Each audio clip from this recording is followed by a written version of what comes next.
haven't changed anything with my bitrate. What is your beef, you broccoli head?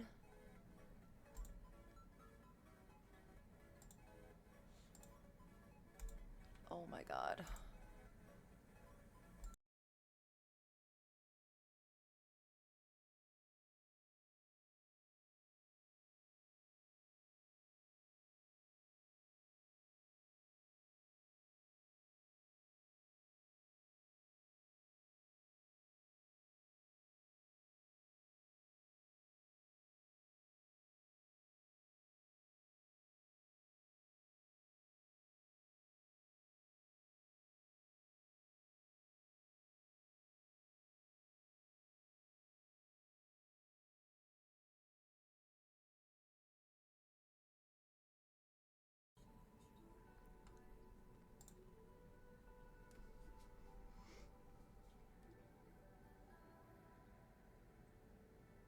Maybe that'll work?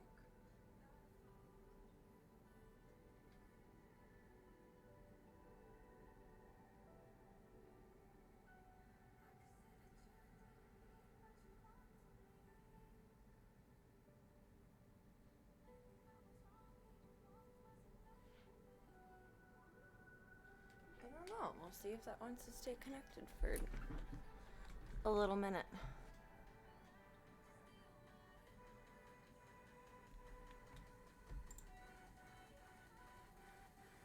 It's giving me a bitrate error, and I haven't changed any of my settings.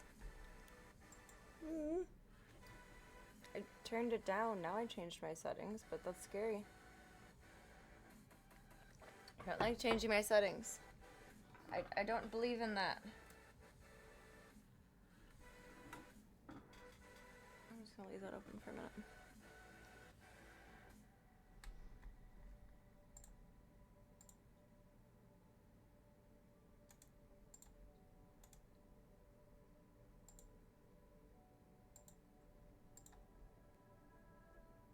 I think it's staying connected now. Okay. Welcome, Club Gold. Welcome to Sunday stream crises. It was not a crisis. That's a fake crisis. It's a phrasis.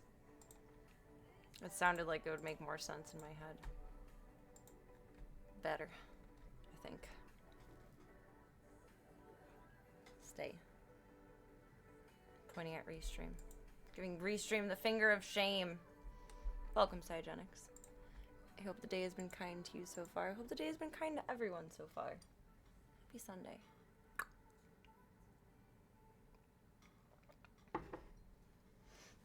Oh, is Twitch doing it? Oh my god. So I think I just figured out why Restream was kicking me off of Twitch, or kicking me off of Kick, like months ago.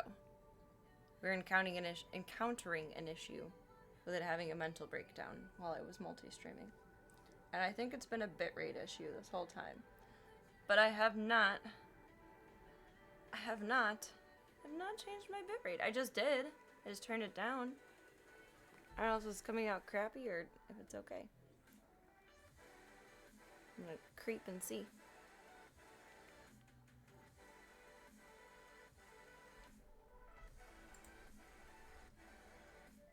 I know, I shouldn't have. That was so awful of me, right?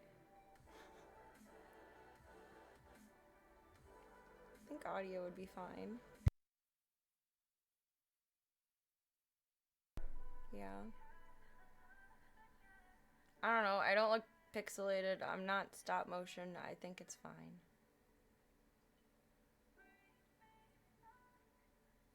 Woman's favorite words. It's fine. It's fine. Theoretically. Hypothetically. Behave yourself.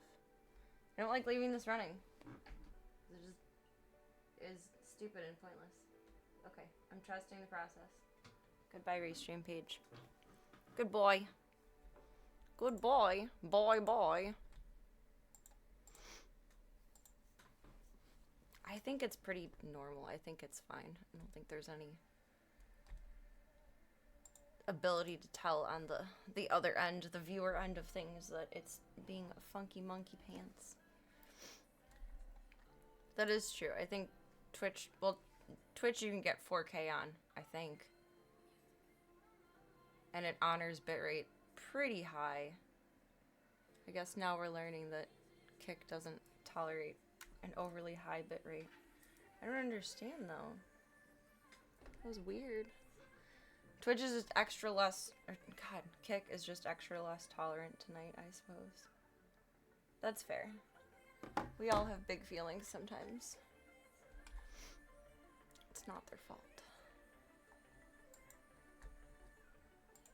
I think so though, correct me if I'm wrong. I think you can watch streams on Twitch in 4K. But we don't have that yet. We only have 1080p on the Kick side. Kick has so many, I think I'm wrong, probably, about someone from MFC working for Kick, but there are so many parallels that it's hard to not feel that way. No, MFC is the same. We still don't have 4K streaming on there, but you can upload 4K videos to share at least, which is nice. Coffee. Okay, everyone in the universe, everything in the universe right now just wants to be cockamamie. Get your yayas out now, because I'm over it. Treating life like Ringo. I spilled coffee all over myself. I glurped it. We're gonna treat life like Ringo when he's got his puppy yayas and just needs to run them out in the yard. Everything that needs to get itself out of its system just needs to do that now, and then come back out of the yard of chaos and into a cozy, comfy home together. That's my new theory on life. Not all green things are the same. They are in my head, though. Keg is looking like they're getting set up for running ads. That was on Eddie's Weekend Talk last week or the week before, I think. But that would make sense as to why they're extra regulating streaming bitrate to make sure, like, if they do run an ad, it's not going to bork everything up. Okay, now stay in your cup and only go in my mouth. Thank you. Drinking problem. A little bit. A little bit.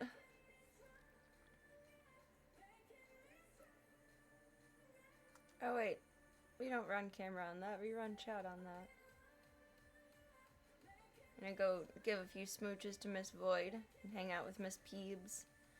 Then game a little bit tonight, and you guys gotta think about what book we're gonna read to Gigi.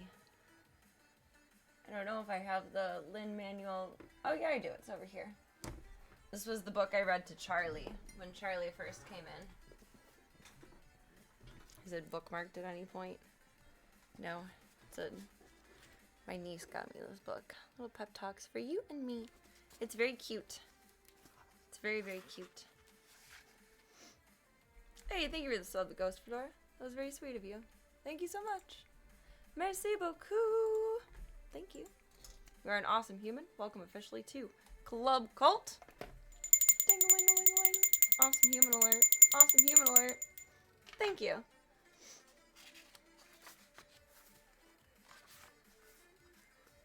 That's a good example. Good morning, Stunner. You're just getting started. Your age doesn't matter. The sun is up. The day is new. You're just getting started. It's more like emotional than rhymey rhymes. And then it goes to good night, Stunner. You're just getting started. Your age doesn't matter. The stars are out. The night is warm. You're just getting started. Good morning. Good gracious. Your smile is contagious. Good night, then. Good gracious. You're one for the ages. Oh, I should save those and read you guys a page every day at the end of stream. That's really cute. Okay, so we need to figure out a different book for this one is now for Club Cult, but we need to figure out another one for Low and Slow DJ Hour, because I'm not a DJ, but I can be a bedtime book reader.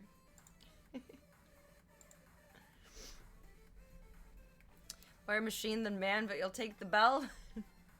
Good, you get the bell.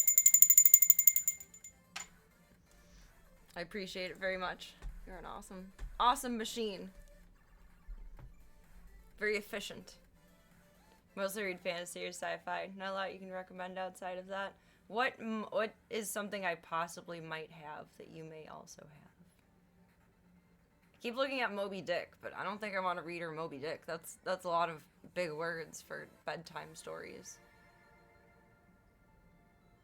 Looking at my library. One Flew Over the Cuckoo's Nest.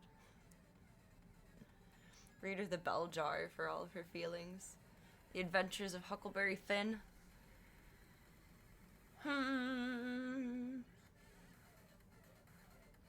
Just thinking some of the classics.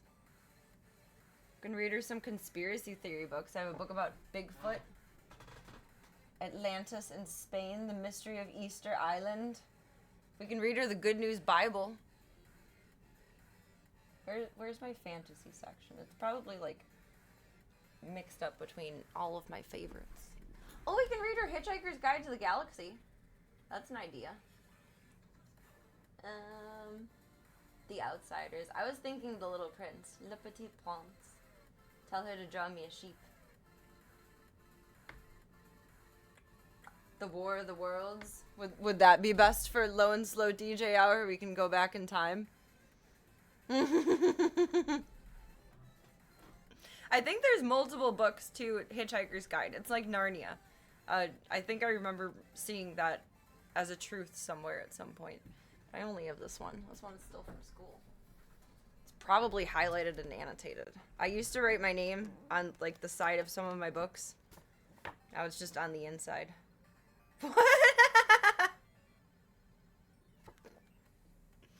I need someone to decode this. I wrote my name, and then I wrote Ireland. Page 7. What is on page 7 that has anything to do with Ireland?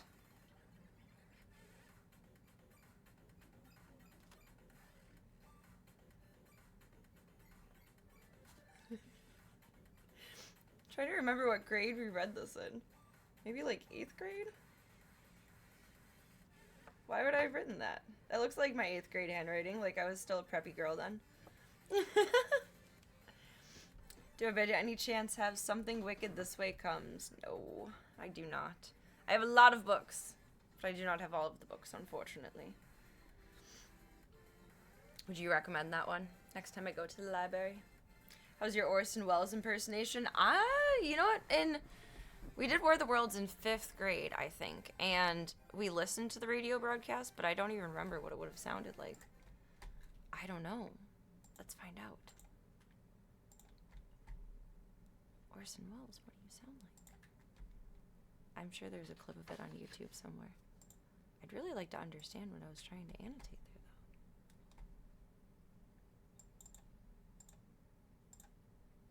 though. Days and months of year rhyme.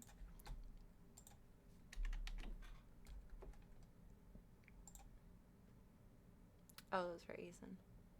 Like, what am I looking up the days for? Their website is so boring looking, which I like. I'm not complaining, but it confuses me when I open it because it's like this could be an eventful thing for anything.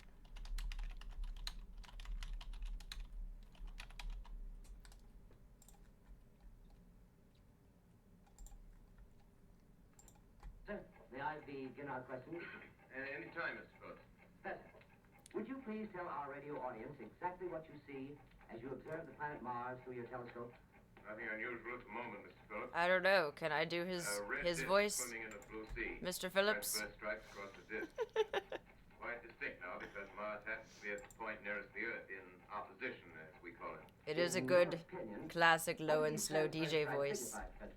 I don't think I'm quite getting it, though. I can assure you, Mr. Phillips. Although that's the popular conjecture of those who imagine Mars to be inhabited. From a science... He has a very good storyteller voice that I don't think I could impersonate. And I also feel like this is coming out of me with like, it's like when I was singing in choir, it's coming out of my diaphragm. It's taking an oomph. It's not my natural low and slow DJ voice. That's not even natural to me. I don't think I could do his voice. Oh, sad. Sad. It shall go on the list. It shall. Do I have my Goodreads on here? Might have offloaded. It did. It's a going on the list.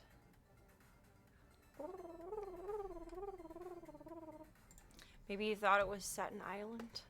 Thought there was more than one book to it. I don't know. This is what I underlined on page 7. So we'll be skipping a few lines, but I underlined 2 paragraphs. The first one was, he was by no means a great warrior. In fact, he was a nervous, worried man. Today he was particularly nervous and worried because something had gone seriously wrong with his job, which was to see that Arthur Dent's house got cleared out of the way before the day was out. Nothing to do with Ireland. What do you mean it's got to be built? He said. It's a bypass. You've got to build bypasses. Bypasses are devices that allow some people to dash from point A to point B very fast, while other people dash from point B to point A very fast. People living at point C, being a point directly in between, are often given to wonder what's so great about point A that so many people from point B are so keen to get there, and what's so great about point B that so many people from point A are so keen to get there. They often wish that people would just once and for all work out where the hell they wanted to be. So did I want to be in Ireland in 8th grade?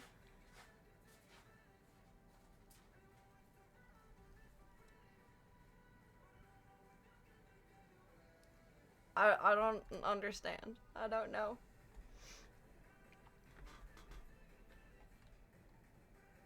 Ooh, I don't think I have my Sherlock Holmes here. I think it's at my dad's. Because it would be my dad's book that I read. I think that's with him. Oh, that would be a nice little story time, though. Mr. Holmes. Those would be fun voices to do. I thought it was set in Ireland. I don't know. I don't know where the Ireland came from. That's so funny. Did I write anything in the back to make sense? No. Wait, oh. There's a Hitchhiker's Guide to the Galaxy computer game? Douglas Adams was born in Cambridge in March 1952 and was educated at Brentwood School, Essex, before attending St. John's College, Cambridge, where he received a BA and later an MA in English literature.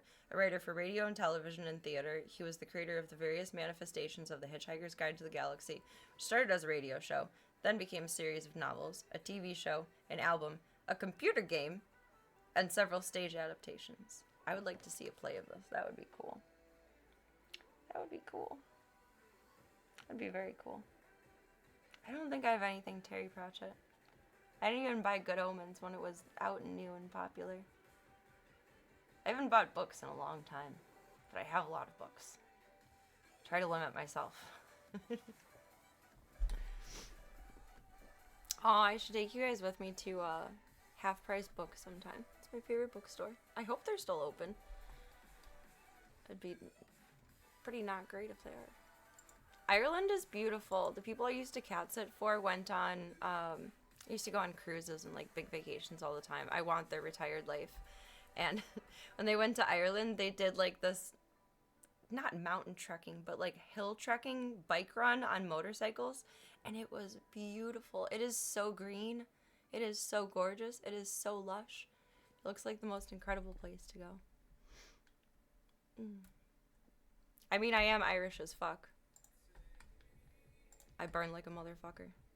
But when I was in 8th grade, I was under the impression... See, genealogy is like a newer thing to get into than me, unfortunately. It's much younger than I. And at that point in time, I thought I was more Polish than anything. But now we know that I'm more Irish than anything. So I really want to know why I made myself that note. Ireland P7. P. Sherman, 42, Wallaby Way, Sydney. I think we've settled on we're going to read Gigi, Hitchhiker's Guide tonight. Fun fact, every version of Hitchhiker's Guide is different.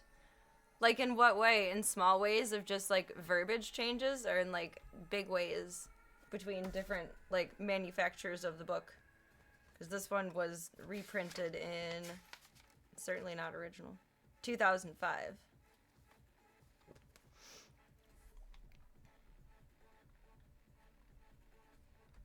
What is the game? I wonder if it would be on Steam. I could easily YouTube this, but I'm gonna go one step further and Steam it really quick. Oh, between the radio show and like the book and other versions of media of it. That's cool that they allowed it to adapt over time. There's a used bookstore that you used to go to. Owner would trade 1-for-1 books. Oh, that's neat! That's kind of like how Half Price Books is. They're like Plato's Closet in the way that you can bring your books in, but they actually price them fairly. So they'll buy them from you, and it's not like going to Plato's Closet where they're like, we'll give you $1 for 10 things. And then you can either get in-store credit or cash to use all around.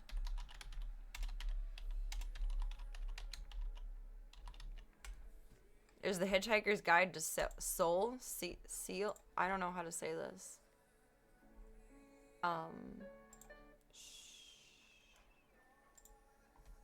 I know not how to say this.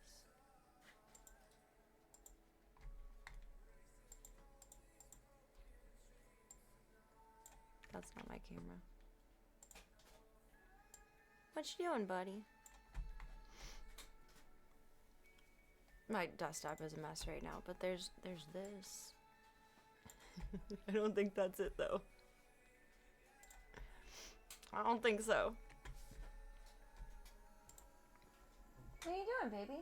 Oh, Zeke's playing with his toy. I thought he was chewing on something else.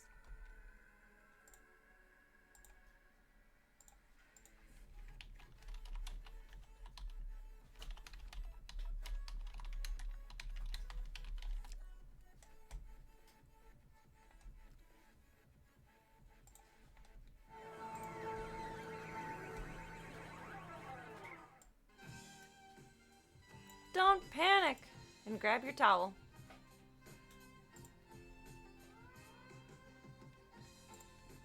The Hitchhiker's Guide to the Galaxy, not just a series of crazy British humor books by Douglas I want it. Adams, I bet it'll be crunchy. crazy British humor I love it. interactive fiction game by Douglas Adams. I don't care much for the game, but it is written well and it's pretty funny. There's an object in there that says that thing that It is a good human end-to-end encryption point. it is or something. Wouldn't surprise you if there's a game.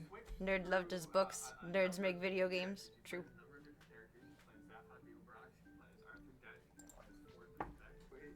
See, now I have questions though. Why isn't soul food then from But Soul? also was kind of infamous for its It's nonsensical. Hitchhiker's Guide to the Galaxy was one of those games, and these were I was pretty sure it was pronounced soul, but I questioned it the last second. Seal. You input Seal. commands that the computer doesn't Seal. understand. You die. You suck at this You game. died. Don't panic, I guess. Cause spelling. challenges that It wants to twist up the brain kind of, you know, and really make you think. source material. Yeah, okay. You have to get the Babelfish. I bet the game would be on an emulator somewhere. There, you had to do it, and there was a very specific sequence of events, and it was timed. You could only make a certain number of moves before the game would just, you would lose. It wouldn't kill you. Oh, so it's kind of like It wasn't gonna progress any further. Nightmare Creatures. Have to do so Except many Nightmare crazy Creatures glitches out on me. things. Eventually, you know, the company released T-shirts saying that you conquered the Babelfish, you know, the game. There was a number of really cool feelies that were included in the box. Like Fluff. it says don't panic, or you know, a little piece of paper that says, you know, this is the Arthur Dent's house destruction order, things like that. Danger-sensitive sunglasses, which were just black cardboard that you put on, so they were always sensing danger. And there was an empty plastic bag. I feel like I wear an invisible version of those. Gothic stars. That's awesome. Even today, you got people going for the ultimate edition. Dos box? Why not a trace box or an Uno box It's like the golden age or Quattro box? craft with video games. You'd like Danger, Will Robinson. There's an emulator. Hitchhiker's Guide to the Galaxy, in my opinion, is one of the best ones that you can check out. video games. The Galaxy, in my opinion. He looks like the dude from maybe it is. Oh, what's the movie?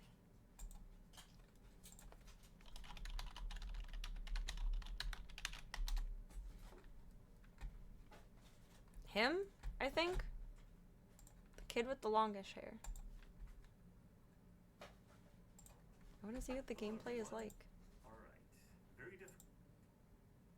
Oh, this is beautiful. Only thing standing between our home and this bulldozer, so what about a second ago it says it's not a house, it's a home. I'm low-key a little bit sad that I missed the era of games being strictly text-based in this game, because it feels very much like a choose-your-own-adventure, and it almost feels like you're like a part of the best similarity I can come up with for it is it feels like you're having a guided version of a fan fiction being written out for you and being a part of it, and it's cool. I feel like I really would have loved this. Lord and Prosser, stop talking. Behind the bar is the usual array of bottles, glasses, and soggy beer vents. Some packets of peanuts and a plate of uninviting cheese sandwiches. I want to see a modern yassified version of this game. Relaxing, he says, impenetrably. Impenetrably. If we're gonna drink a lot of beer, why not also have a spot of lunch ourselves? Buy sandwich. Room temperature. Here at room, yell at Prosser. You begin to get a sore throat, with a noise like a cross between Led Zeppelin's farewell concert and the eruption of Krakatoa. A huge fleet of Vogan construction ships flies. This is neat. We have to find this somewhere. Whoa, she hasn't aged like at all. She's so pretty. I haven't seen her in like a lot since though. She's so pretty.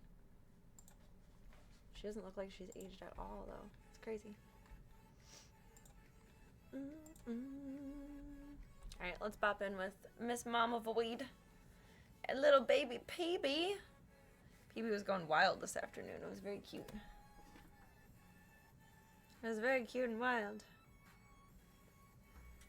It's literally choose your own adventure. I mean, yes, but there is no but to that. It was a non-scripted description. It happened in real time. There are bound to be flaws. Unscripted.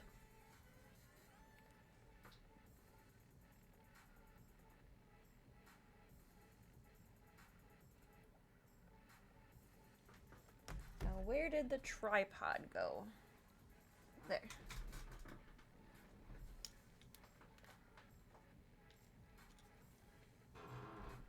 Creaky.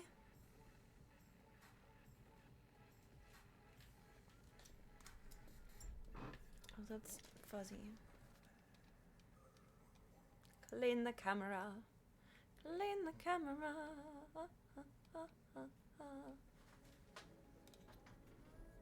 It was fuzzy.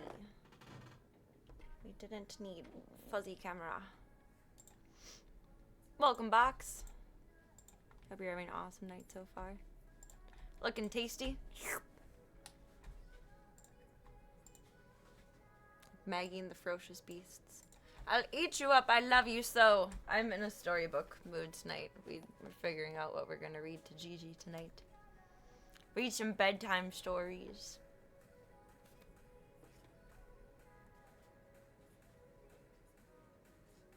Let's go see Miss Mama Void. We're going to lose audio for a sec while I flip to Go Cam. Go Cam! Alright, something is falling down or something is falling up. I don't know what's going on here. I wish this had adjustable straps. I don't think it does. Oh, it does! Okay, we're gonna fix this. I turned my back on you. The mighty Boosh. This is how we actually do this.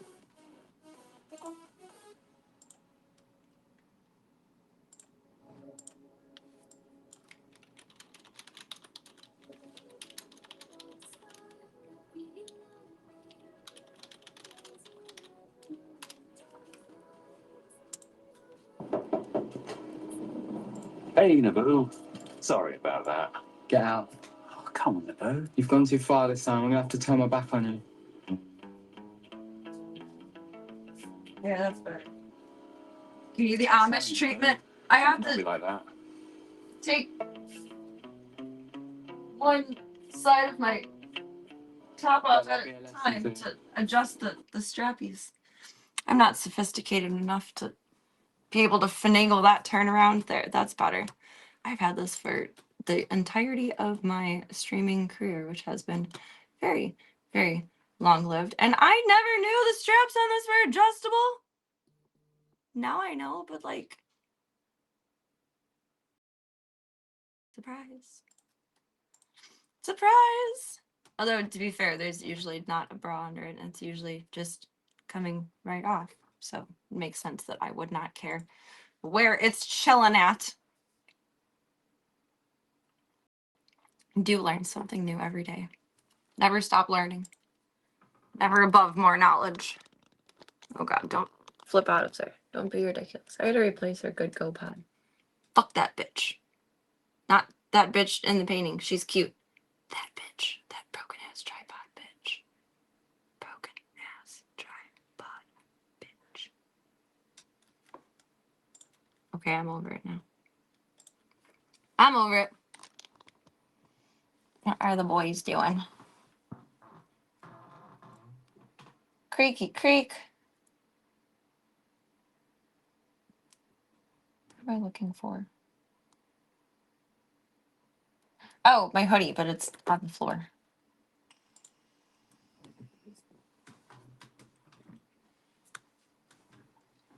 Blurp, blurp, blurp. If I remember at some point, we'll redo the board for the month tonight. Otherwise, we'll just do that when I'm back sometime later this week.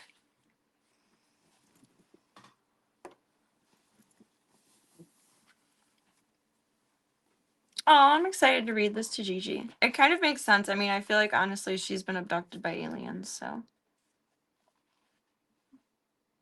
I mean, I really understand how that, like, A to B to C thing would have been relatable. But why did I put page 7? I really wish I could just go back in time and ask past Serena, why did you do this? And honestly, I probably wouldn't have a reason for it. Maybe I remember it being part of assignments a few times where we had to choose, like, a page that stuck to us the most and then, like, write a paper or a short essay analyzing whatever that portion is. Or maybe page 7 is what I was supposed to read in class. And then maybe I rehearsed it at home because I'm not the best out loud reader. That's possible. Hey, thank you for the follow. Welcome to the club. Welcome to the cult. It is whatever you want it to be, baby. It's a choose your own adventure. And thank you for taking the time to be here tonight. Cozy. Cozy, wozy, posy. Let's go say hi to Mama. Mama. Mama, Mama. I see a Gunther. I don't see a Ziki or a Voya. There is the Ziki. Would you like your toy on? And there's Voya. Hello. He wakes up from his naps like little Simba. Wanna be a mighty king. Yada da da da. Well, I've never seen a king or beast with such so beautiful hair. Okay, I'll be back, son. I love you. One more cup of coffee. One more coffee.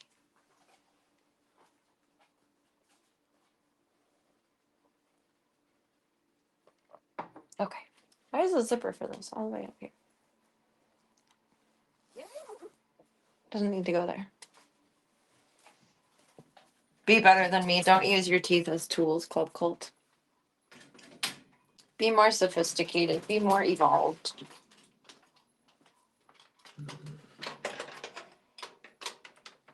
Mama! You want to venture about? She's like, I don't know. Is there boys over there?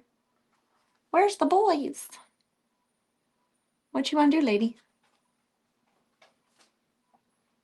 I gotta put something in front of the door as a door holder then. I'm not a door holder. Chivalry is... Well, it's not dead in this house, but as far as holding doors, it is. What do you want to do? You want to say hi to baby? Hi, mamas. Void so brave. Void so brave. Void so brave. You're so brave. You're so brave. You're a brave little toaster. You're just like, I don't know about that. It's a little nerve-wracking. Hey, girlfriend. I love you, Mama Bear. I love you, Mama Bear. I love you. I love you.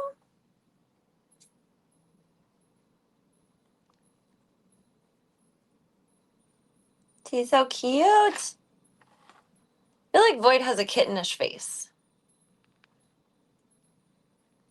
Maybe it's just wishful thinking, though. No free butts, Void. No free butts. How many cats do I have? In the stream room, our little studio friends are Ziki, Voya, and Gunther. And then the main zoo is made up of... Hello, Miss Void. Is made up of Kid, Munster, Chong, Marbles, Slavka, and Charlie. And Mr. Tank is fancy enough to have his own bedroom because he can be a bit boisterous with everybody. And Void is my semi-permanent foster. She's probably going to end up being a member of the full zoo, but I still have hope that maybe the right person would want to adopt her. I fostered her litter since September. Maybe she came at the end of August, but her babies were born in September. And they were all just adopted at the beginning of the month. And then here's PB in the tent, my most recent foster. And she already has an adopter lined up, which is so wonderful. There's a lot of pussy in this house. And long story short, I tried to do the Mambo number 5 song with everyone, and there's not enough bitches in the song to fill in all of the zoo. You have to exclude like 4 or 5 of them. You can't even make the dogs a part of it. It didn't work. I tried it the other day though. She is Kimton. She just has like a very round and innocent face. I don't know. And now she's eating her leg, so. They are all cute. But don't tell them that too much. They'll get an ego about it. They'll be even more demanding. Hi, baby girl. Hi, baby girl. Void is so in tune with me. You squeaky little meow. Meow, meow. Meow, meow. Meow, meow, meow, meow, meow. Meow, meow. Stop showing your butt. You're spayed. You can't have any more babies. Quit being sassy pants horny butt about it. Don't do that. Don't do that. Don't do that. I think it's just the roundness of her face. I don't know. She looks very, very kitteny to me. She always looks curious. But maybe it's wishful thinking because I miss her kids. I think that's going to be a permanent feeling, though. Not just like a feeling will go away in a few months. I think I'll probably feel like that for the rest of my life. Like, oh, it was such a nice time to have Stripes and Nibbler and Daisy here. Because it was. It really was. I think I'm going to end up bringing that over to my dad's for Daisy. And then probably get a new one for PB. Baby mama. You are so cute.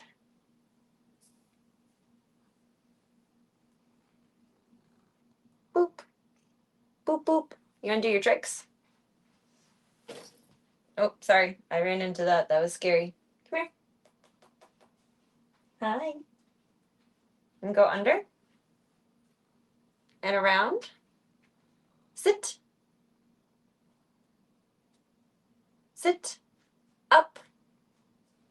Up. Up. My mistake is I don't actually have treats for this. She's like, okay, I'll do it again and you're going to have a treat this time.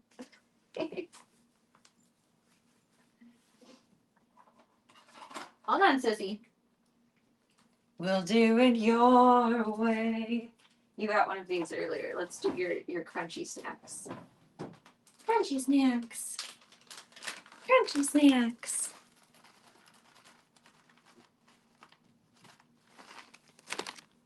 Okay. Come on. Miss Lady Ma'am.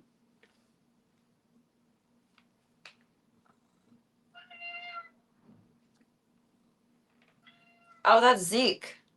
Like, who the hell is that? Zeke wants the cookies. Zeke's a fat kid. We've never done it with solid treats before, only the squeezy ones.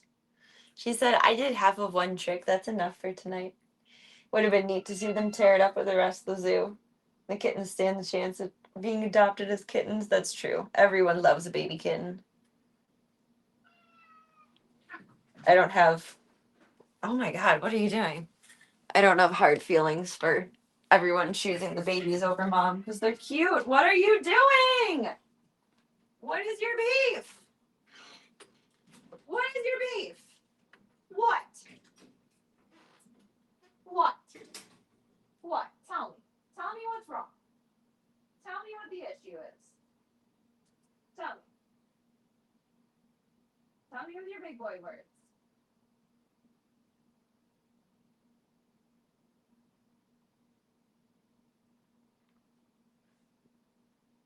Ziggy.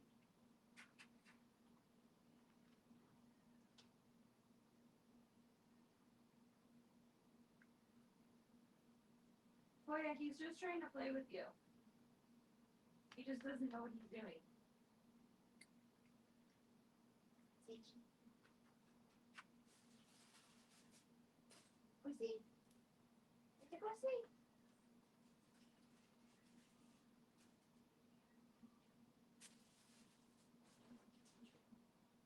There you go.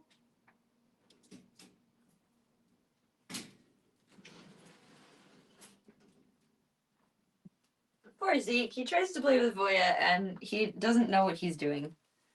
He just doesn't. Did you enjoy your free cookies? Yeah, because we had a mini crisis. It would have been nice to see them running around with everyone.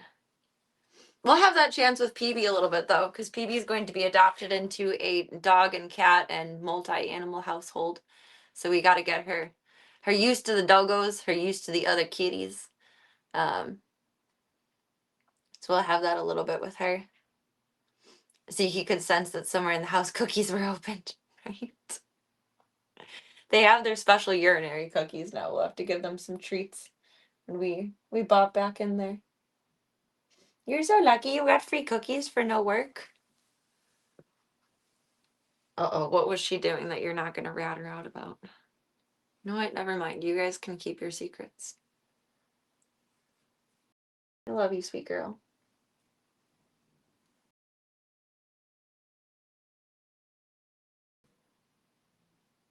Hi.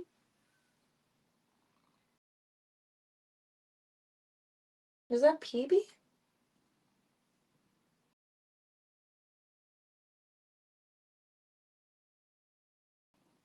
I think your stepdaughter is fussing. She says she wants to be free. Let's get your foodies together.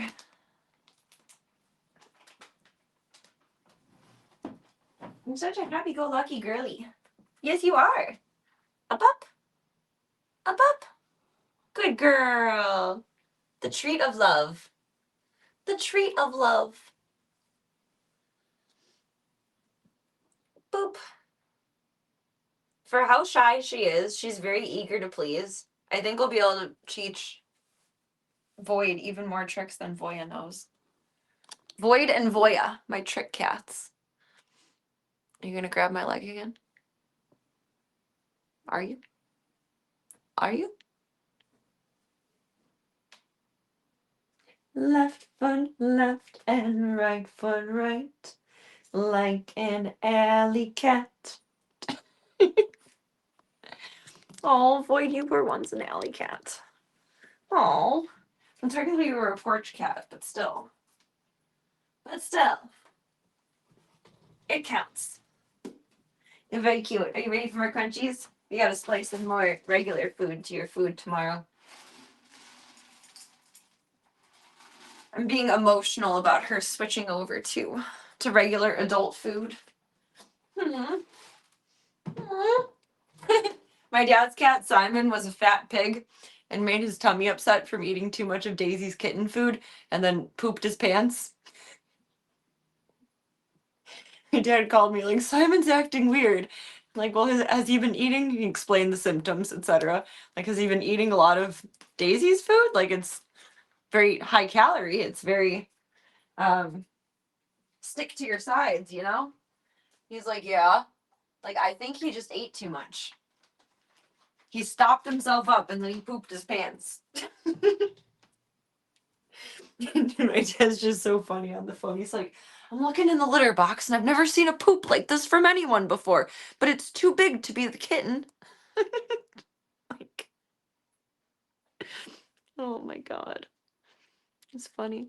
The treat of love is the best treat. I mean, they would argue with you about that, but I like the treat of love. The treat of love is free. It's free. Hi, baby girl. I love you very much. I do. I do. Some neighbors snuck in and used the litter box. Yeah, we'll blame Milo. It was Milo. He snuck into the house. My dad's cat that is not his cat that adopted him from the outdoors. Floyd, I love you. You can be a good girl. Be a good girl. We're gonna hang out a little bit before bedtime, sweets. I promise you. Where did you even go? I think the boys need me for a moment, girlfriend. They're being a little bit insane. I don't know what triggered the insanity, but they're being insane.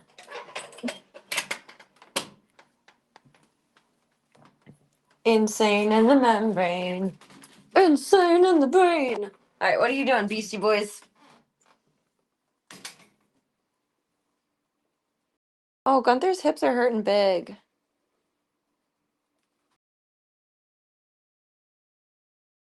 That's what the drama just was. Here, give me 1 second to monitor this situation. Voya is in charge. Oh, Gunther.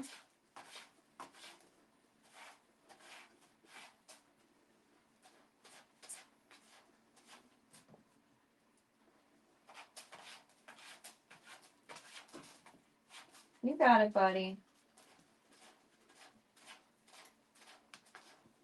You got it. You got it. Are you owl? Mom has 2 pets too. Oh, buddy. You just have the most awkward posture. Poor kid. We gotta do your next little arthritis shot.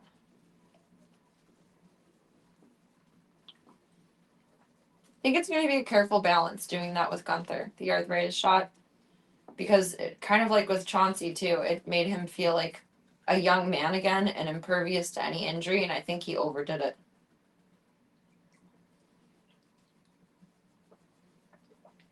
it. Wonder if they could do like a half dose, because I'm sure it's based on weight.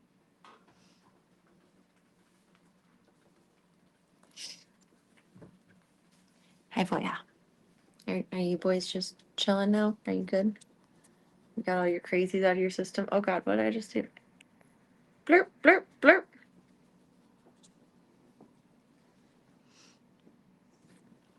Oh, I think I know at least something similar that you're talking about. With the MRI with dogs, they get way more excited about love than treats.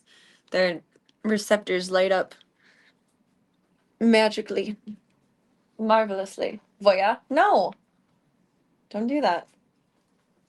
Okay, I see what the issue is here. Son. Their brains light up with excitement when they see their people. They get the lovin's. You guys aren't gonna get any treats tonight if you want to keep being stinky.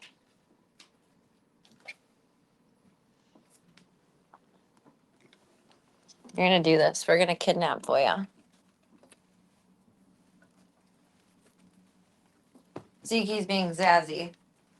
And Voya is being confusedy.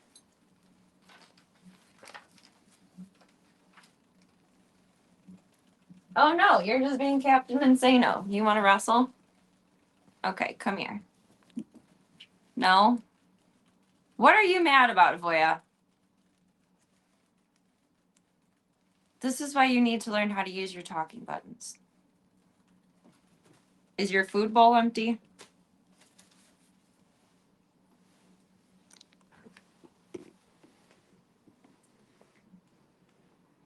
No, you still have wet food in there.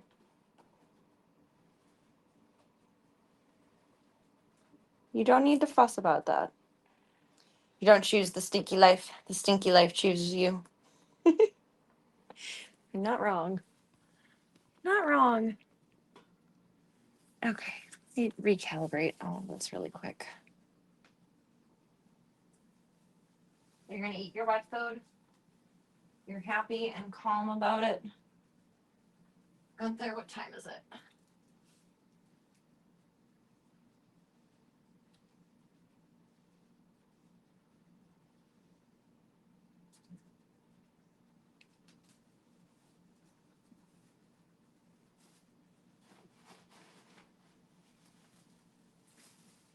Wait, what did all of...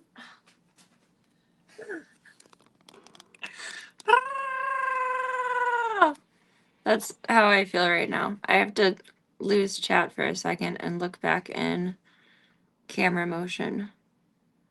And 50-50, I have to run away and get sick in some timeline here.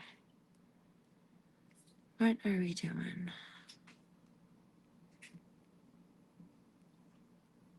Who did the what?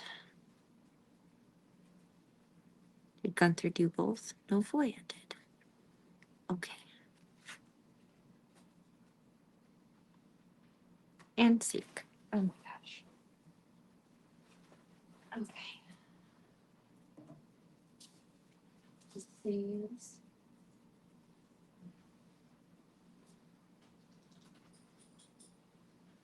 Little did I think we were done in here for a bit, and I was big wrong.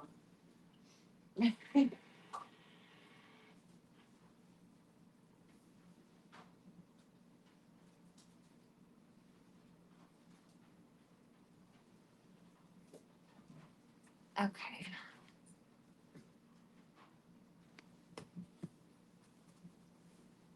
Make sure this is tidy back to a baseline, and then we can bop in with Phoebe. I'm sorry I'm taking a minute, Phoebes. Life happens.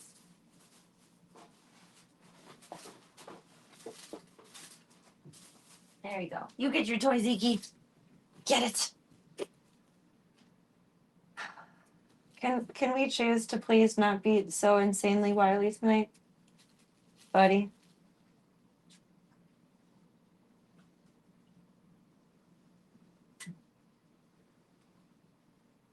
Can we make good choices, please?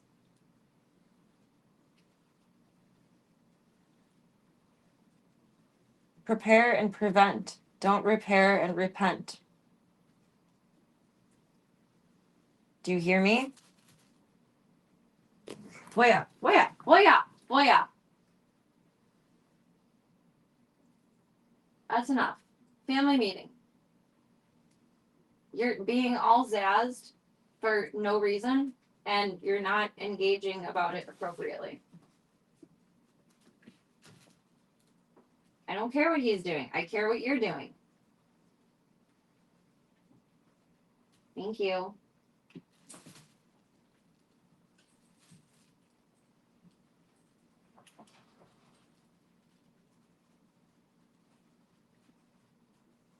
You're being a little captain insane now.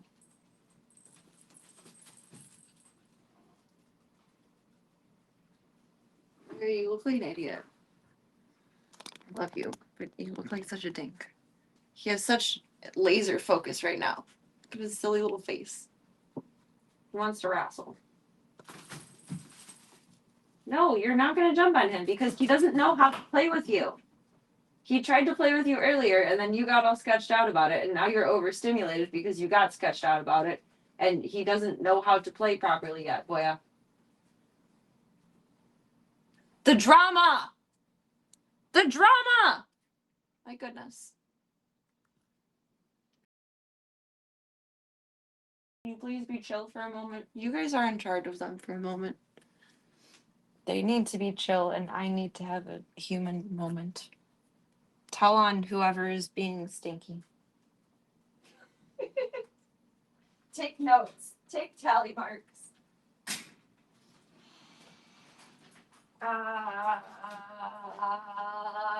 Slovenia, yada da da da da.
But you in front of Daddy Club Cult, but not Mommy Serena. Okay, got it. Now I know I'm the patsy parent. You good now? In your little reign of chaos over here? You good? You good? You good? I don't know where Zeke is. I was looking at a black t-shirt. Oh, he's eating. Good boy. Okay. Zaz down. Meow. Zaz down. Gunther, on Tuesday, we will schedule your little booty shot. You know, like those mechanical robot dogs that, I don't know, just went viral like sometime in the last year. Probably like summerish of last year, honestly. That's what Gunther's pose was earlier with his legs. That was weird. That's what he looked like. It was very bizarre. It did not look comfortable.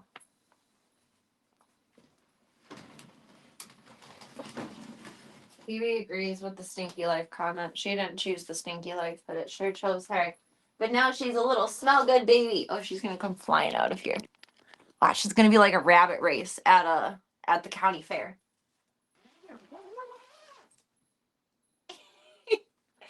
She comes flying out, ready for the races. Oh my god, what did you do with your food? It's a mess. It's everywhere. It's everywhere. You're so cute and silly. Where'd you go? There you is. Hello. I know, I took 1,000 years to get to you. I'm very sorry. I'm very sorry. I'm very sorry. She says, no, I don't forgive you, Mom. I don't forgive you. Where are you going? Okay, bye. You're such a cute little stinky. Stop showing off your butt. If I censor you, it's like my whole hand covers you. She's so little and fluffy. How? How is one so little and fluffy? Miss Peebs, would you like to weigh in on that? What do you think? What's your perspective? What's your perspective? Just a little tail. Little monkey. Munkin Sika. Do you want some pumpkin? Free for all pumpkin. Say, oh, maybe. Maybe. Probiotics make it taste less like pumpkin, so maybe. There you go, baby.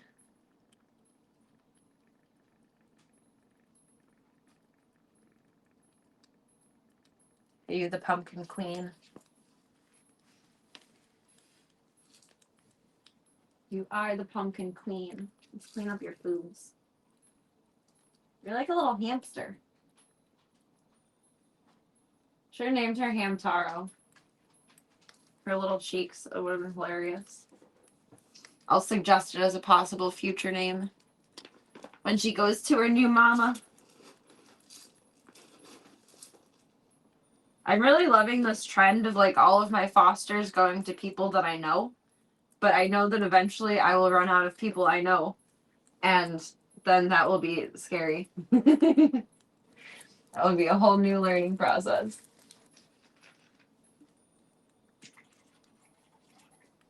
There's your wa, Sissy Lala. Good girl. You eating that pumpkin. You're the best good girl. You're the best good girl.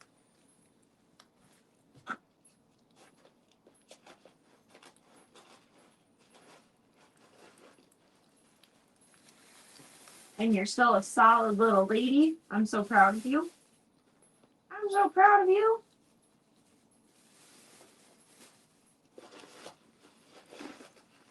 You are unreasonably wonderful, PB. She was very interested in Chauncey today. They napped in here with Chauncey and her. But unlike a week ago, I don't think I can trust Chauncey out with her anymore. I don't know. Chauncey's been... It's only happening after mealtime, which leads me to believe something in his throat is hurting. Like gets irritated when he's eating. I don't know.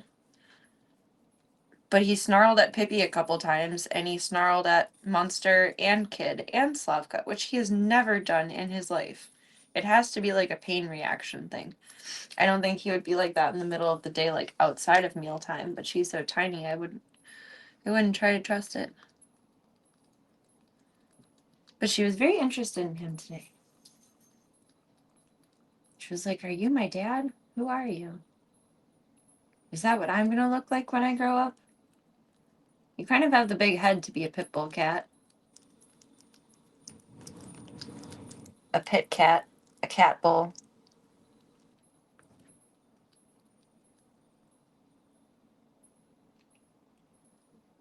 Is it that good? You gotta consider one more bite?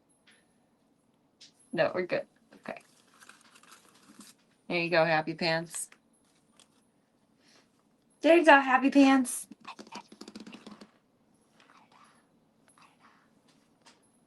I don't know what you want from me right now. I thought you wanted plays. And we go up, up, up? No? The other way? Oh, big stretch. Big stretch. Big rumbles.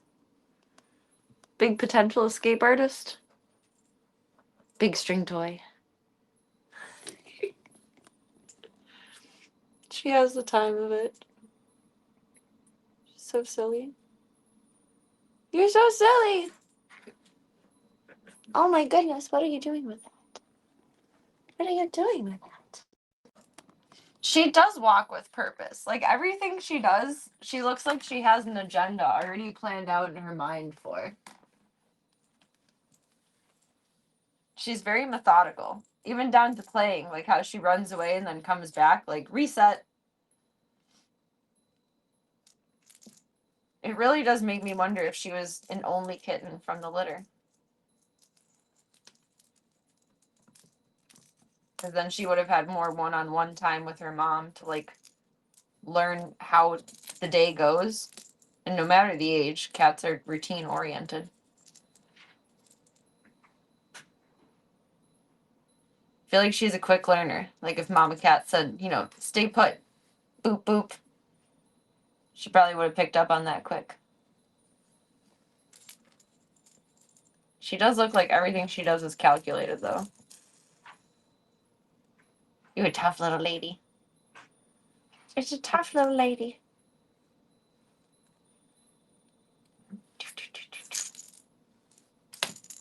Boop, boop. Boop, boop. Ants on a log, ants on a log, ants on a log.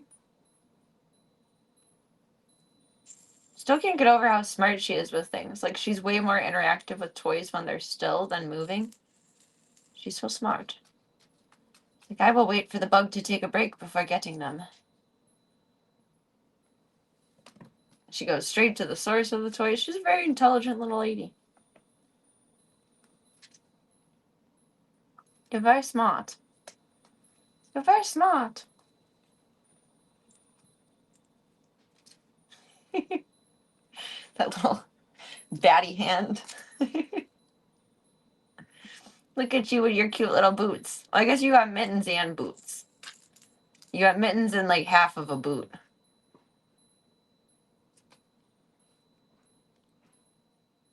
PB, you are so unique looking. For having very common coloring, she's very unique looking. You got the big cheeks. She's got like a floof roll. It looks like a fat roll over there. But it's a floof roll. And I just floof all over your body. Oh my goodness. Oh my goodness.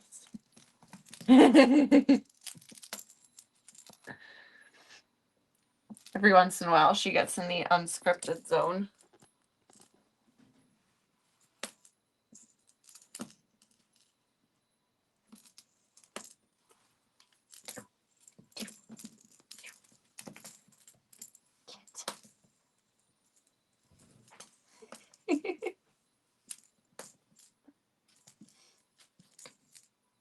Miss PB Peterson, you're fucking hilarious. You're made of so much floof. You're made entirely of floof. You are the floofinator. How are you so floof? Little pygmy puff. You missed. Such apex predator. Much wow. You missed.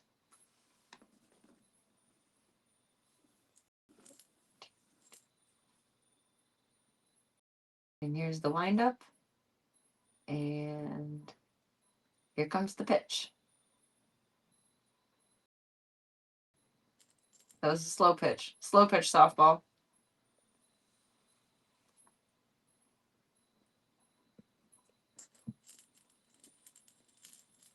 You gonna take it for a walk? She's like Tank. She starts purring when she's really satisfied with her play.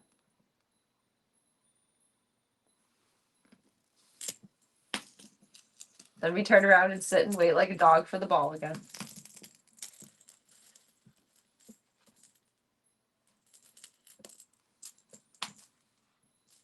You are so funny.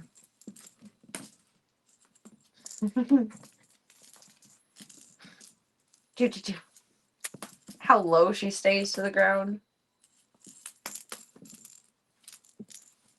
Although it's not hard for her to stay low to the ground. She's a low body car.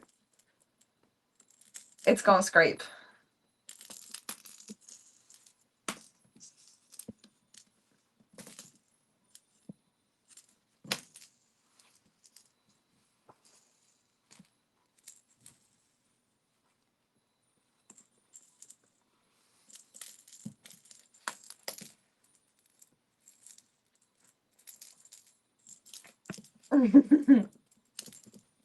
She almost turtled. That two-hand grab. Oh, you got it. But it got you. Oh no. What do? Oh no, what do?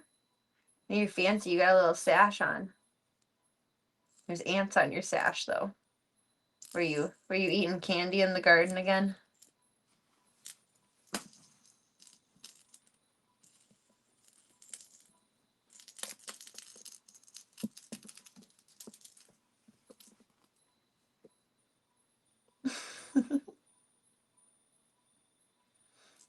You are so tiny and wild. Oh, it got you. It's around your leg. Mama. I don't think you're too stupid to get hurt that way, but that worried me a little bit. You weren't moving from the wrap. You just accepted your fate.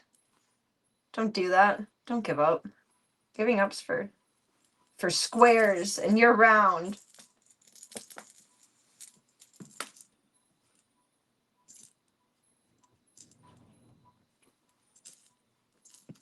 Okay, you're in charge. You gotta catch all those ants. Mom's gonna grab her coffee. Coffee! PB and coffee. The most underrated combination since PB&J. I haven't had a PB&J in so long. It sounds really good. Hello, Boya. Are you behaving yourself? Now it's nap time for everybody.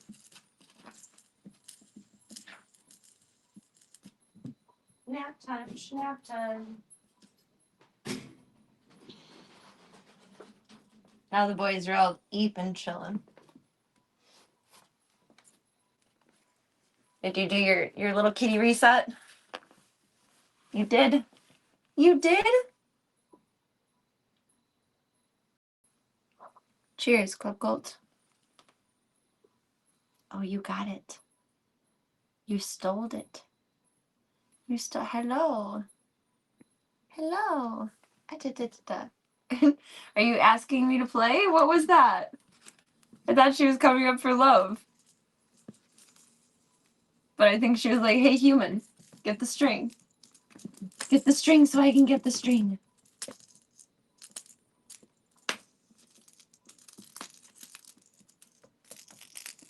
All your little wildling yayas out. Crazy lady. And she was out and about earlier. She jumped on top of the tent and capsized it. And her little kitty cam captured it, and it's fucking hilarious. And put it in her next little Instagram cam drop. And then she did it again. And she looked really confused that once again it flunked in. Unhinged. Unhinged behavior.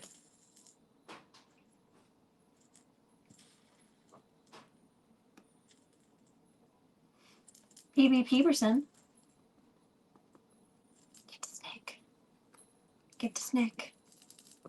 Get the snack. It's a snack. Snack. You're getting tired but refusing to acknowledge it.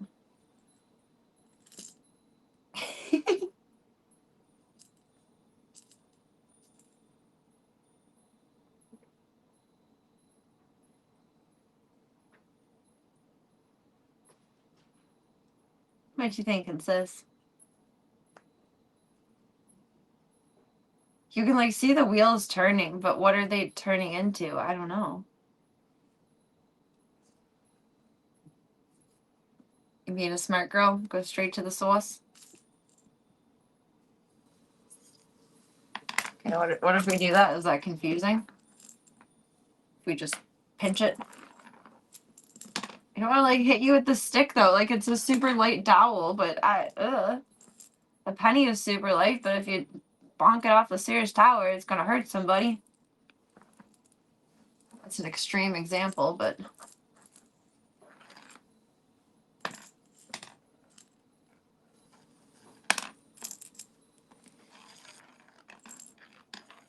Slavka likes the stick part of toys more than like the actual toy. Maybe she's just a stick girly. You from the sticks?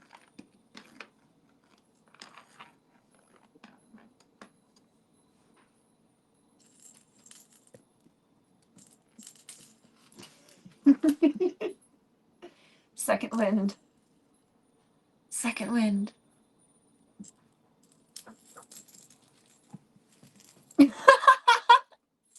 What was that? You little bulldozer? I don't think she even knows what just happened there. Oh, honey. That's some choices, you know? I'll give you that much, girlfriend.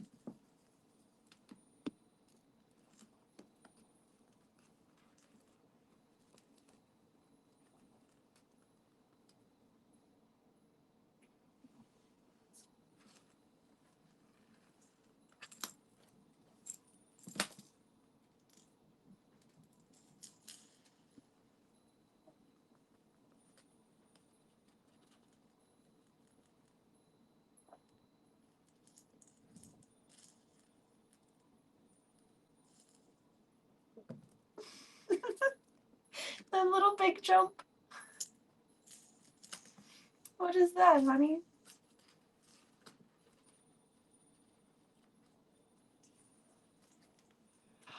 You are so silly. You are a silly belly, PB.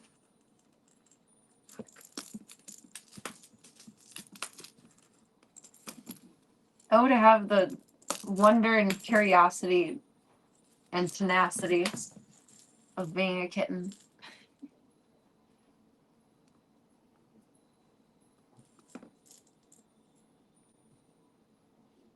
You're the funniest little boog. The funniest little booga booga booga. You almost pulled a diesel again.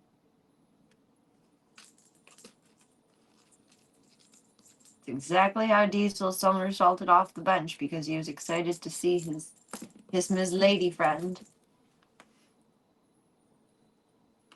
Big Pharma's next goal is bottling kitten energy. It better be. I feel like that would do a lot more healing to the world and would be worth whatever the marked up price tag is.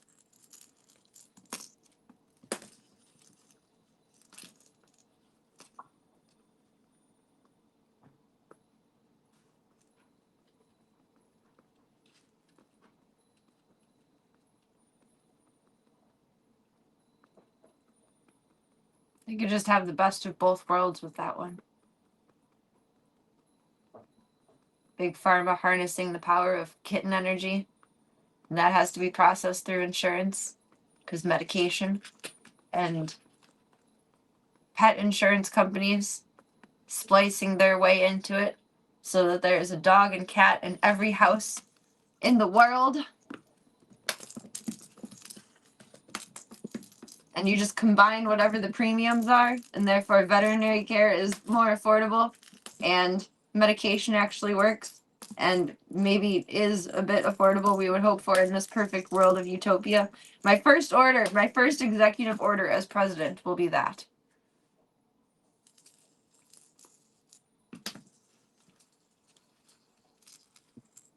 That's how we're gonna carry out a dog and a cat in every house.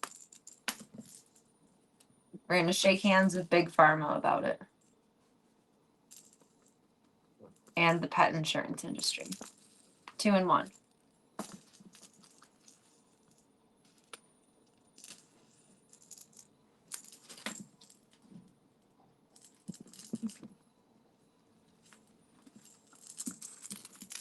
My first executive order. PB is for everybody.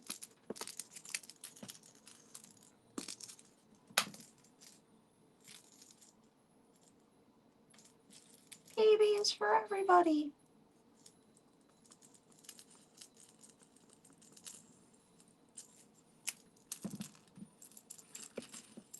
Fonzie is so stoned, he's snoring so loud. I hear him every once in a while, all the way in here.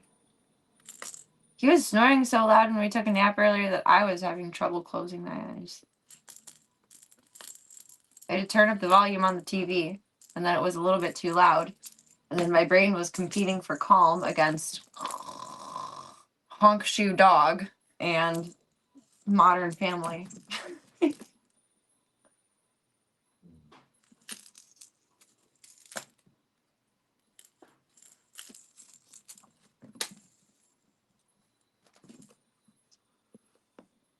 Oh, you're so strong and tough. You got it. You got it. You know, now that makes me wonder, snore versus snore. Do I ever wake them up with my snoring? I know I used to snore. I'm sure I still snore. I don't really care for wasting digital space outside of like when I'm streaming to attempt to record myself in my sleep. But I think there's apps for that too. But how many of them have a free trial or which one is even good? I don't know. But I've been told I'd snore pretty decently. But it does make me wonder if I ever bother them with it. Although I look back at my sleep streams because I think I look funny while I sleep. And I'm always wondering, like, what do I do while I sleep? Like, what weird positions am I in? Or when do I have my mouth so far open that I look like a character from Beetlejuice? And I never see the boys startle. So either the boys are very accepting of my snoring, or maybe it's not as bad as it used to be. I'd like to think it would have gotten better after I had my nose cauterized and fixed so that I can, not like a nose job, but cauterized so I can breathe better out of it with my sinuses. I think it would probably be a little bit better after that, but I'm also having more sinus issues again, so I don't think it was a fully effective thing. But I don't know, I haven't slept in the vicinity of someone since, geez, I think it was January at the start of 2024. I slept over at my buddy's house because his dog was dying. But he's a really heavy sleeper and snores too, so he doesn't know if I snored.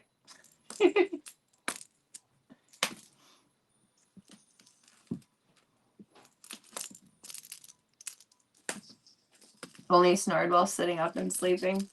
I feel like that makes sense because it's not like a natural path for your airways to be relaxing. Like to be fully comatose in that way.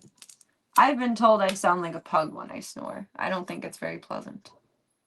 I don't know that from my own audible experiences, but I've been told I sound like a pug. And that's not really that cute. That's not something we want to, put in our Tinder bio. Or maybe we do. I don't know. Honesty is the best policy. I snore like a pug, but I give good hug. I'm gonna put that on a bumper sticker.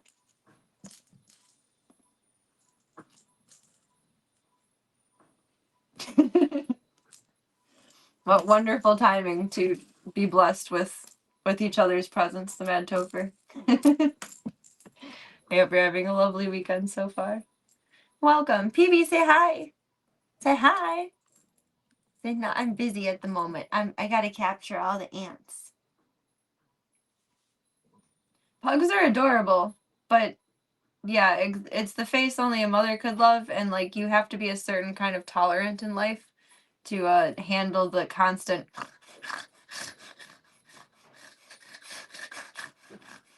of every single breath. I boarded a pug a couple of times, years and years ago, and I didn't have a falling out with the client. They just ended up moving. But their pug was so cute. He was all black. His name was Rocky. He was such a sweet dog. But each time I had him, by the end of the week, I was very, very done with the sound of the breathing. The snores are tolerable because, like, you would expect that. But, oh my God. I was also taking, like, offline. That doesn't make sense. Not offline classes, online classes at the same time. So I was working on school stuff and listening to for hours while you're trying to learn a course and work on notes and understand background pieces and do reading, etc. It's distracting. It's difficult. I give parents a lot of credit for being able to try to focus on things while hearing blah, blah, blah, blah, blah, blah, blah, blah, blah, blah in the background. But he was such a sweet dog, and I felt so bad that I would eventually just get very, oh my God, can we just relax for 1 second, please, by the end of his stay. But he was so sweet that it was worth it. But, oh, I will love any dog. I will have any dog, but I will need breaks if we ever have a pug. That's the size of it. Just, oh my God. And grooming them is actually so difficult. So all they want to do is snort and lick you the whole time. And pugs are notoriously dramatic about having their nails done. Like they will scream for no reason, kind of like a husky. It's quite ridiculous. Why is your tail so foofed? Did you startle yourself? They're very dramatic, but they're very cute, thankfully. But they're very dramatic.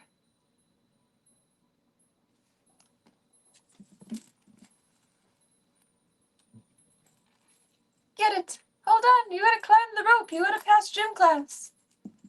You gotta get it. You gotta get it. You gotta get it.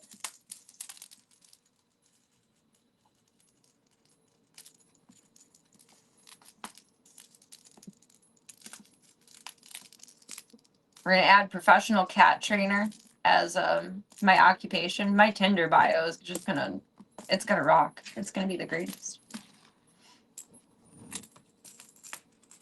Do you swipe right or swipe left for yes or no? Whichever one is yes, everyone's gonna hit that one. My profile picture will be me, but in my cat mask. Not like the sexy one, but like the fake cat head one. Like not a furry. But just a freaking weirdo. I'm here for it. That's how you weed out the weak. I feel like I'm on to something here. I shouldn't say too much more. I should start selling a course instead. That's what everyone else is doing, right?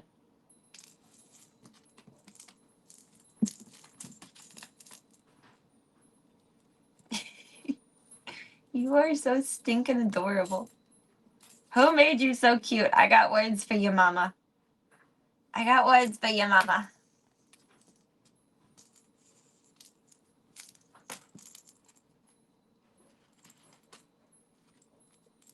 You know, they say people wear many hats.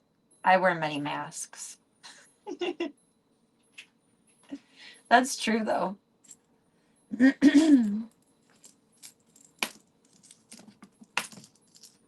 You gotta over-exaggerate the insanity as a test. Except I don't think that would be an over-exaggeration with me.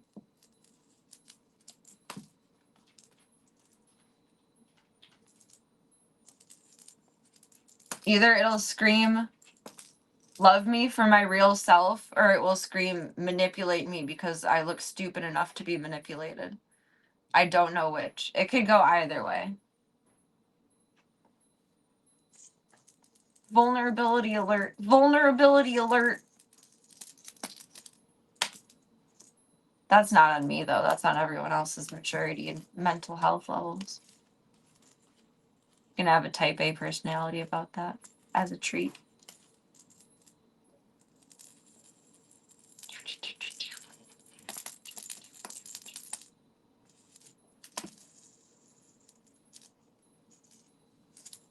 I recently learned that there's a whole bunch of like Tinder, Bumble, etc., whatever everything is, profiles that are made literally just to like market your OF or whatever other spicy sites. And I find that so fascinating and so stupid and annoying and time wasting, but also genius. And on one hand, it makes me feel great about myself because I'm like, oh, I'm an honest creator. You know, I'm not putting things where they shouldn't go. But then at the same time, it makes me feel like a lazy, stupid fuck because it's like, why didn't I think of that? Why didn't I do that? I don't think it would be a good choice to do that, but why didn't I do that? Happy Sunday, Cypher. Hope the day is being kind to you. First date invitations to a masquerade ball for sure. Honestly, I would love that. I've always wanted to go to a ball. I think it would be so lovely and schmancy. I want to make a little Renaissance dress. I want to be classical and fancy. I want to learn how to do the silly dances where like one has their hand this way and you like spin around and I don't even know how it works. Obviously, I would have to learn. I think that would be fun. I have a Marie Antoinette wig. Let's go. Let's go. The determination is real. I've never officially been out dancing, but I think I told you guys before. I did like this prom thing with my grandpa that they had at a retirement home that one of his buddies was at, and there was a classical band playing, and we had a meal there, and we danced for a while, and I wore a nice-ish dress. I probably could have worn a nicer dress, but it was summerish and it worked. It was fine. It was such a nice time. I feel like I would enjoy that on an even more social level than just like grandpa time. I do have a Marie Antoinette wig. I have a whole Marie Antoinette cosplay, but like slutty style. It's not long, it's very short. But the wig is still in the box. I've never opened it up. I've never worn it. I'm in my own head about how it would actually look. And I feel like I would roast myself as soon as I put it on and look in the mirror. And I think the rest of the world would roast me. And as soon as I get over that, I will wear it. But it's been like 5 years and I'm still not over that. I do have a Marie Antoinette wig. There was a brief moment in time where MFC used to throw Halloween parties in Chicago, which was fun. I went to a couple and I enjoyed them. And I bought the Marie Antoinette cosplay for that one. But then I didn't end up doing the wig. I just did my hair like sprayed gray and like teased up. I wasn't brave enough at the last minute. That was the last one that they did, though. There was a very low turnout for that one. It was very awkward. I think I left after being there for like an hour. It was the first event that I went to that I didn't drink. And that was, I think it was in 2017 or 18. It's either 2017 or 2018 in like Halloween time, the fall.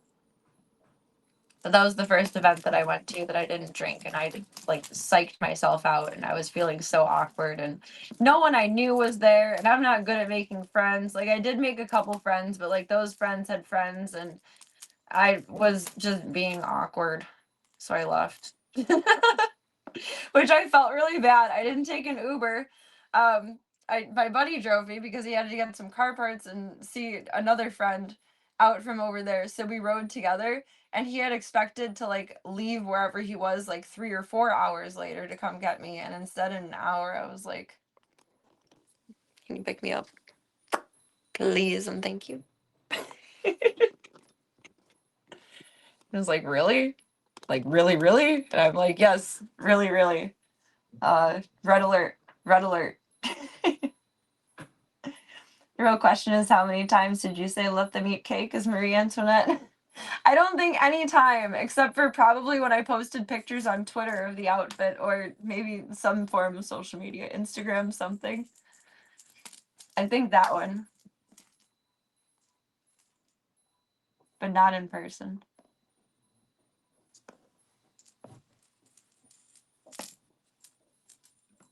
It did translate well and nicely, but it just, I put so much effort into it to only stay there for like an hour. I think at that point was when I started bringing Pippi literally to like everything with me. And then I'm able to stay for a while and actually make friends.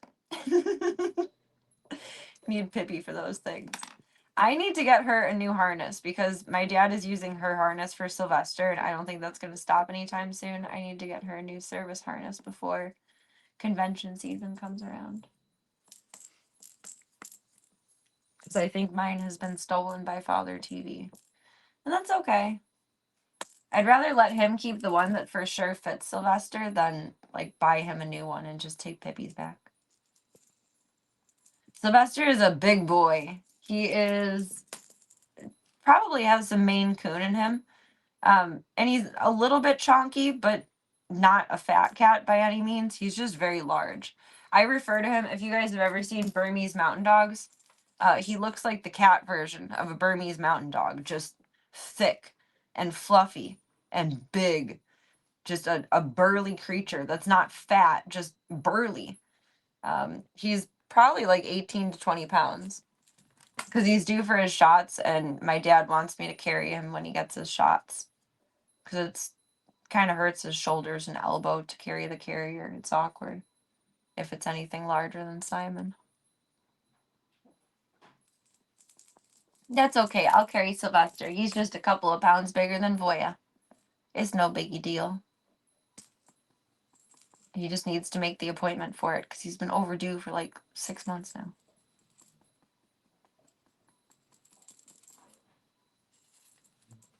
Sylvester is a very big boy. Sylvester used to be an outdoor cat. My vet's mother-in-law, so his wife's mom, also takes care of the community kitties in the same way that I do. And Sylvester ended up being very sociable and came into their house, and her husband doesn't tolerate house cats, but tolerates well, you can take care of them outside. So Sylvester was looking for a home, and it was mentioned to me, and I mentioned it to my dad because he loves black and white cats. And that's how he got Sylvester. I think outside of Simon and Nermal, I've chosen most of my dad's cats. There were the pre-existing ones when I was a kid, Henry, Bud, and Twinkie. And then I think I chose all of the cats for like a good 20 years outside of Simon and Nermal. My dad chose them. Am I allowed to lift things again? I don't know. I lost my pre-surgical paper. I put it in an organized, safe place. Wherever that is, I don't know. I can't find it at the moment. So I was trying to figure out something else too for recovery. I was like, well, I showered the other day, and I was like, well, do I need to blow dry my belly button again? Or is it like just fine now? Isn't that a weird instruction? But there's an incision in my belly button. So like it makes sense why you have to dry it with a hair dryer, but it's so weird. I just opted not to, and then I wiped it out with a Q-tip, like just in case. I think from what I remember that there's no way, it's not on my chart, and it's not online either, which is annoying as fuck. I think it was 3 to 4 weeks post-surgery to keep on the only 10 to 15 pounds. So I think by next month it should be good. Because I know retroactively I planned that Tank would miss his shot this month. Pippi would miss her shot this month. Marbles would miss her little butt squeeze this month. But we'll catch back up on it in February. So I think I had planned for most of January to be don't lift things, even though I definitely did, but I survived. I survived. Probably not very intelligently, but I survived. But I think I'm able to, like, as of next week. And then I need to look up for the working out too, because I think that was 4 to 6 weeks after, but I was hoping it was more like 4 weeks. It's in a pile somewhere, but right now I have all of Chauncey's paperwork out, and I put all of my stuff away, so it wouldn't be multiple piles everywhere. And I don't know where I put my stuff. I gotta figure it out. It is strange instructions, but I mean, I guess it makes sense. Like, your belly button like swirls in, and there's like minor, like tiny folds of skin, so to keep all of the moisture out of it. I didn't have a hair dryer though, and my dad had two, so I asked if I could borrow one because I took my first shower after surgery over there.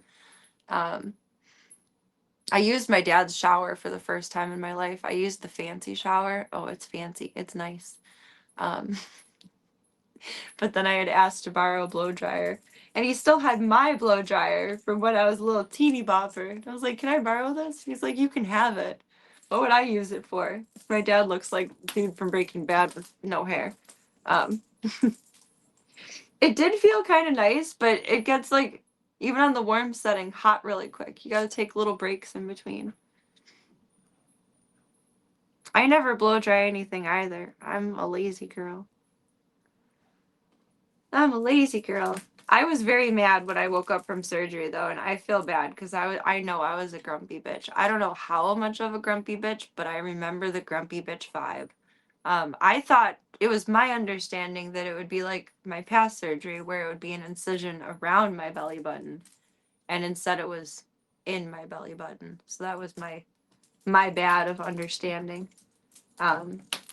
Because I woke up and I was like, I need to get my belly button ring back in. And the nurse was like, I don't think you can do that. You have an incision in your belly button. I was like, what? Are you fucking kidding me? And that's like the most that I remember is just that moment. But I did get my belly button ring back in sometime last week. I don't know if I was supposed to yet or not, but I'm glad I did because it was probably one of the last couple of days where it would have still gone through.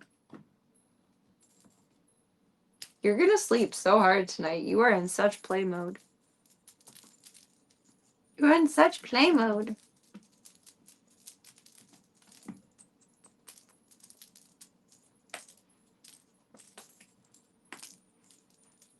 I will say though, it was nice to like take a break and like from blow drying my belly button, which was quite strange.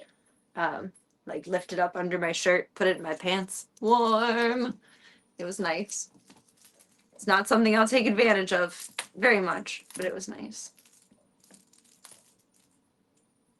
I felt so fancy though. Oh my god.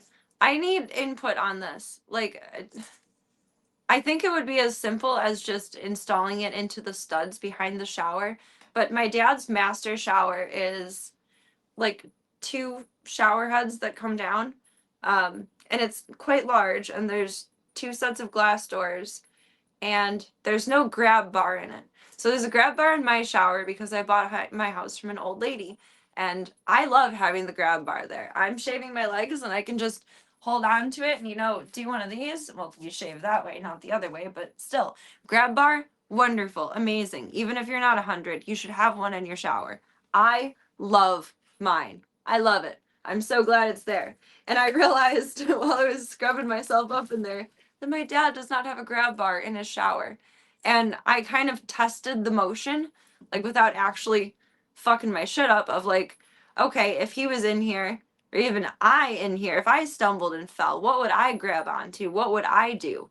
And the easiest thing would be the bar on the glass door, but it's not steady. Like, if a body fell on it, or even if you pushed and like tripped and steadied yourself on it too hard, it would fall through.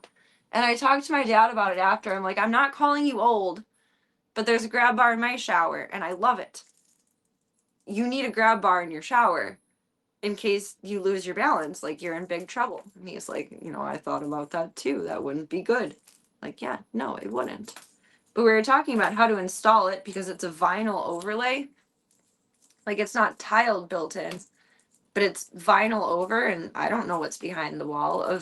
Would he have to redo the shower entirely to put in a grab bar, or would it just be like, find the studs? I don't know. That's my 2026 mission, is to get a grab bar in his shower.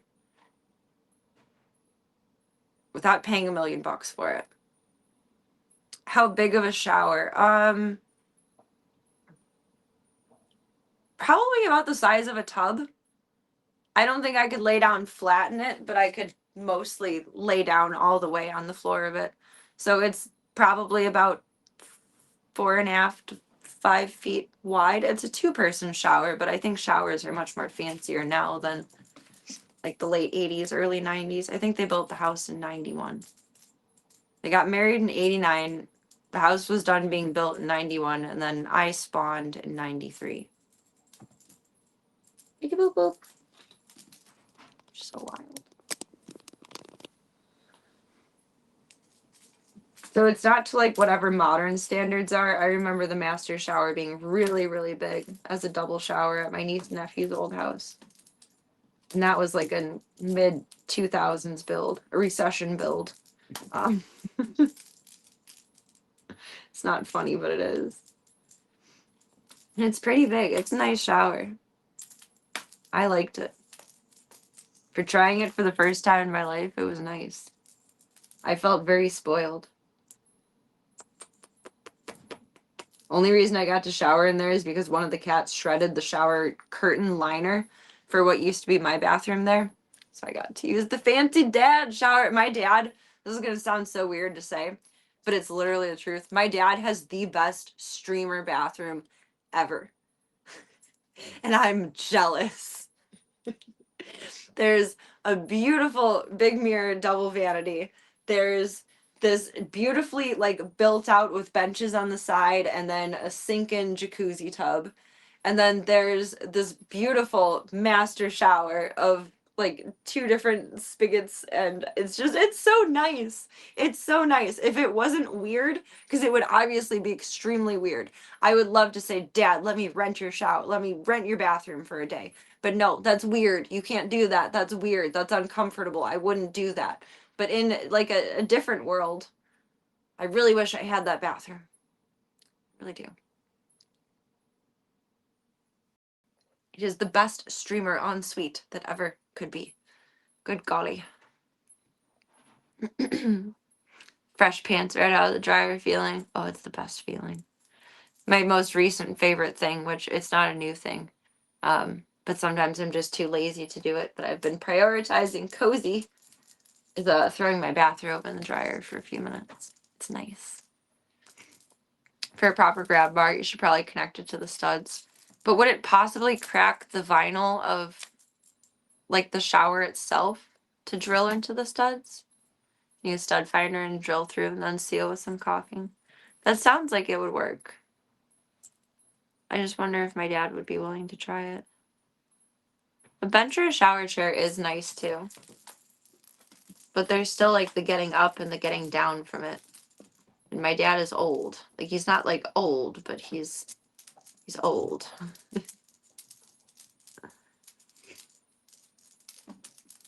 Just makes me worry. My mission this year is somehow to get a grab bar in there.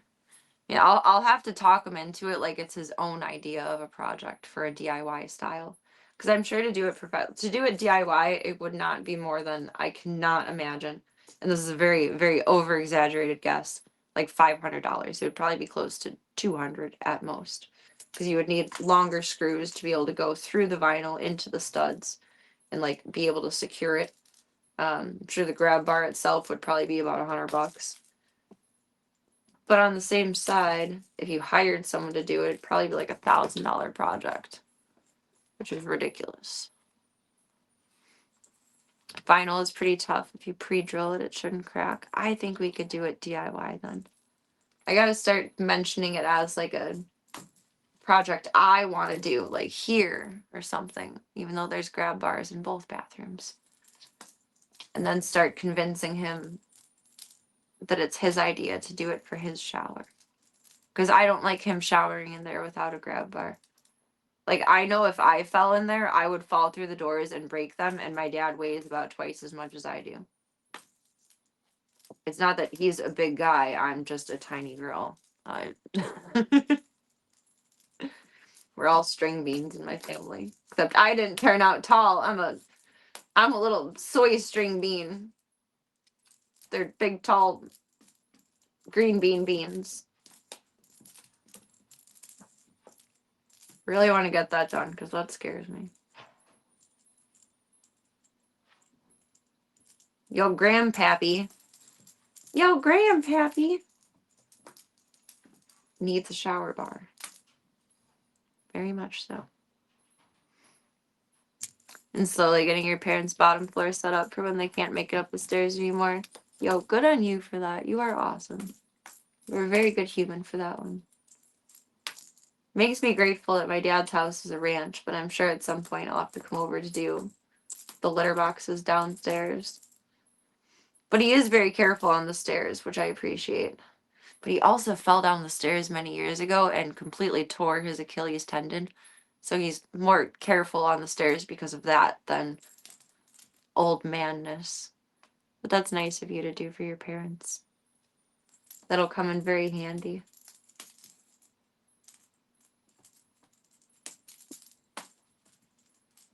Oh my god, Daisy has my dad wrapped around his finger. I think a few months ago, or maybe even like a month, a few weeks, at some point within a memorable-ish chunk of time, I mentioned that my dad's stubborn on the amount of litter boxes he has in the house. He now has 3 set up instead of 1. Because what if Daisy doesn't want to go where the boys go? He set up another one, and then Nermal started sharing it with her. And Nermal gets an upset tummy sometimes. So it wasn't just for her space. It was the 3rd one is now so she doesn't step in Nermal moments. Which he can't control what cat uses what litter box. But she has got him wrapped around her little pinky paw. It's fucking hilarious. I do not envy you on remodeling the bathroom, though.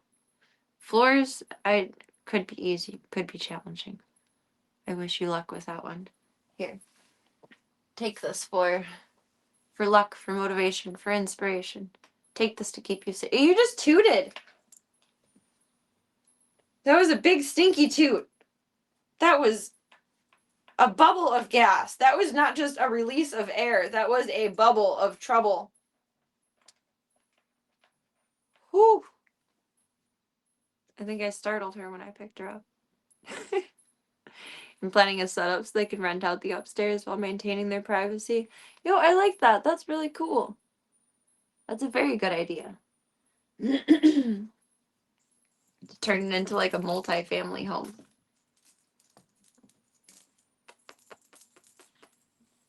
It wasn't renovated this way, but a house where I used to hang out when I was a kid. One of the girls I was in Girl Scouts with, they had like a farmhouse that was split into the main floor being one family part of home, and then the servant stairs would lead from the upstairs, which was an entire apartment, down to like the main kitchen. And it would go out to like the back door section. So you could access the full kitchen versus just like countertops and appliances upstairs. Like stove and oven. Or you could just go out the back door that way. But it was almost entirely split otherwise. It was so neat. I really like that kind of setup. I think about that house sometimes and how it would be a good setup for the zoo. I really like that house. But you guys know I love old houses. Abandoned Explorer. Boop boop. Boop boop. Boop boop. It was one of the first original farmhouses to the area that it was in. It was so old. It was so cool. We used to ghost hunt, but we never found anything. Or nothing ever found us, rather.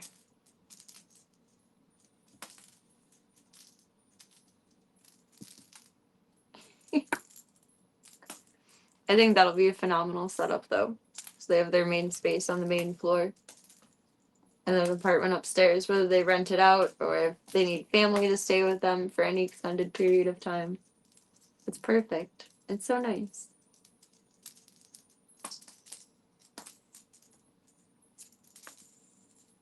I like the idea of multiple spaces like that. Like at some point on the Franch, whenever my dad is old, I'd like to have like a mother-in-law house, I think they're called, where it's just like a little guest house on your property.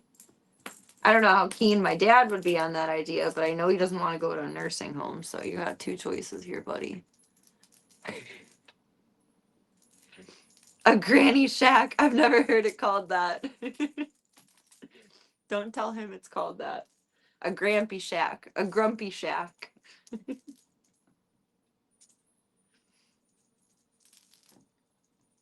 think that's something I'd like to do for him. We'll have to share the space with cats, though, which I think that'll be a selling point. I don't think that'll be a convincer.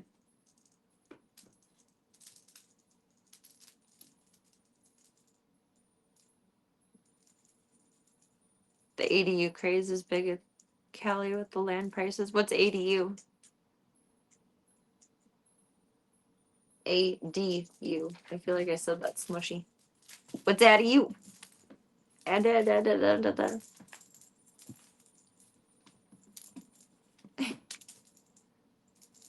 Additional dwelling unit or accessory dwelling unit, a mother-in-law. Oh, good. I mean, one, it encourages in some way families to stay together and take care of their elders. That's not really like an American culture thing. It kind of is, but it's not as prevalent as it is in other cultures, and that kind of makes me sad. But that's just my opinion, man. But I do like the idea of a mother-in-law suite. I tried to convince my grandpa a million times to move in here, and he just wouldn't do it.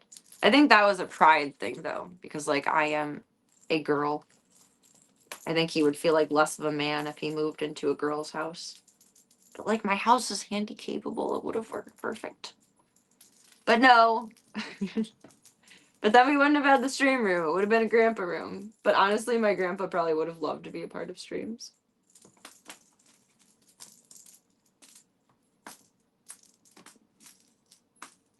He liked being the smartest man in the room. And I feel like that's common with many streamers. It's impossible to stream or attempt to be a streamer and not have some sort of inflated ego. I wholly acknowledge I have an inflated ego to a sense. I'm playing with a cat sitting on my butt right now, and I think what I'm doing is at least moderately important. It takes a bit of Delulu to feel that way and, like, believe it.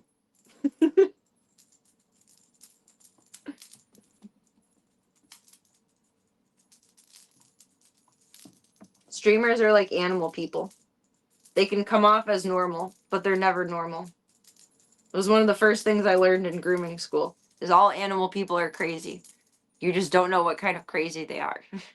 Either, like, absolutely batshit insane, like, drinking till the sun comes up, addicted to drugs, and has no idea what they're doing, but still tries their best, or is placated and belligerent like me about what they feel and everything in between. Chief among your many admirable qualities is your humility.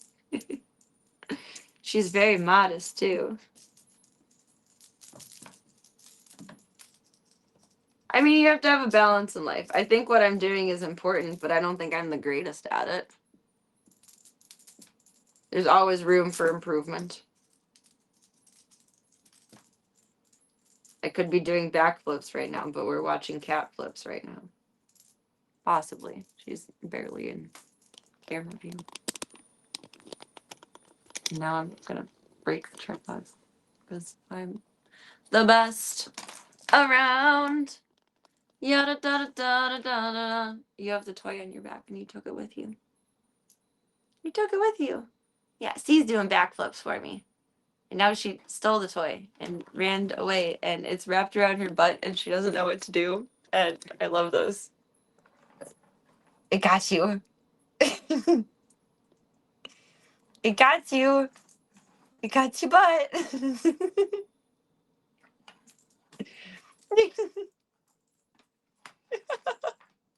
How did she do that so perfectly?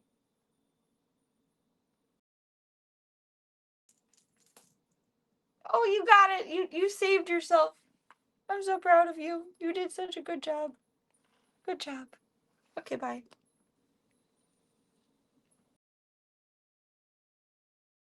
You getting tired yet, kid? That little jump.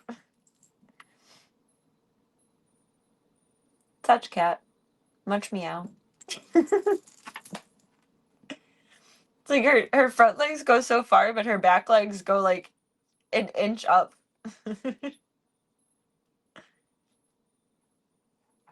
Do one more, Peebs.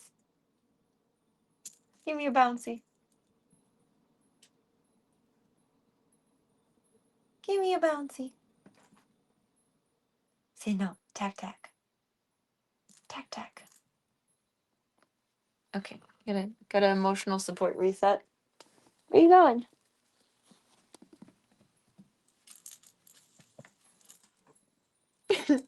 There's determination there. See, it's roly-poly-oly. Fox is hunting rodents in the snow. Her back feet barely get any air. She does kind of have like the bounce of a fox. It's like a swimming motion. It's not a jump. So long and thanks for all the fish.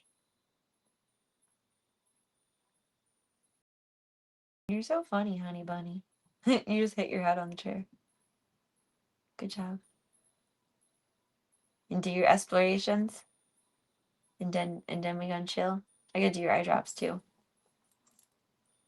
Her eyes were still a little boogie again today.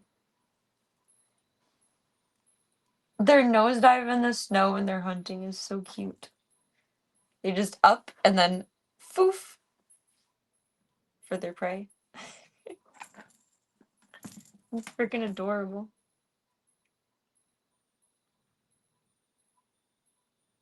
Yeah, like a lawn dart. They just torpedo right in. What are you doing, Peebs?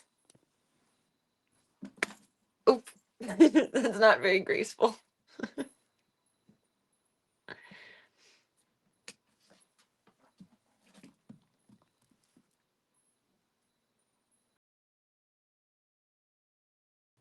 You have the funniest little kitten zooms. Zipper is universal cat toy. Num num num num. I think it's even more comical because foxes have such bushy tails. So you just see this like foo, a foofle. Kind of like that one running away in the air. Mama. Mama, what you doing? Oh, she's a mighty queen. Are you so big and tall? Are you so big and tall?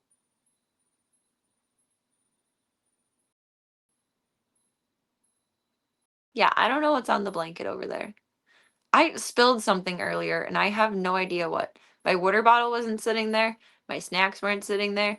Nothing wet was sitting there, but then suddenly it was wet, but I smelled it and it's not stinky. So I don't know what it was. I don't think it's a PB accident, but something spilled. I don't know what. Why are you sniffing that? You ready for some droppies?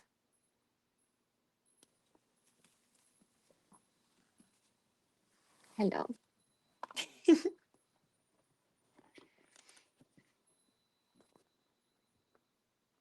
Oh, you chilling?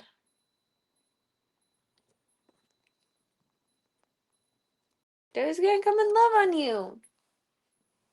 Stinky butt. Stinky butt. You gotta do your eye drops.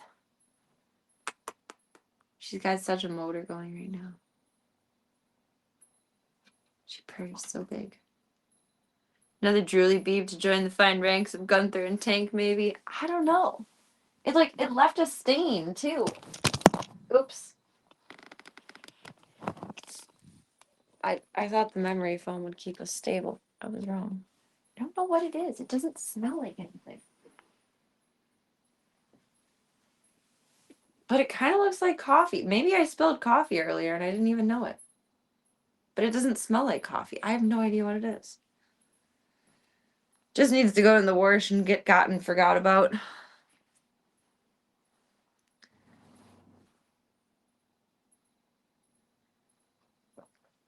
must achieve my final form. I must start drooling excessively and doing backflips. Right meow. Right meow. Right, droppies. Droppies. Are you gonna come here for it?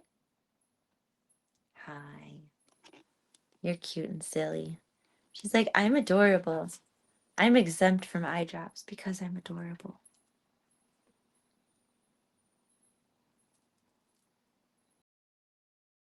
I call you Rainbird. I'm here for it. Oh, let me pick your eye boogies before we do droppies. Hold on. I don't know what is going on with this, girlfriend. It's a resurgence of something. No, okay, we'll reset. You're getting wily. Okay, ready? One, I know, I don't like eye drops either. I know, they feel funny. They feel funny. There you go.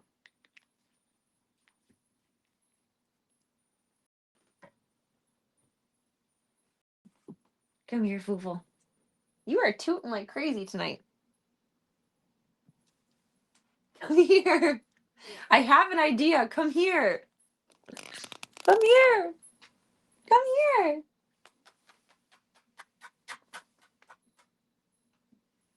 It's the adventures of Rainbird and Pygmy Puff. Burr, burr, burr, burr.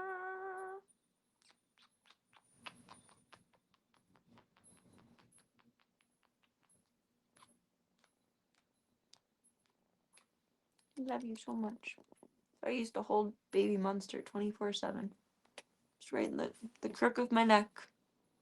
On top of my chest. Daisy let me hold her like this a little bit. Stripes and Nibbler weren't the most into it. And it's nice to relive these little moments with Peebs. Maybe it's an outdoor kitty thing. The others had the privilege of being born indoors. What is on you, lady? There we go. All better. No, coffee is not for babies. Coffee is not for babies. It's not for babies. What are you pressing buttons? It's not for babies.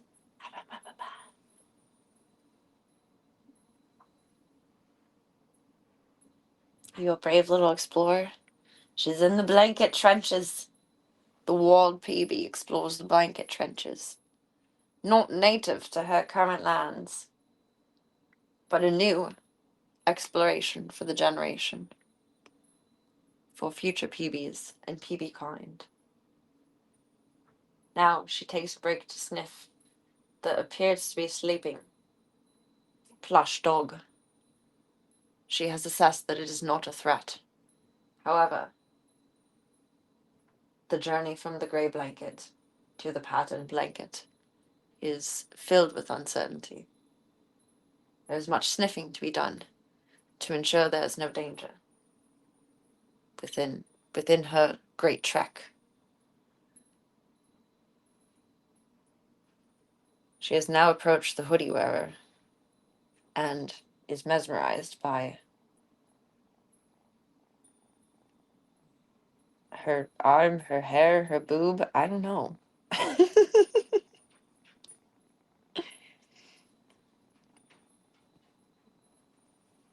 And she's off. No, you can't have my coffee. Alright, Peebs, you get a few more minutes to be wild. And then it's mama game time. And then low and slow DJ hour with Gigi.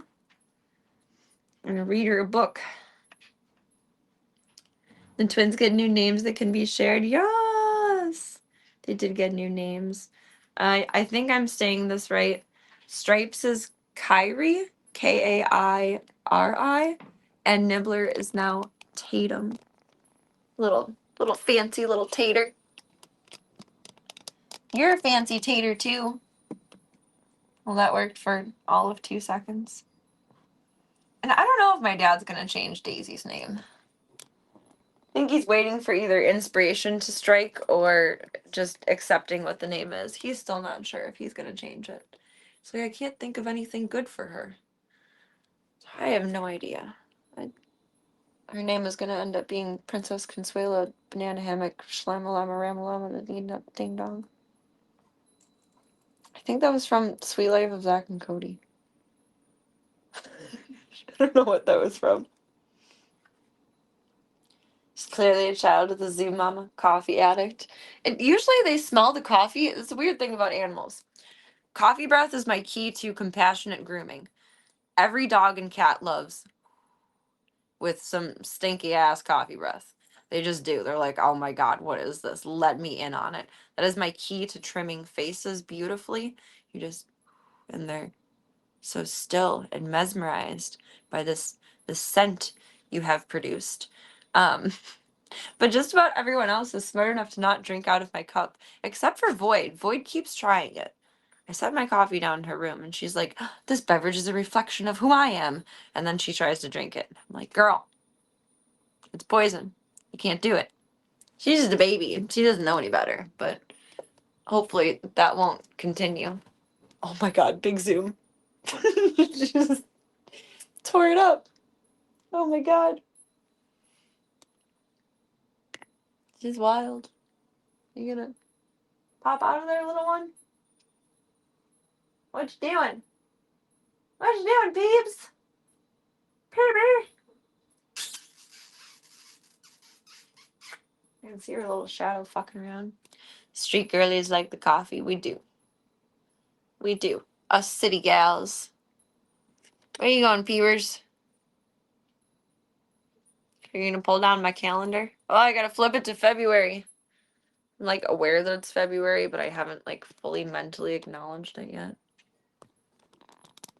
I'm gonna flip the calendar. Who's the kitty for this month? Maybe it's doggies and kitties? It's a calendar that Paws sent me.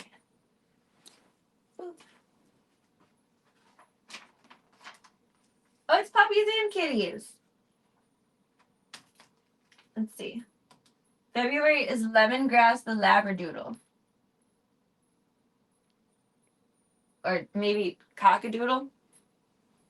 Baby, what are you doing? No coffee. No coffee. It's a cute little pup. It's a cute little pup. You can talk to Munster about that shredded bit of wall. There used to be a table in that corner, and he made choices. He also made choices over there, but you can't really see it through the curtain. Talk to Munster about that.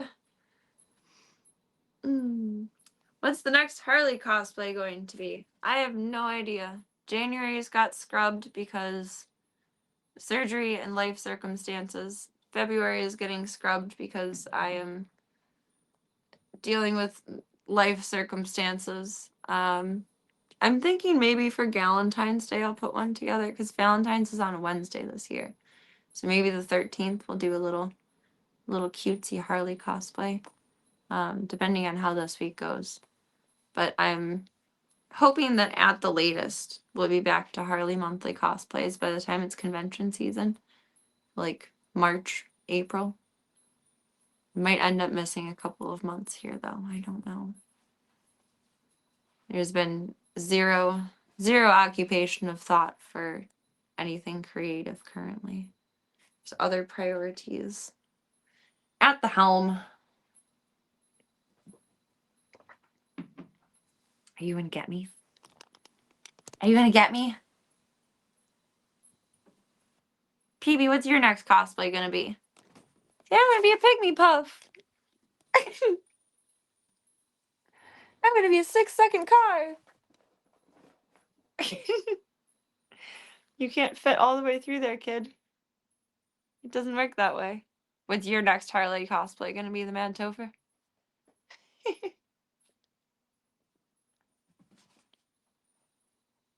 What are you doing?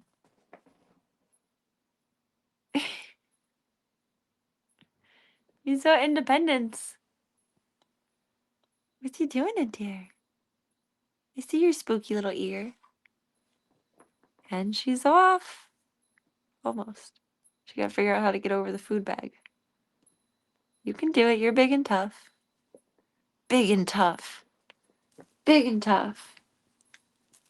No, that's That's for your potty box, girlfriend. Ick. Ick. Ick. Icky caca. She's like, oh, I didn't do it. It wasn't me. It wasn't me. It wasn't me. It was the gangster rap and the peppermint schnapps.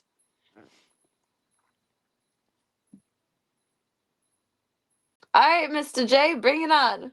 Bring it on. I gotta see this.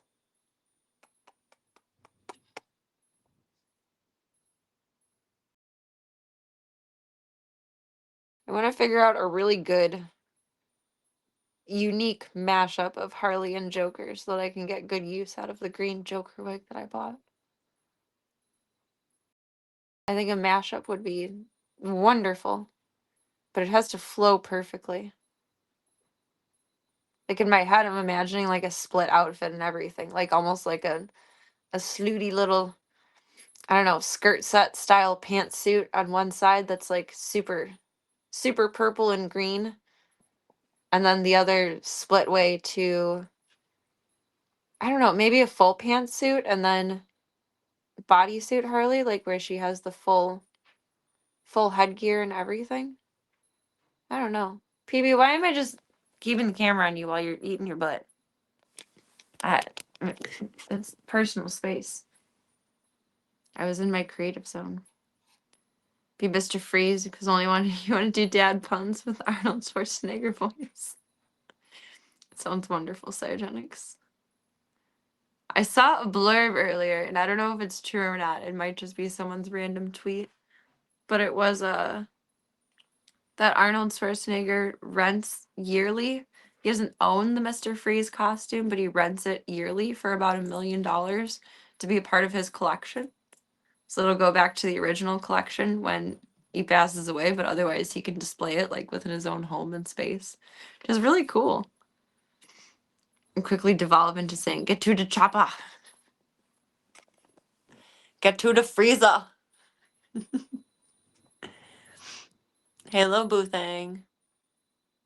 You ready to relax a little bit? Maybe. Doing some rub-ins. Still waiting for her to climb on me. That hasn't happened yet. I thought that was like a universal kitten thing. We're not gonna drink coffee. No, we're not gonna drink coffee.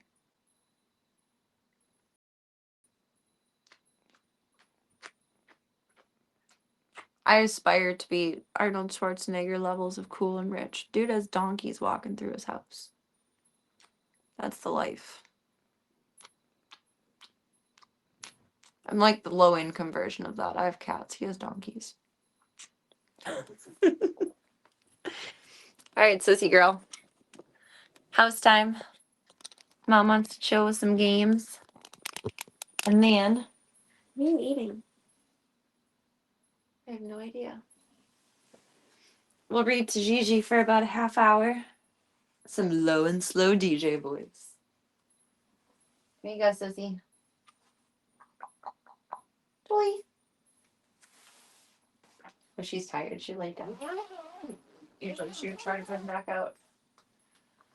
She's like, oh, thank you, Mom, for making boundaries for me. First, you have to be Mr. Universe, but what if I'm Madam President? I don't mean shit. Oh, that was a good pop. I didn't even think that would happen. That felt good. Bob was back into Oi. Main space. Oh, that was the pumpkin. It scared the crap out of me. I had no idea what I just stepped on. I knew it wasn't baby, but I knew it was solid. Oi. That was worrisome. I'll put that back in the fridge and I'm gonna heat up and make a little bit more coffee. Some instant, I think. I do declare. Oh. Let's swap this back over. Blurp. Blurp, blurp, blurp.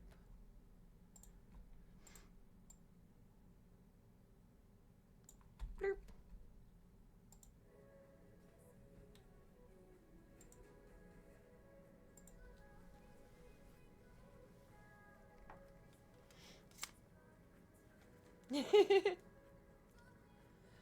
Just combine all of the slogans.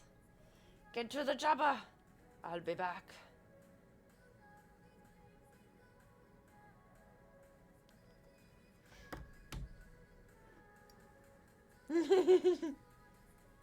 Followed by a, who is your daddy and what does he do? You guys are funny.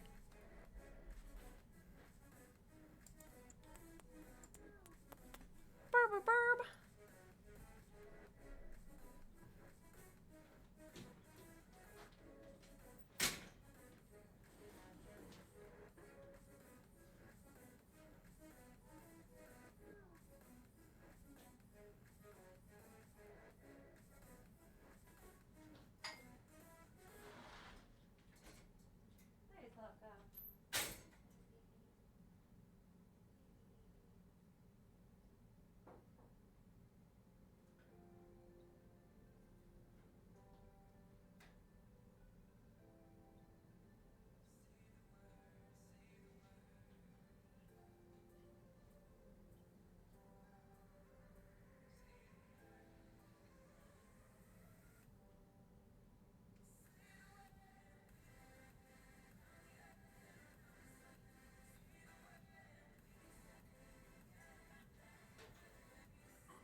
I look like a crazy person reading downstairs at Gigi because we're not ever going to see her because she still hides. But I think it'll be fun to try. I'm quiet?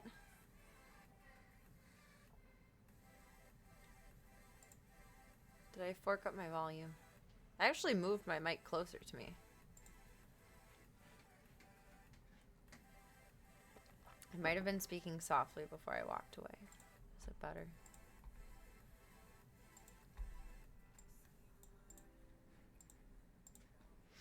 Welcome, West End. Hope you're having a good night so far. Oh, the Go Cam, or the Go Chat is in my pocket.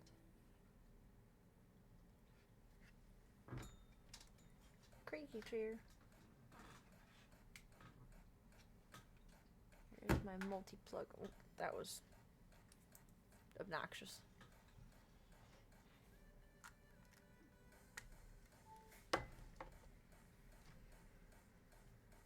Technology, you fail me. Let me look at 2 different settings.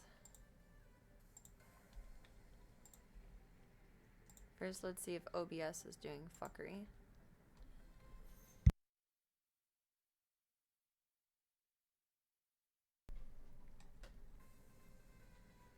That's where it should be. Oh, this is so confusing, complicated to get into.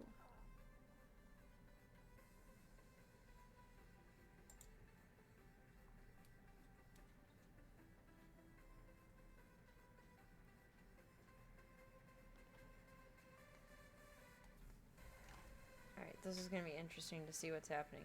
My input volume on Windows side of microphone has changed to 30, which it should be at 100, I'm pretty sure. I'm going to echo for a second. I want to see what it sounds like. Then what about now? Then what about now?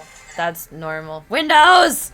Go fuck yourself! You just change things in the background because you're like, oh, I think this is a good idea. No, it's not! I didn't tell you to do it! You stinky butthole. Thank you for noticing that. Now that was probably extremely obnoxious because I was yelling. Kind of. I was speaking in a loud tone. Not yelling, but not speaking softly. Not speaking softly and carrying a big stick. That should be better, though. Every once in a while, something just thinks for itself, and... Lord, is that annoying? If it's going to do that, I feel like there should be a little, like, pop-up notification in the window that's like, we have adjusted this setting for you. Don't just do it secretly behind my back. Gaslighting, manipulative behavior. It wasn't the low and slow DJ voice for sure. No, we need that. Need that for Gige. I'm gonna let this charge up a little bit. Blurp this over here. And we'll bop into games for a little bit. I want the loot. Give me the loot.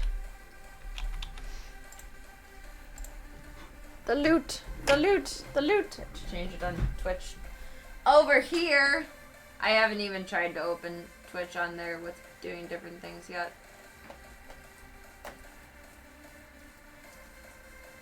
I'm not prepared for more disappointment.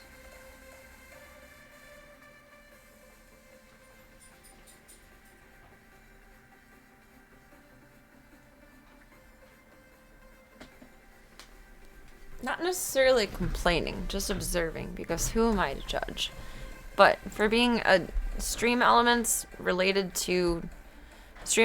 relation to Twitch, specifically sponsorship thingy, whatever, the game itself has an awfully low view count. There's one person watching it on Twitch right now. Probably 0 on Kick.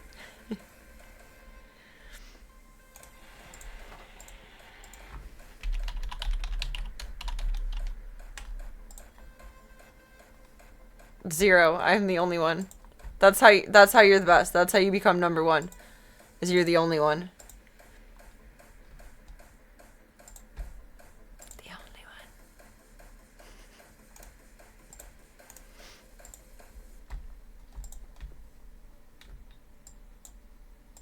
one. If I'm the only one, I'm automatically the best. And that's on being an only child.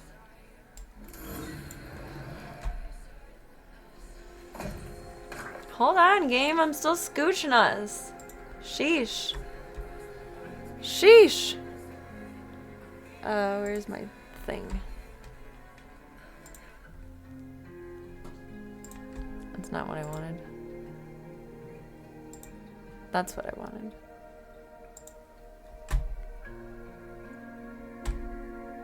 Ah! Okay, apparently my computer needs to restart because it's made a lot of choices in the background, apparently. Okay.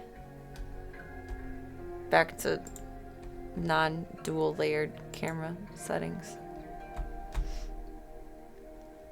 But now I can't get rid of my background. That's fine. It's fine. Everything's fine. It's fine. It's fine. That's too far, but it's fine. It's fine. It's just fine. I don't know where I am.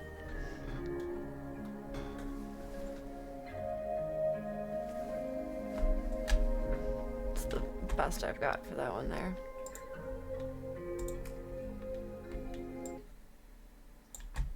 That's crooked.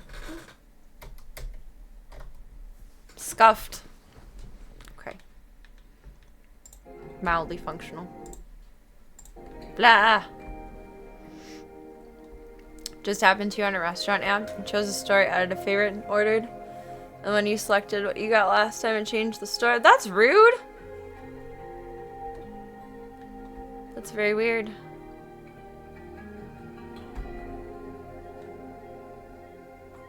I would feel jilted by that. Yes, we're number one. We are the greatest. We're the only one. We are therefore number one. We are the best. I updated nothing when I need to update things. I think things just started to do things on their own. I don't have this machine as finely tuned to not fuck with me as I did the old machine. So we're still learning. We're getting there. I think there's things happening in the background. The only thing that I changed today was after stream was scuffing, I changed my bitrate issues. I lowered my bitrate. Bless you, bless you. And that's it. Everything else is out of my hands. Called the store and the order went to, and they said it escalates up to the district manager before a refund can process. What the fuck? But the order did not get fulfilled and got skirped around. It's not up to a district manager that's like naturally not functioning. Return monies.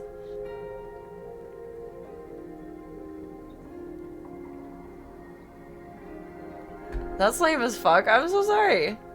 That's very rude of them. For shame. Why this game is so loud? Now it's not gonna make sounds at all. There we go. Be a grandpa and go to the store yourself. Apps are so dumb. They are pretty dumb sometimes. But sometimes you get app-only deals too. Which is where I see the benefit of it.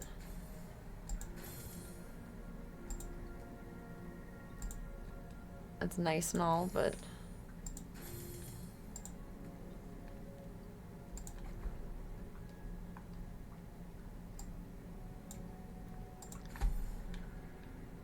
why is it? Oh, that's the other. Unlock at VIP 4. Well, that's for another day, Serena. Aha, aha, aha, aha, aha. Aha. It's cozy under here.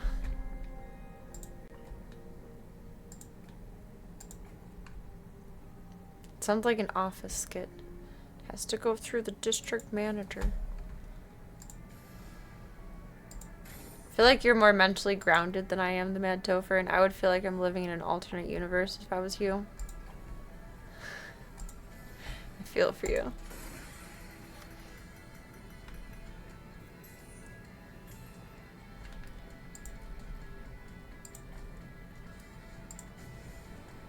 A box. A box.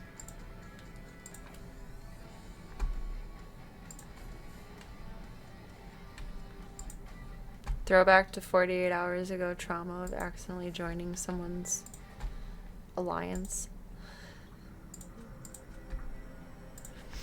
Keep thinking of that and it still gives me the jeebies. It's a no-no.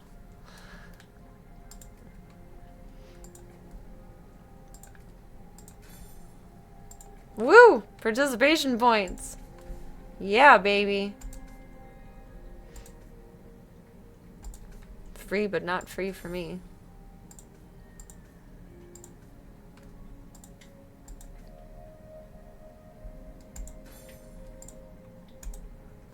There's the box. It's a gift. Mirrorverse Topher would be the happy Topher.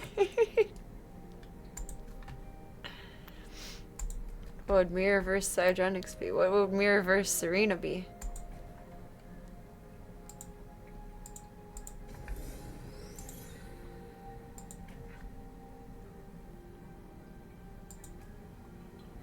I mean, I guess not if I'm full. You goober.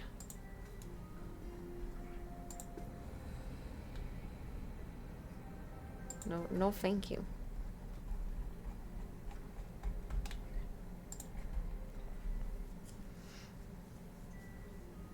Didn't have much time to bitch about it at the time. Oh. Should have pinged me on Discord. I always have the time to bitch. That's like a whole mess all at once, though. It sounds like you were trying to make something simple and concise and easy and functional, and it just all went to shit.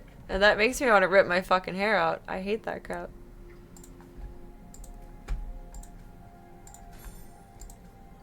I screamed about it the other night. Today's Serena is always trying to make life easier for tomorrow's Serena. It doesn't have to be that difficult. Don't need it to be lemon difficult. Mirrorverse Serena. Chaos Linda. How did you come up with that? I don't know you. Stranger danger. Boombasters makes me think of Mr. Boombastic. Crazy, fantastic.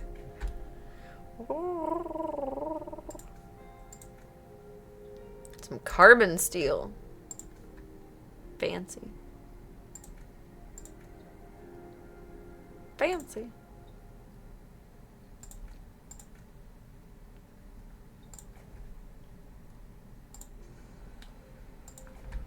It's always something that I think it is, and it's not. There's nothing there for me.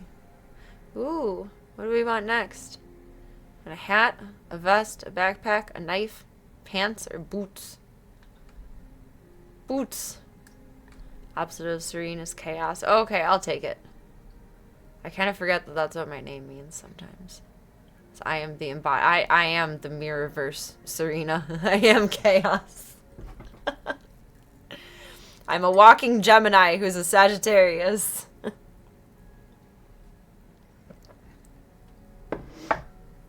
Mirrorverse Cyogenics would be, one of my hairs was in my coffee! That was gross! Also, why am I so grossed out when it's my hair versus if it's an animal hair? Why is my hair grosser? It literally comes off of my head. It's literally a part of me becoming more of a part of me. But there's a cat hair and I'm like, oh, that's annoying. My hair, I'm like, ugh. Mirrorverse Cyogenics would be Wideogenics. It's lovely. Boots. And all you need is cats for a dance party. Alright, I'm sold. No equipment available. We're gonna workshop some bitches. Survivor sneakers. Survivor sneakers for Serena. Say that 5 times fast. Commander, resources are depleted. Well, that sounds like a you problem. Not a me problem. We got some boots. He's not wearing them, though. But, oh, okay. Whatever you say, boss.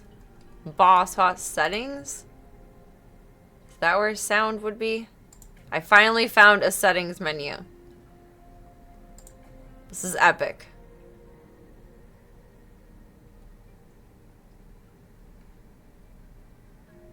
You can like turn it on or off, not up or down.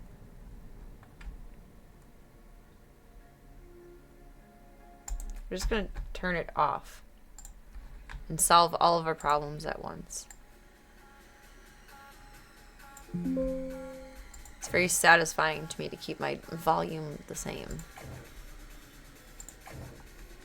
Nope. Stranger danger.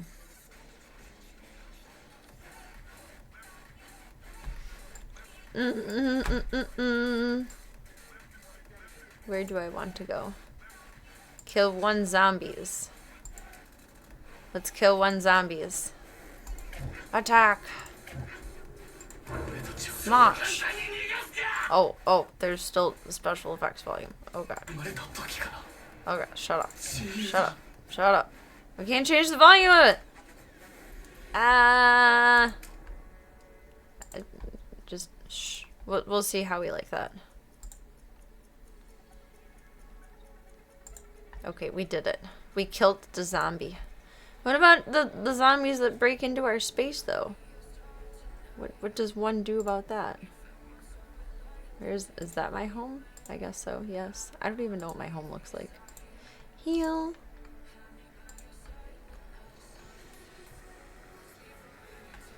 You know what? I interrupted myself. I'm sorry. I'm sorry. That was rude.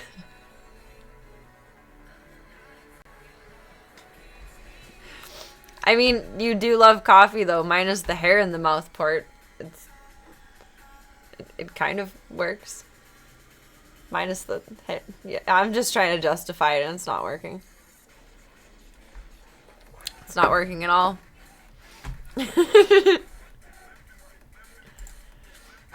But really, why is that so much grosser to me if it's my hair versus floofy floofs? I don't know. I guess I have for a moment an irrational fear that it's not my hair, that it's someone else's hair. But how would or could it be? There's no one else here. There's no one else here. It's just me. There is no way.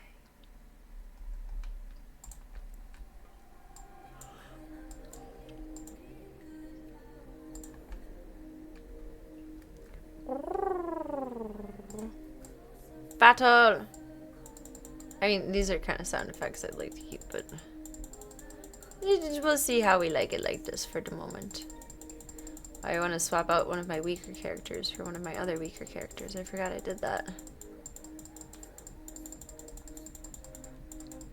GG's for noticing that that probably matters.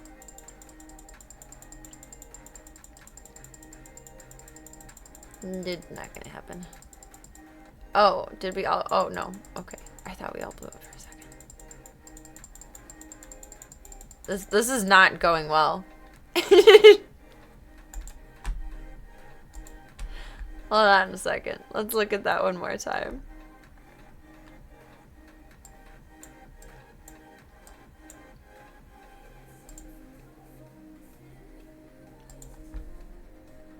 Evenly matched? What is it if we have her?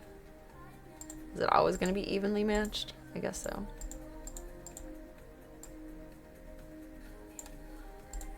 We need the assistance of the elders for this one.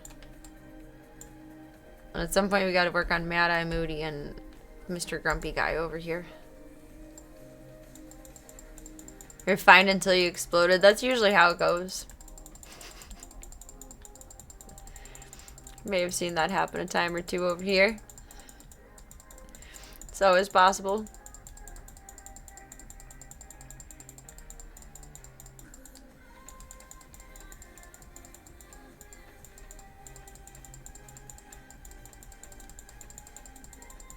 I think I died somewhere over here before. Let's see if we can avoid that. There's only 33 more zombies. Only. Oh wait, no, that's how many meters we're going. I don't know what I thought the M stood for, but I didn't think it was that. Different unit of measurement.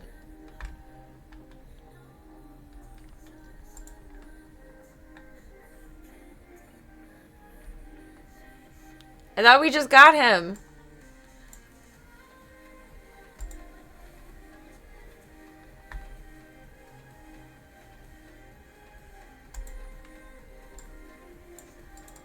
I am perplexed.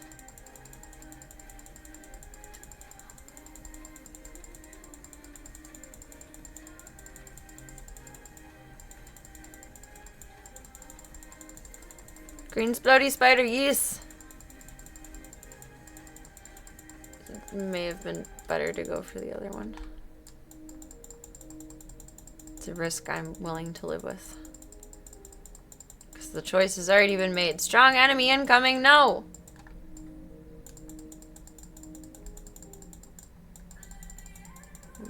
Don't be a bad bitch.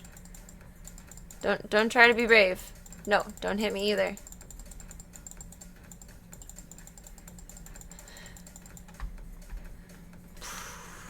That's so epic.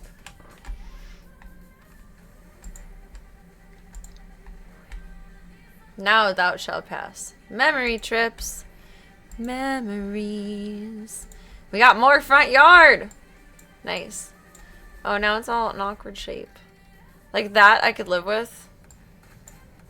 That's uncomfortable. Like, what, can we put in, like, a pool over there or something?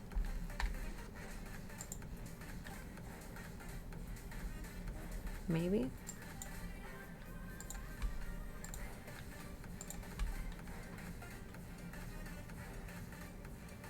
Why is that discounted? Can I do that? Let's do it.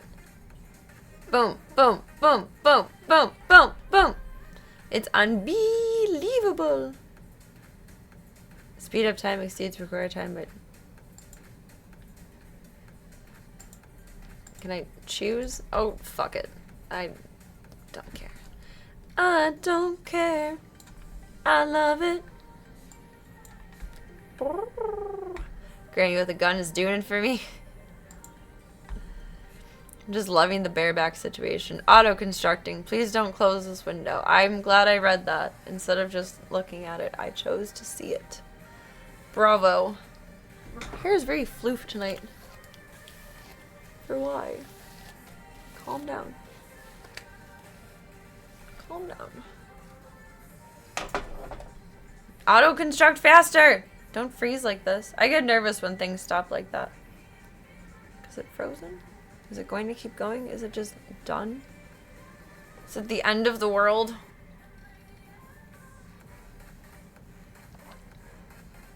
Compulsive clicking in me wants to close the window. I want to close it too. Having an immense amount of self-control right now. Although maybe it's taking a while because the oil factory is going from level 1 to level 9. But also, like, really, is this the most... Oh, it's not frozen. A thing popped up. This is obviously the world's most, you know, resource-intensive game to ever exist. Oh my god, fixing my shirt just cracked my wrist. That was weird. Obviously it needed it, though.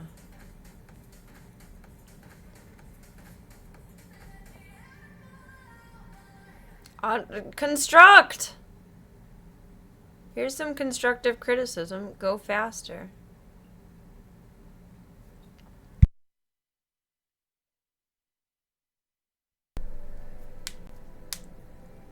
It's very resource intense. Only a select few are able to stream it. I am the only one. I am the greatest. By default. By default. Particularly no one on Kick that streams Neverwinter during the day. And I used to be #1 at that one too. It's the little things in life. You know, no matter how silly it is, if you feel like it's a win, it's a win. This is upsetting. What do you want me to do in the meantime? Paint my nails? I don't feel like doing that. I don't mean to brag, but, you know, I'm the only one streaming it, therefore. #1, baby. I am the greatest. She's the best around. I want to exit it. Should I exit it? Can I exit it? I'm gonna exit it. It says not to, and I just kind of don't care.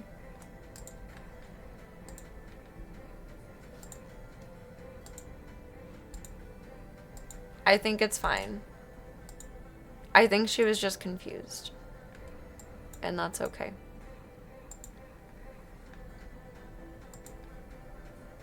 Stranger danger. Search. We did a side mission. I didn't even know we were doing it.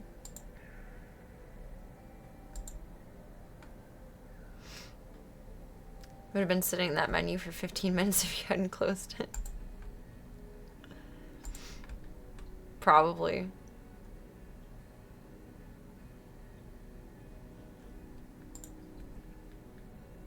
It's worth it to be a carefree soul at times.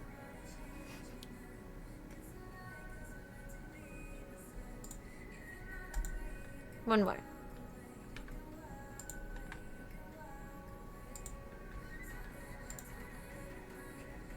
Stuff and things.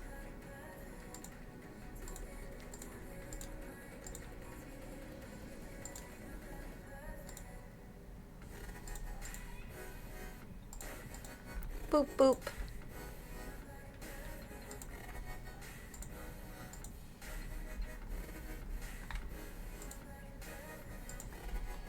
Victory! Who needs something? Grandma! Grandma got skills! Heard some streamers talk about bounties on Twitch. Know what those are? I don't. I would speculate that it has something to do with like receiving in-game loot, but I have no idea. I think that's what drops are though. I really don't know what drops are either. I think that's what drops are. So then bounties are probably something different. Does it really matter? I don't know.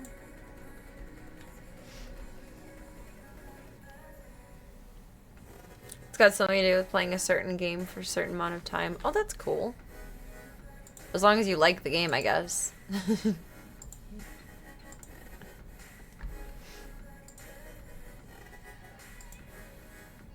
Is it more for the streamer or is it more for the community? Like the streamer plays and streams the game for a certain amount of time, or like community member plays and streams the game that the streamer is playing for XYZ time. That was like confusing to lay out all together. Sheesh.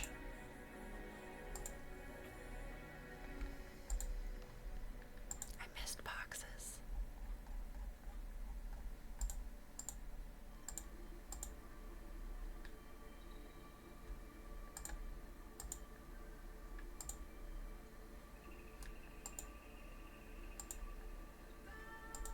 I missed one.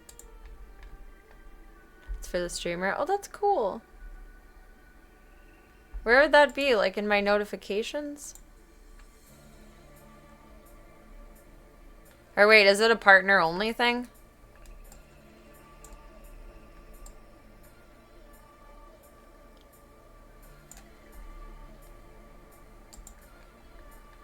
I am not partner. I wonder.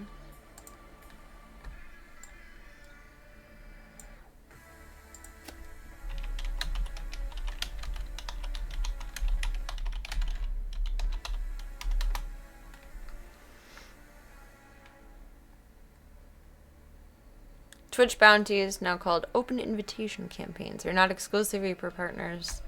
Well, that's behind me. Oops. But they're generally invite only and primarily geared towards US partners. So it probably would be in my little notifications section if we ever see it. Yeah, I don't know if we're gonna see one of those. That's a cool thing to implement, though.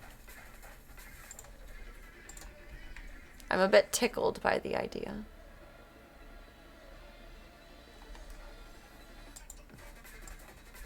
Grandma's heavily leveled up. Well, layered and leveled. Let's see how maybe that will work. This isn't a bounty, it's through stream elements.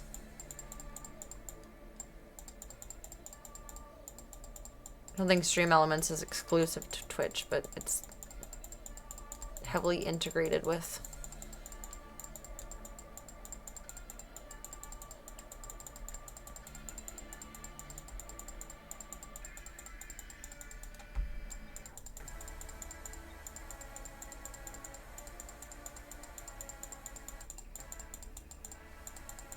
Survival!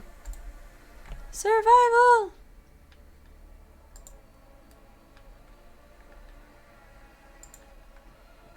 If one ever comes up one day, we should try it.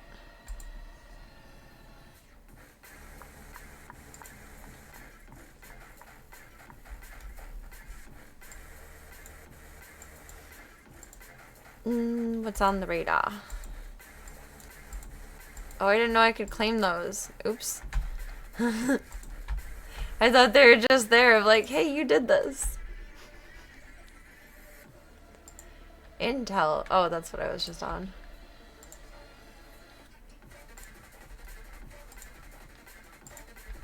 I swear the radar thing, or the little satellite dish was green before. Important. Rare. Legendary. Special. Okay, let's be rare. Medium rare Serena.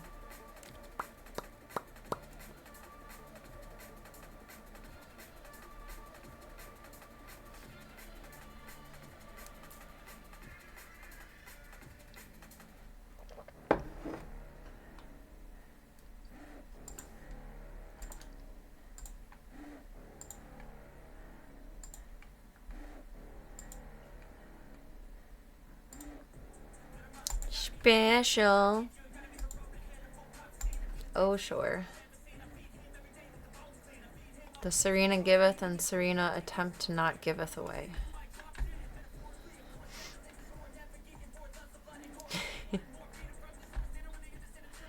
Can't hear it without hearing creep. That's fair. I think it's the way I say it too. Special. So special. But I'ma be. There, now you have another song stuck in your head. Why so many more? Goodness golly. Rare. Let's go. We have quite the little convoy there.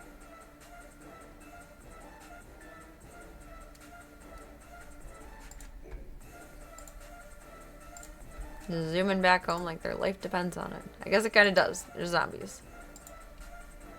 You be zombies. Zombies out there. 6, 5, 4, 3, 2, 1. Happy New Year! Happy February! Oh, you bitch. Oh my goodness. Happy New Year! Instead of like noisemakers, you just have Charlie in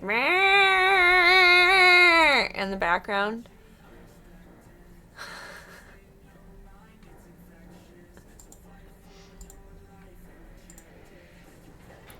I want to be the groundhog. I want to be in charge and wake up and say, yes, we have spring and not 6 more weeks of winter. Can I be the groundhog? Baby's first furry suit. I don't think that would be a common choice, though. It'd be interesting. Not that that's like a life goal or priority that I have to achieve or obtain, but it'd be unique. You have to move to Philly? Oh, that's not happening. Philly doesn't like me and the feeling is mutual. The feeling is very mutual.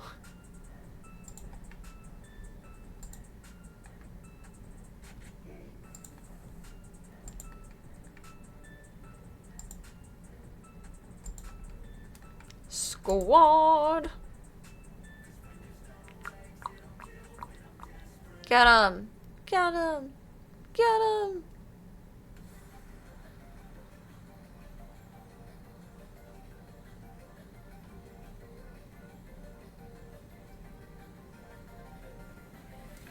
Slade. No. Stranger danger.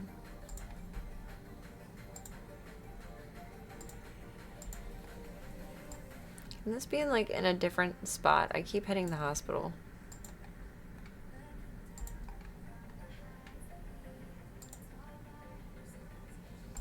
Protect the survivors. Protect the survivors. Do a couple more of these and then a couple more big fights and grab all the extra loot. And then low and slow DJ hour with Gigi. With Gigi. You already explored there, Commander. Well, you know what? Sometimes I just click buttons. Thank you very much. We really live that far away? Raise ya.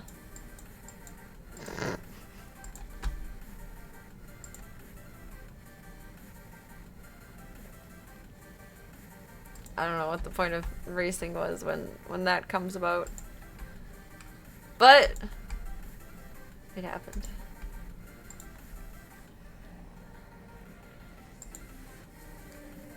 Oh, I can change who's up there. Oops. We'll fork with that next time. What do you think, guys? Is the groundhog gonna see a shadow?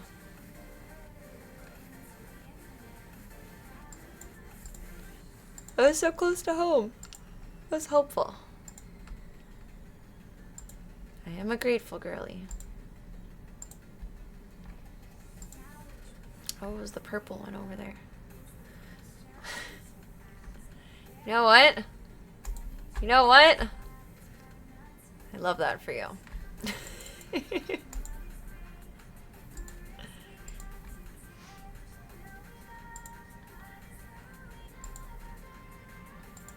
Oh, reloot. Which one did I click? This one. Special. Oh no, I triggered again. Oop. Is that shooting out smoke or is that on fire? I guess it's none of my business. It is not summer here. But it was a little bit warmer today. It felt much warmer, but in reality it was just in the consistent 20s versus the consistent teens. But it felt warmer today. I didn't have to put 2 pairs of pants on to go outside. And that was nice. I felt blessed. I felt privileged. No. Don't get ears full of ice. Keep your little earsies warm. Mad Topher, do I need to make you a headband? Crochet you a little head cover. And driving to the Mexican place for dinner, you drove past a family riding their bikes to the beach. Ugh, lucky bitches. All that's happening at the beach here is there are stupid people walking on the ice when it's not stable. That's what's happening at the beach here. Just human intelligence displaying itself in its greatest form.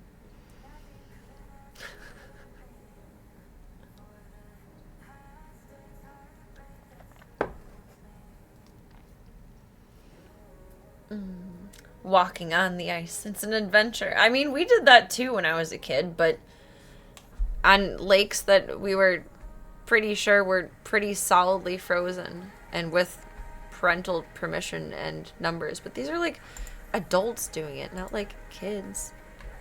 Just out there walking on it. Like it's really stupid.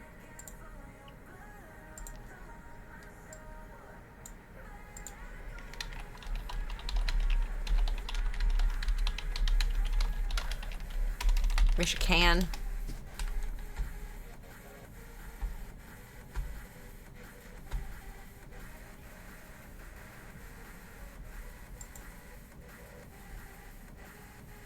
Coast Guard issues warning. Stop being stupid.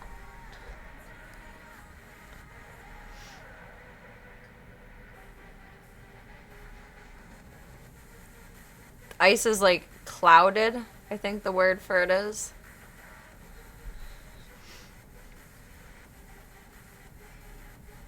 People really are that stupid.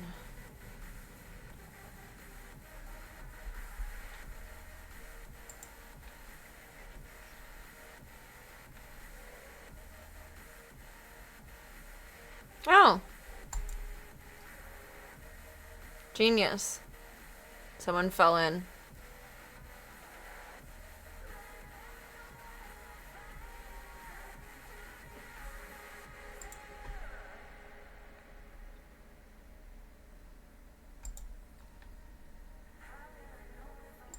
It's just Darwinism at its finest.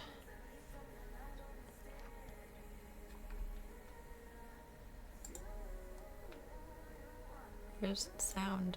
On the crackling floating ice shelf on Lake Michigan, right at the Ohio Street Beach earlier today. Several marine distress calls have gone out this weekend. The Chicago Fire Department Darwin sending out Awards. a reminder tonight that no shelf ice is safe ice. I'm assuming they lived, but I don't want to know. See how it's like, Do not do it because it looks split in places? What the fuck just happened? That's what they mean by, like, clouded. you can eat easily. You're allowed to play. The best advice is just to stay off of it.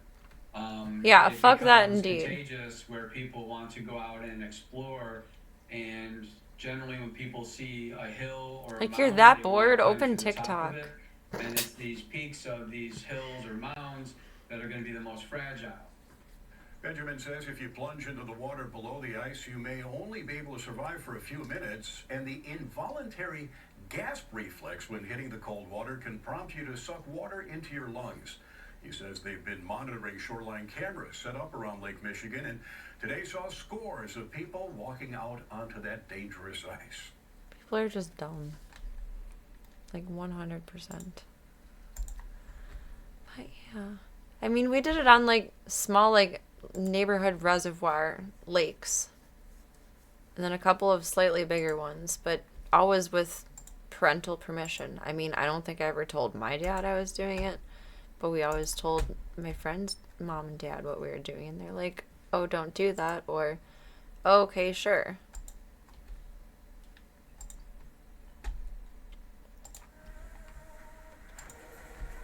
Not gonna lie though, every time we did it, I thought about that scene in Little Women where, isn't it Beth who falls through the ice? Like, knowing that could happen. I think it's Beth who falls through the ice.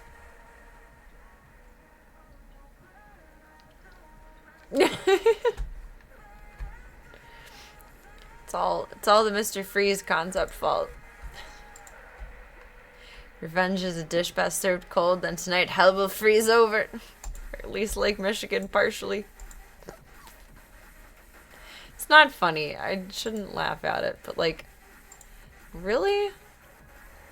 I don't think I'm the smartest person in the world, but I have enough common sense to know that that's a bad idea. And it worries me that, like, there are not that many people. I wouldn't consider myself highly intelligent, but I wouldn't consider myself stupid either. But it worries me that there's people out there that are more dumb than that versus more smart than that. It really does concern me.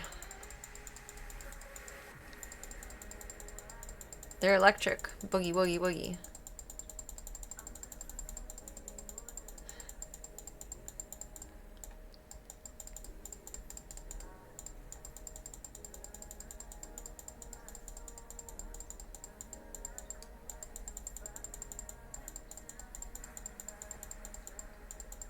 True stupidity is not knowing how dumb you are. I suppose that is very true. I will not argue with that. Because stupid people genuinely don't know they're stupid. Oh! In relation to other topics that I will not name for the moment, but we can probably guess at least 3 choices of what I might be alluding to, which are, you know, the 3 things you don't talk about at family dinners or with your friends or in public. So everyone's got their opinions on them.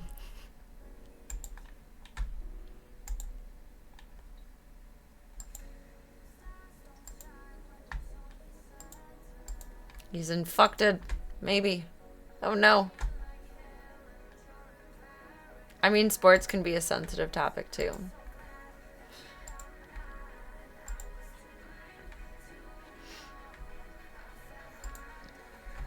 We'll die on the hill though that the best phase fan is also a Cubs and Bears fan.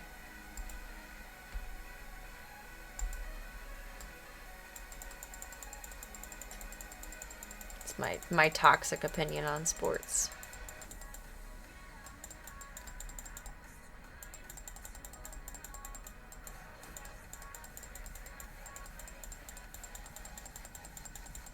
The sound effects in the song just mashed up to this like perfectly. You can get it? Maybe, maybe, maybe, maybe, maybe? Like, just barely not. Dang. So close. You exile someone who isn't infected. You know what? I don't know. I think the main thing you would lose out on that is then they can become like a character for your arsenal. For your heroes, I think they're called.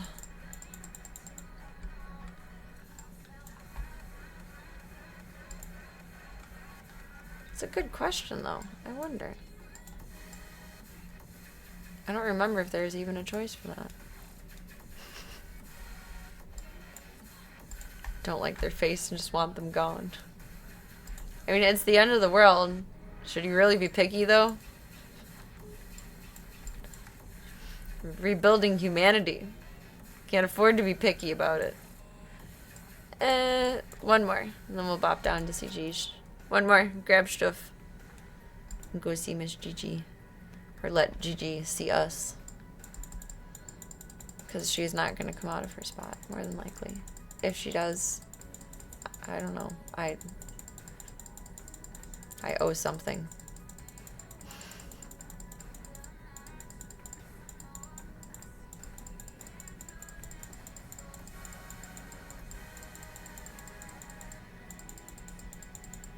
That's a good point. I guess there's like two different end of the world perspectives. One being like it's truly the end of the world, no chance of rebuilding society, and you only want to see people that you enjoy. Versus a chance at rebuilding society that's like actually feasible, where you gotta accept everybody for the eventual greater good. Even if you really don't like seeing George's face over there. A box! Woo! Congratulations, you got a big ugly dude standing in front of you. Congratulations.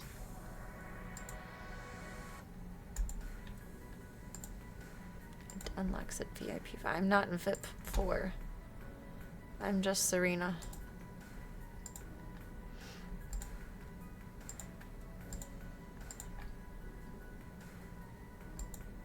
Oh wait, there's a box there.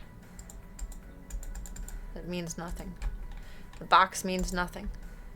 I don't know where I got George from. It was just the first name that came into my mind.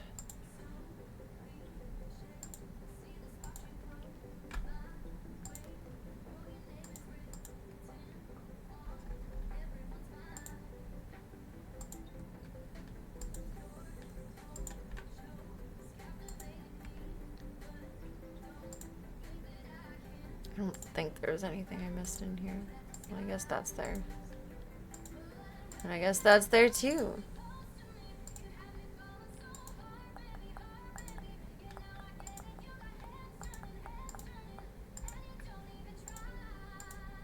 They said, Serena, you only get so much. Calm down. Calm down. Calm down, girlfriend.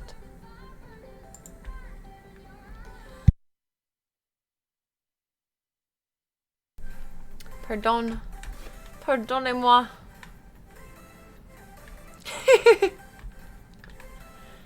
Somehow, secretly, telepathically, I just knew. I just knew. Nope.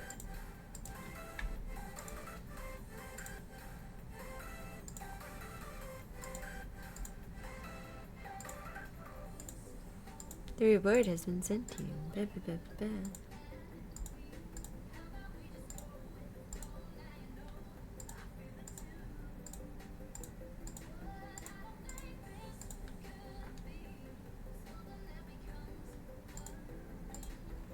I already read those. Oh, there's the unread one. Unread one. It's challenging to say.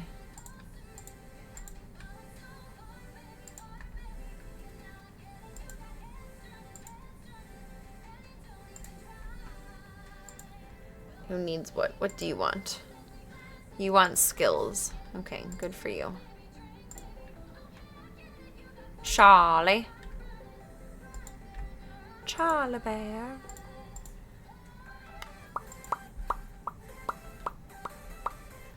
I think that is all the stuff and things. Some tomatoes and steels and woods We have a lot of farms. I should probably get more steel factories going on. Because we have like a quarter of the steel that we do of tomatoes and wood.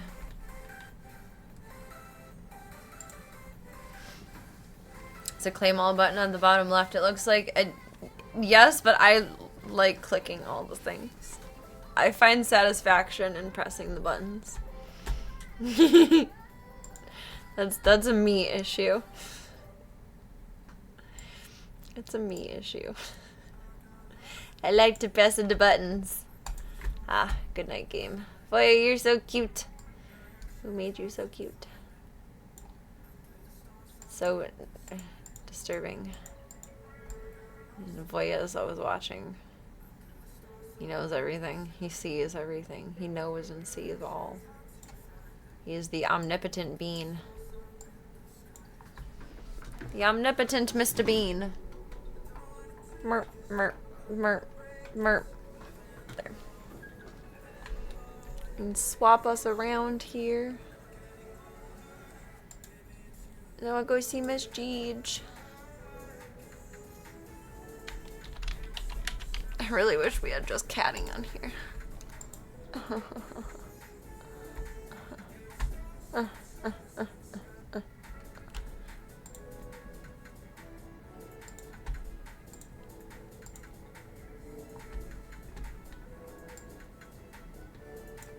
Move that back over that way. Lot of beans in that house. That's true. The cute little toe beans. He knows that the treats are out and split them out for goodness sake. Yeah, pretty much. I have to put some bonus in his food bowl before bed tonight. I need to look at the feeding instructions on that bag because maybe I'm underfeeding him or he's just being a fat kid. I don't know.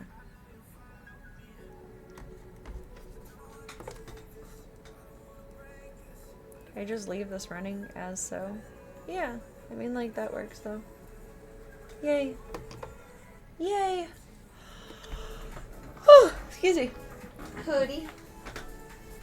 Hi, boy. We're gonna do some Gigi time. Some Gigi time. My little snuggly roly poly oly pants. My little snuggly roly poly oly pants. I love you. I love you. You have such a happy belly.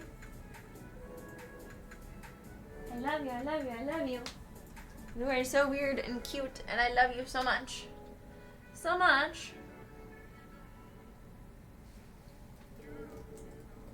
Just catting.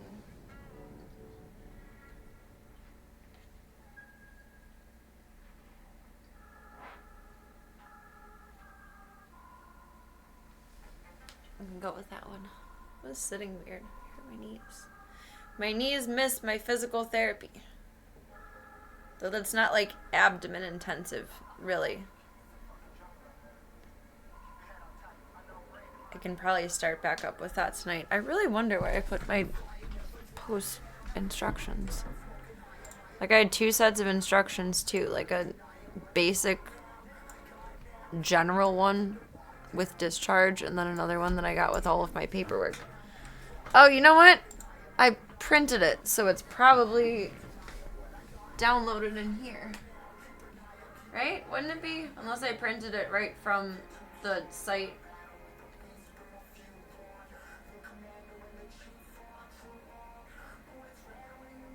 Please sign. I think this is my surgery instructions. You put the Go Cam up. We can read together.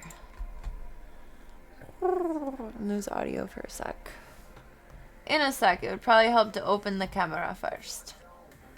Perhaps. Perhaps. Just maybe, baby.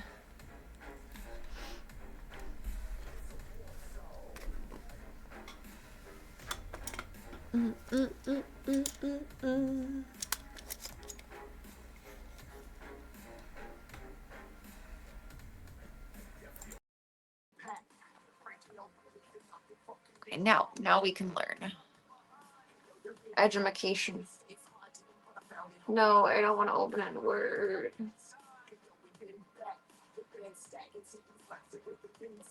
Open it in Edge.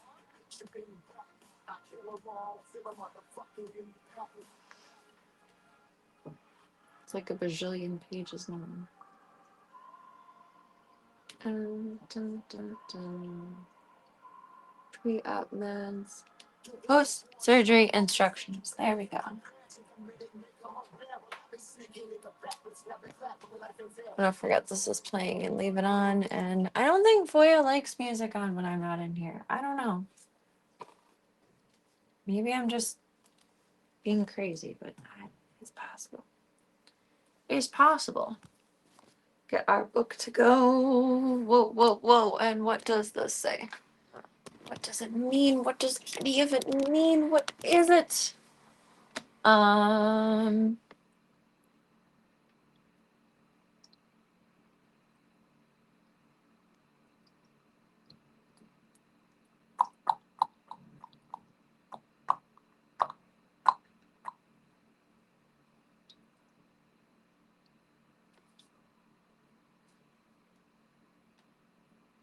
Okay, I only needed to blow dry my belly button for the first week after.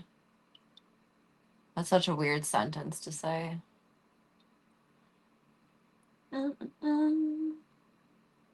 Oh, I missed that part though. I don't always read things completely, and that's a human flaw. Cover with gauze and a bandage to protect the incisional area for the remaining week's time. Well, I didn't do any of that. But that's fine. It's fine.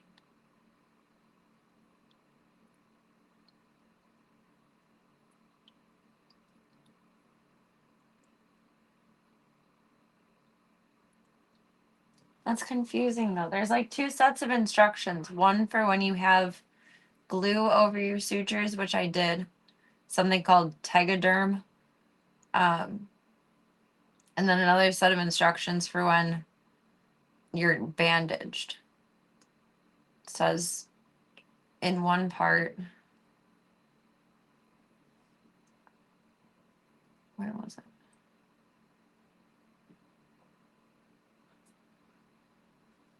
Incisions will be closed with observable sutures. They resolve on their own in 2 to 3 weeks. Mine are pretty much dissolved and off.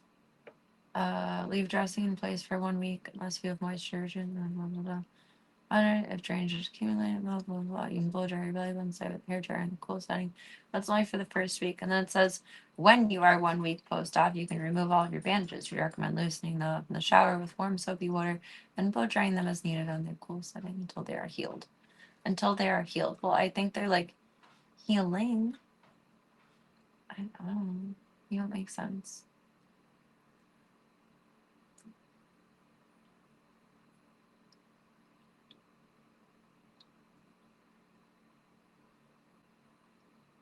I am off weight restriction now. Weightlifting restriction. No lifting 10 to 15 pounds for 3 weeks after surgery. I somehow put that in my head as like 4 to 6 weeks. So we're good. Oh yeah, rub my back. Rub my back. That feels so good. Rub my back. Rub my back. I wish I could train Voya to do this as, oh, that feels so good. As a trick, but no. But, oh, it feels good. I'm getting goosebumps. It feels so good. Rub my back. Thank you. Thank you. Thank you. Voya, you're such a good boy. You're such a good boy. Thank you. He does like scritchy biscuits on my back, and it feels so good. Am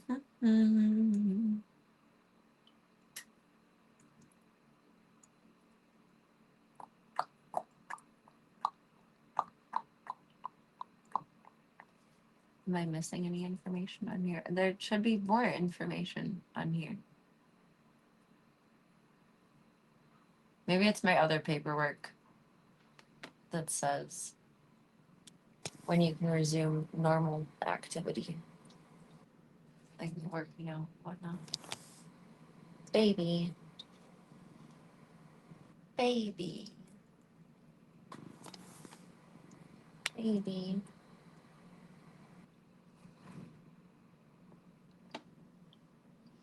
Supposed to wait 3 to 4 weeks post surgery for any kind of like workout stuff. Which once it's Voya. Once it's the 7th, I'll be at 1 month. So just like until next weekend, but I could probably do whatever I like at this point. Honey, what are you doing? What are you doing? You're very silly. Are you having fun with that? Are you having fun? Are you? He is a big boy. You feel so good when you rub my back. Thank you so much for that. Thank you so much for that. I think I'm reading this all correctly. But.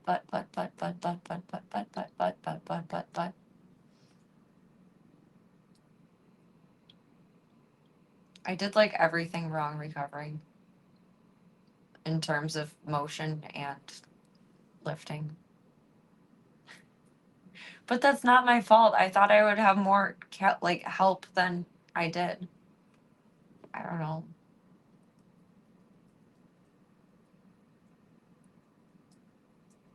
It just happened to be that way. Other people have stuff come up, and dads have this no free butts funny mentality of, well, if you seem fine, then you must be fine.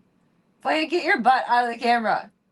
I don't want to hover my hand here all night. Thank you very much. Thank you very much. No baths, hot tubs, or swimming for 2 weeks following surgery. So we can go in the tub by now if we want to. I don't know if I'm ready to, but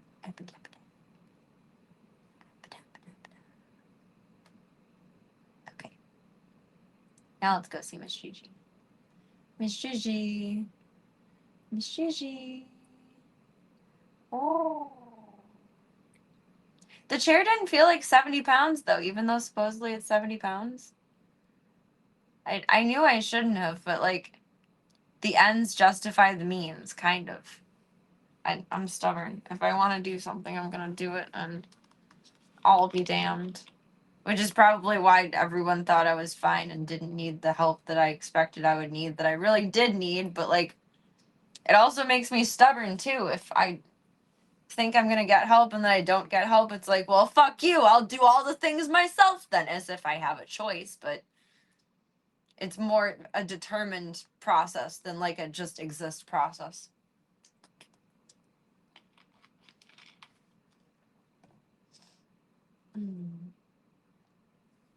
I was supposed to restrict to like 10 to 15 pounds. And I'm not going to lie, I think like 4 days after, the first day I didn't take painkillers. So Saturday or Sunday, the first weekend after, I had to go get cat food. And like, be proud of me. I didn't get the 30 or 20 something pound bag. I got the 16-pound bag of cat food. But I still carried that out to the car and then into the house and picked it up in the store. Like it's only 1 pound over. It's not a big deal. It's only 1 pound over. That's it. Like, shit has to be done. It can't just be neglected. Otherwise, it doesn't get done. If I don't do it. And that's okay. I'd rather just do the thing instead of argue. I need help. I need help. I need help. No, just do it. Get it done. Just get it done. Exactly 1 pound over. I think the other option was either a 22-pound or a 30-something pound bag. I don't think they make the 30-pound of that food anymore. I think the biggest one is 22 pounds. But I got the 16 pound. I justified it. I justified it. All right, story time. Low and slow DJ hour. Low and slow DJ hour. Might want to grab sweats when we're in there. I don't. It might be a little chilly. I could turn on the space heater in there. How you doing, peeps? How you doing, Sissy Lala? You tired. You played hard today. You tired. You a tired little bean. And Miss Voidorowski, she's just sprawling. She's so cute. She's so cute.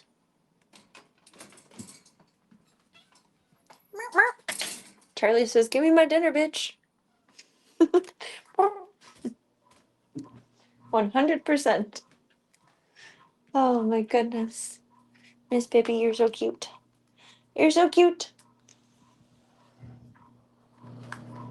You're very chirpy tonight, Charlie Bear. Chirp, chirp. Chirp, chirp. Back to the darkness. Nope, no more tripod light. Son of a bitch. That really hurt my feelings. It doesn't bother me. It just really hurt my feelings. It's more deep than just being bothered. That stopped working. Charlie, do you want story time too? Do you miss our story time? It is chilly down here in internal space here. It's probably like 65, no, it's 67 downstairs. If your power is ever out and you have a basement, go in it because your basement will not get cooler than like 65 degrees. I'm gonna turn on the space heater in here. Hi, Miss Gigi. Hello, Miss Lady, ma'am. Oh, I'm smart. I didn't even bring her food bowls down. Let me do that really quick. She's a big eater. She didn't seem like she was eating enough because she was cleaning the plate when I was just doing a 5.5 ounce can in half and then a half of a 3 ounce can twice a day. It's like that amount once and then that amount again. So now she's getting a 5.5 ounce can plus a little bit of the 3 ounce can, like a third of it. And she cleaned most of her plate. I'm mixing gabapentin into the smaller can though, and that's stinky food. She seems to like that one, and then hopefully she can relax a little bit more, be willing to accept humanity. Hello, darkness, my old friend. I think a lot of post-op care is one size fits all. I didn't read the part about like twisting, etc. though, and like naturally. They told me not to bend. I'm like, okay, well, I have to clean litter boxes. So I clean litter boxes on my hands and knees. Like the first few days, I just sat like this in front of them and just. And it's so uncomfortable and awkward to do it from an angle like that. I'm gonna grab her foods. I apologize if the space heater is loudish. I know fans don't sound really good with. Fans and microphones are not friends. We'll just leave it on for a few so that I can be a little bit toasty. Toasty roasty. The toastiest, the mostiest. I'm sorry, Judy. I gotta move your door.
Hi, Gigi. Hi, Gigi. Alright, do social time, then food time, and then that's it. We get like 30 minutes at most. Close interaction time. Bedtime stories. She's on the carrier. That's her hiding spot, which is helpful if she needs to go to the vet, but it's a bit deeper of a hiding spot than I would prefer. I'm gonna read you some stories, little lady. The Hitchhiker's Guide to the Galaxy. The Hitchhiker's Guide to the Galaxy. Douglas Adams. Ahem, ahem, ahem. Ahem. Gather around the campfire, boys and girls. Exactly. For Johnny Brock and Claire Gorst, and all Arlingtonians for tea, sympathy, and a sofa. Far out in the uncharted backwaters of the unfashionable end of the western spiral arm of the galaxy lies a small, unregarded yellow sun. Orbiting this at a distance of roughly 98 million miles is an utterly insignificant little blue-green planet whose ape-descended life forms are so amazingly primitive that they still think digital watches are a pretty neat idea.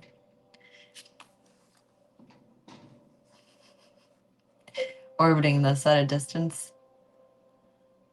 I just read that one. This planet has, or rather had, a problem, which was this. Most of the people living on it were unhappy, for pretty much most of the time. Many solutions were suggested for this problem, but most were largely concerned for the movements of small green pieces of paper, which is odd because on a whole it wasn't the small green pieces of paper that were unhappy. Oh, Tank's jealous he's not getting story time. And so the problem remained. Lots of the people were mean, and most of them miserable, even the ones with digital watches. Where's my towel?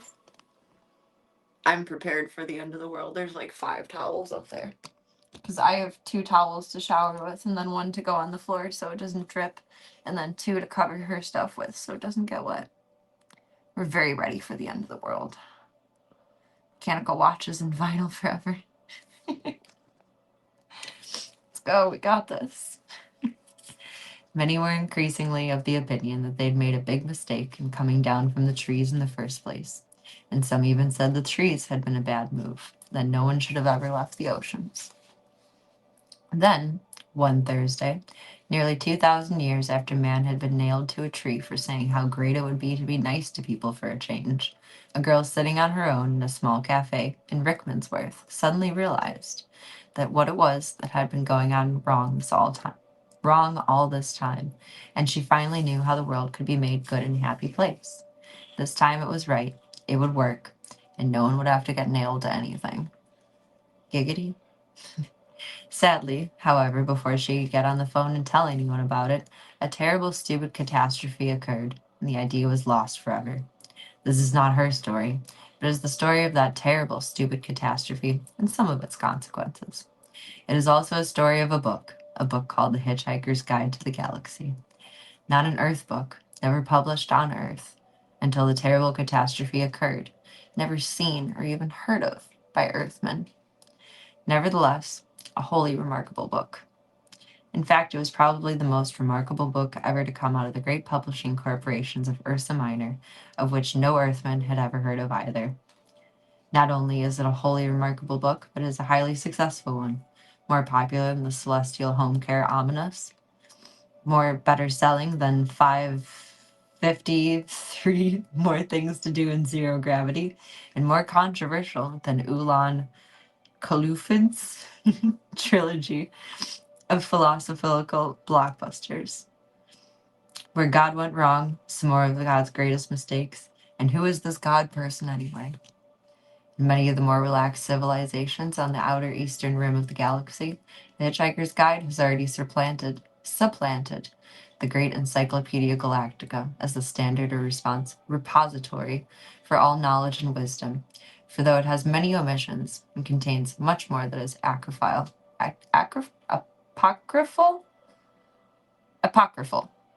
or at least wildly inaccurate, it scores the older, more pedestrian work in 2 important respects. First, it's slightly cheaper.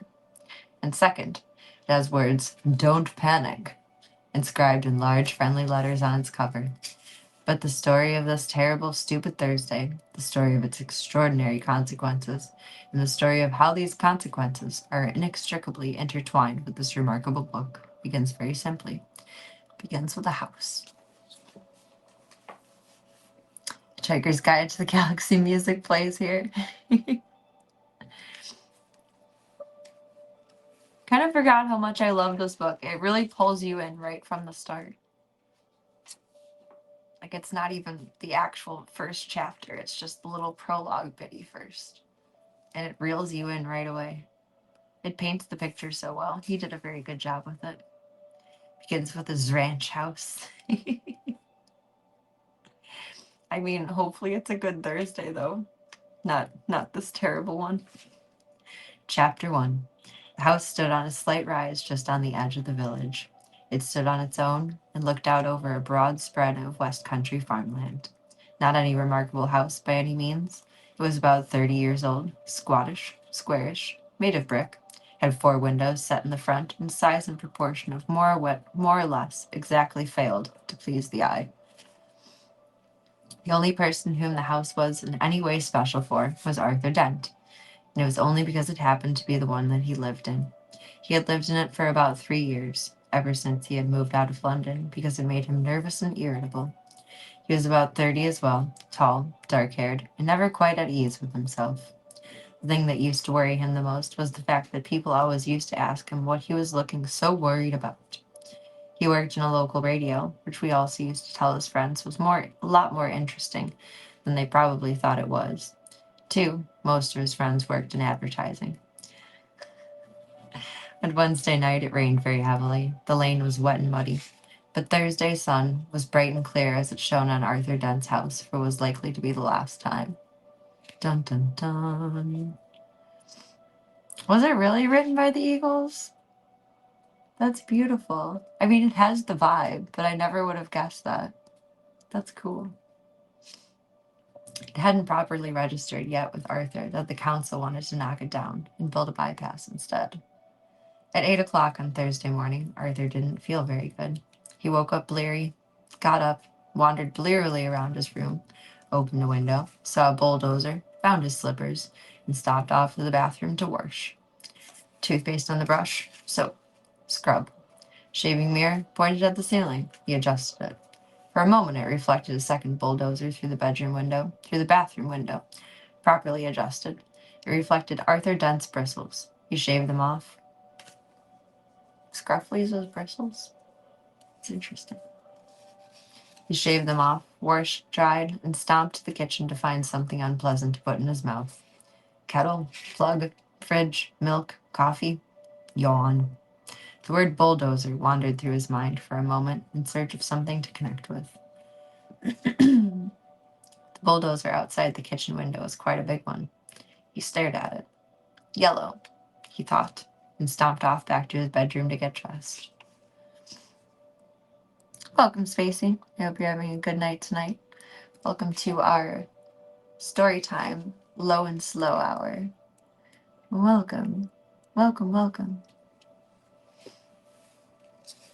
Pausing in the bathroom, he stopped to drink a large glass of water and another. He began to suspect he was hungover. Why was he hungover? Had he been drinking the night before? He supposed that he must have been. He caught a glint in the shaving mirror.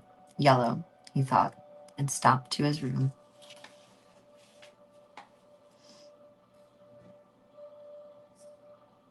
Oh, goodness golly, excuse you, my dear friend. Excuse me. Let's use some manners there. Slavka, what are you doing out there? We're so silly.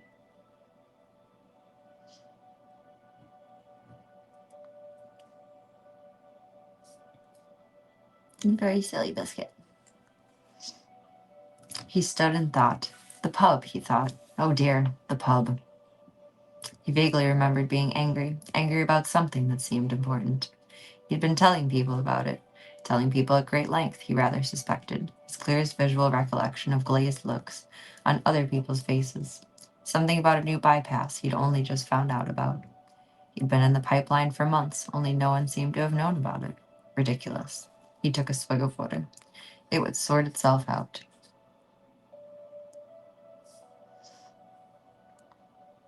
Would it, though? I don't know about that one.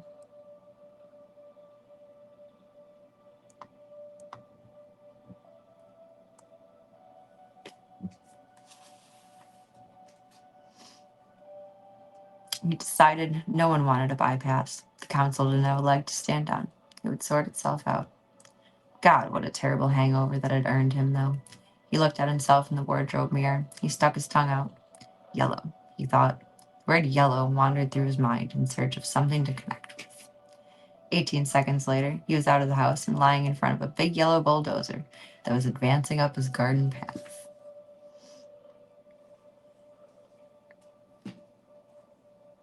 Mr. L. Prosser was, as they say, only human. In other words, he was a carbon-based bipedal life form descended from an ape. More specifically, he was 40, fat, shabby, and worked for the local council. Curiously enough, though he didn't know it, he was also a direct male line descendant of Genghis Khan, so intervening generations and racial mixing had juggled his genes so that he had no discernible mongoloid characteristics. Only vestiges left in Mr. L. Prosser of his mighty ancestry were pronounced in stoutness about the turn in prediction for little fur hats. An interesting fella. I mean, it didn't work for Dexter's lab, to listen to French all night long. I don't think you're gonna absorb any knowledge from just, I wouldn't recommend it. I thought we were overeating paper. That was like a second grade thing. Yeah, omelette du fromage. Imagine eating this page and you just say over and over again, he was by no means a great warrior. Because apparently that's true.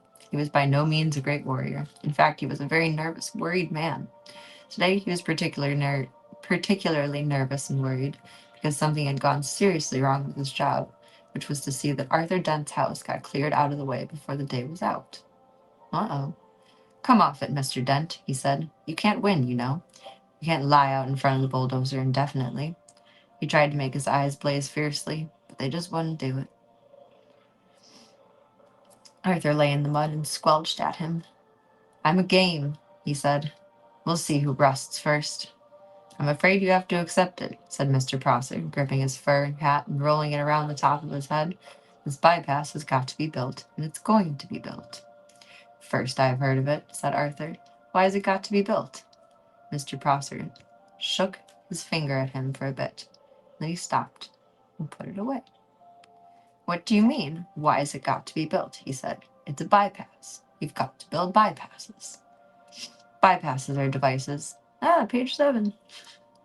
Bypasses are devices that allow some people to dash from point A to point B very fast, while other people dash from point B to point A very fast. People living at point C, being a point directly in between, are often given to wonder what's so great about point A that most people from point B are so keen to get there, and what's so great about point B, people from point A are so keen to get there. They often wish that people would just for once work out where the hell they wanted to be. It's a mutual feeling. We're absorbing. We're absorbing knowledge. Knowledge. Mr. Prosser wanted to be at point D. Point D wasn't anywhere in particular. It was just any convenient point for a very long way from points A, B, and C. He would have a very nice little cottage at point D, with axes over the door, spend a pleasant amount of time at point E, which would be the nearest pub to point D. His wife, of course, wanted climbing roses, but he wanted axes. He didn't know why. He just liked axes. He flushed hotly under the derisive grins of the bulldozer drivers. He shifted his weight from foot to foot, but was equally uncomfortable on each. Obviously, someone had been appallingly incompetent, and he hoped to God it was not him. Mr. Prosser said, "You are quite entitled to make any suggestions or protests at the appropriate time, you know." Appropriate time? Hooted Arthur. Appropriate time? First I knew about it was when a workman arrived at my home yesterday. I asked him if he'd come to clean the windows, and he said no. He'd come to demolish the house. He didn't tell me straight away, of course. Oh no, first he wiped a couple of windows and charged me $5. Then he told me. Scammer. End of the world scammer. Jeez Louise. But Mr. Dent, the plans have been available in the local planning office for the last 9 months. Oh yes, well, as soon as I heard them, I went straight round to see them yesterday afternoon. You hadn't exactly gone out of your way to call attention to them, had you? You mean like actually telling anybody or anything? But the plans were on display. On display, I eventually had to go down to the cellar to find them. That's the display department, with a flashlight. Ah, the lights had probably gone. So had the stairs. But look, you found the notice, didn't you? Yes, said Arthur. Yes, I did. It was on display in the bottom of a locked filing cabinet in the disused lavatory with a sign saying, "Beware of the leopard." A cloud passed overhead. A shadow had cast over Arthur Dent. "I hear you, Tank." As he lay propped up on his elbow in the cold mud, it cast a shadow over Arthur Dent's house, and Mr. Prosser frowned at it. "Not if it's as if it's a particularly nice house," he said.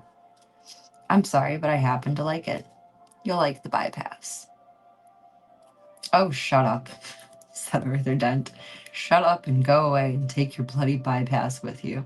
You ain't got a leg to stand on, you know it." Mr. Prosser's mouth opened and closed a couple of times, while the mind was for a moment filled with inexplicable but terribly attractive versions of Arthur Dent's house being consumed in a fire, and Arthur himself running screaming from the blazing ruin with at least 3 hefty spears protruding from his back. I feel like they could have ran with like the axe concept there instead of spears. That's a choice, though. I'm not the professional. Mr. Adams is. Mr. Prosser was often bothered by visions like these, and they made him feel very nervous. He stuttered for a moment, and then pulled himself together. "Mr. Dent," he said. "Hello? Yes?" said Arthur. "Some factual information for you. Have you any idea how much damage the bulldozer would suffer if I just let it roll straight over you?" "Oop." "How much?" said Arthur. "None at all," said Mr. Prosser, and stormed nervously off, wondering why his brain was filled with 1,000 hairy horsemen all shouting at him. The intrusive thoughts. By a curious coincidence, none at all is exactly how much suspicion the ape descendant Arthur Dent had that his closest friends were not as descended from an ape, but was in fact from a small planet somewhere in the vicinity of Betelgeuse, and not from Guildford, as he usually claimed. Arthur Dent had never, ever suspected this. The friend of his had first arrived on the planet Earth some 15 years previously, and he had worked hard to blend himself into Earth society with, it must be said, some success. For instance, he spent those 15 years pretending to be an out-of-work actor, which was plausible enough. He made one careless blunder, though, because he had skimped on his preparatory research. The information he had gathered led him to choose the name Ford Prefect as being nicely inconspicuous. He was not conspicuously tall. His features were striking, but not conspicuously handsome. His hair was wiry and gingerish and brushed backwards from the temple. His skin seemed to be pulled backwards from the nose. There was something very slightly odd about him, but it was difficult to say. Perhaps it was that his eyes didn't seem to blink often enough, and when you talked to him for any length of time, your eyes began to water involuntarily on his behalf. Perhaps it was that he smiled slightly too broadly and gave people the unnerving impression that he was about to go for their neck. He struck most of the friends he had made on Earth as an eccentric but harmless one, an unruly boozer with some oddish habits. For instance, he would often gate-crash university parties, get badly drunk, and start making fun of any astrophysicist he could find until he got thrown out. Sometimes he would get seized with oddly distracted moods and stare into the sky as if hypnotized until someone asked him what he was doing.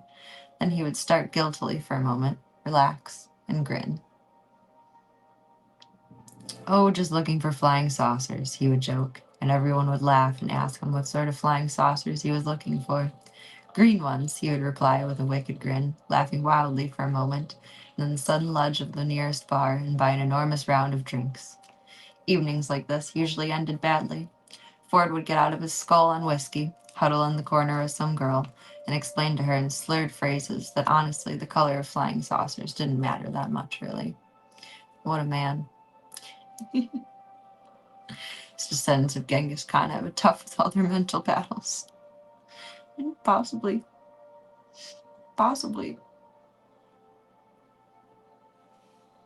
Thereafter, staggering semi-paralytic down on the night streets, he would often ask passing policemen if they knew the way to Beetlejuice. The policeman would usually say something like that. Like, don't you think it's time you went off home, sir? I'm trying to, baby. I'm trying to, is what Ford invariably replied on these occasions. In fact, he was really looking for, when he stared into the distance, was any kind of flying saucer at all. The reason he said green was that green was the traditional space livery of the Beetlejuice Trading Scouts. So space taxis. Ford Prefect was desperate that any flying saucer would at all arrive because 15 years was a long time to get stranded anywhere, particularly somewhere as mind-boggling dull as the Earth. Ford wished that a flying saucer would arrive soon because he knew how to flag flying saucers down and get lifts from them. He knew how to see the marvels of the universe for less than 30 Altarian dollars and a day. In fact, Ford Prefect was a roving researcher for the wholly remarkable book, Hitchhiker's Guide to the Galaxy.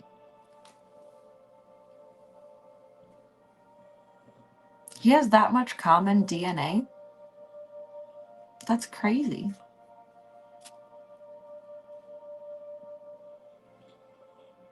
I wonder how many people have like married their second cousins without knowing it. Like it's one kind of person that doesn't knowing it, but what if? I wonder if people are getting a lot of unpleasant surprises with like Ancestry and 23andMe and just every little genealogy thing. That's worrisome. Human beings are great adapters, and by lunchtime, life in the envisions of Arthur's house had settled into a steady routine. It was Arthur's accepted role to lie squelching in the mud, making occasional demands to see his lawyer, his mother, or a good book. It was Prosser's accepted role to tackle Arthur with the occasional new ploy, such as the For the Public Good talk, or the March of Progress talk, or they knocked my house down once, never looked back talk, and various other cajoleries and threats. It was the bulldozer driver's accepted role to sit around drinking coffee and experimenting with union regulations to see how they could turn the situation to their financial advantage. The earth moved slowly in its diurnal course. The sun began to dry out the mud that Arthur lay in. A shadow moved across him again. Hello, Arthur, said the shadow. Arthur looked up and squinting in the sun, startled to see Ford Prefect standing above him. Ford! Hello, how are you? Fine, said Ford. Look, are you busy? Am I busy? Exclaimed Arthur. Well, I've just got all these bulldozers and things to lie down in front of because they'll knock my house down if I don't. But other than that, well, no, not especially. Why? They don't have sarcasm on Beetlejuice, and Ford Prefect often failed to notice unless he was concentrating. He said, Good. Is there any way we can talk?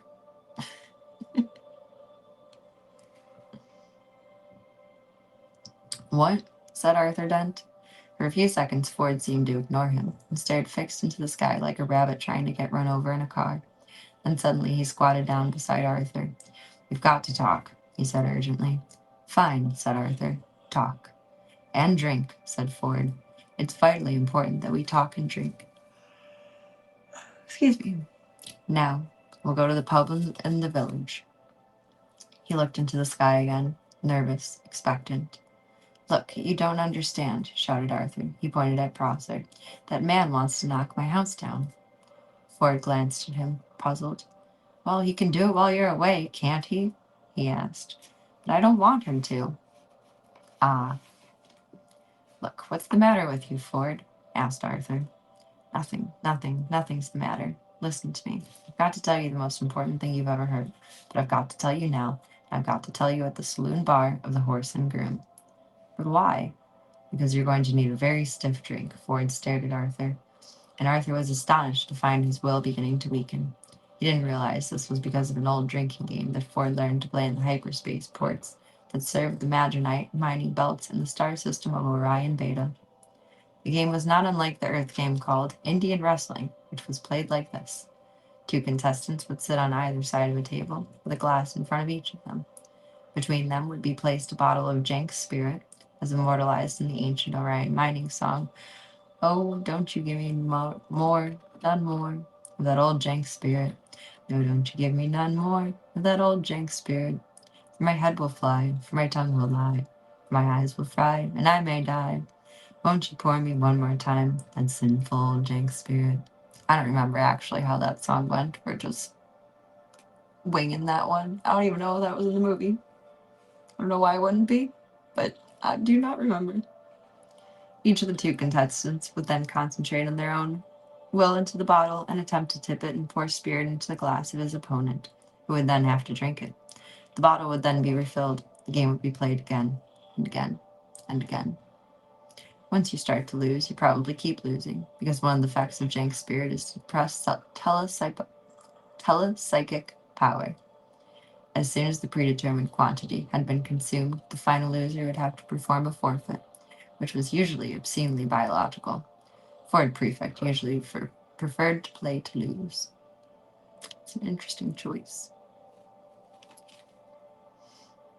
Ford stared at Arthur, who began to think that perhaps he did not want to go to the Horse and Groom after all.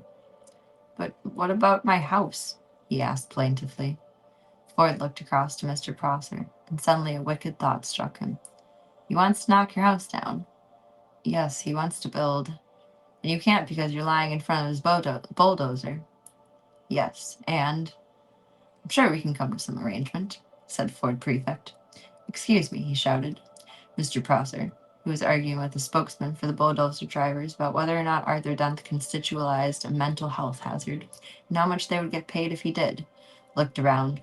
He was surprisingly alarmed to see that Arthur had company. Yes, hello, he called. Has Mr. Dent come to his senses yet? Can we, for the moment, called Ford, assume that he hasn't? Well, sighed Mr. Prosser. And we can also assume, said Ford, that he's going to be staying here all day. So all your men are going to be standing around doing nothing. Could be. Could be. Well, if you're resigned to doing it that way anyway, you don't need him to lie here all the time, do you? What? You don't, said Ford patiently, actually need him here. Mr. Prosser thought about this. Well, no, not as such, he said. Not exactly need. Prosser was worried. He thought that one of them wasn't making a lot of sense. Ford said, so if you like to just take it as read that he's actually here, then he and I could slip down off to the pub for half an hour. How does that sound? Mr. Prosser thought it sounded perfectly potty. That sounds perfectly reasonable, he said in a reassuring tone of voice, wondering what he was trying to reassure. If you want to pop off quick one for yourself later on, said Ford, we can always cover up for you in return. Thank you very much, said Mr. Prosser, who no longer knew how to play this at all. Thank you very much. Yes, that's kind. He frowned, then smiled, then tried to do both at once. Failed, grasped hold of his fur hat, and rolled it fitfully around the top of his head. You can only assume that he had just won. So, continued Ford Prefect, you'd just like to come over here and lie down. What? Said Mr. Prosser. Ah, I'm sorry, said Ford. Perhaps I hadn't made myself fully clear. Someone's got to lie down in front of the bulldozers, haven't they? Or there won't be anything to stop them from driving into Mr. Dent's house, will there? I'm gonna wet my whistle.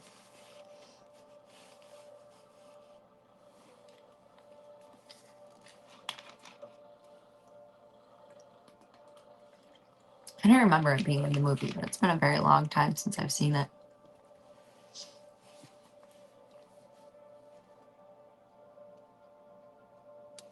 I don't think we get many locations on Earth except for the house and the pubs. There's a lot of pub time. You are correct.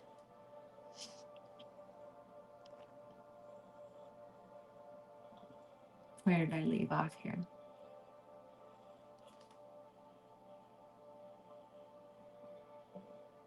What? Said Mr. Prosper again. It's very simple, said Ford.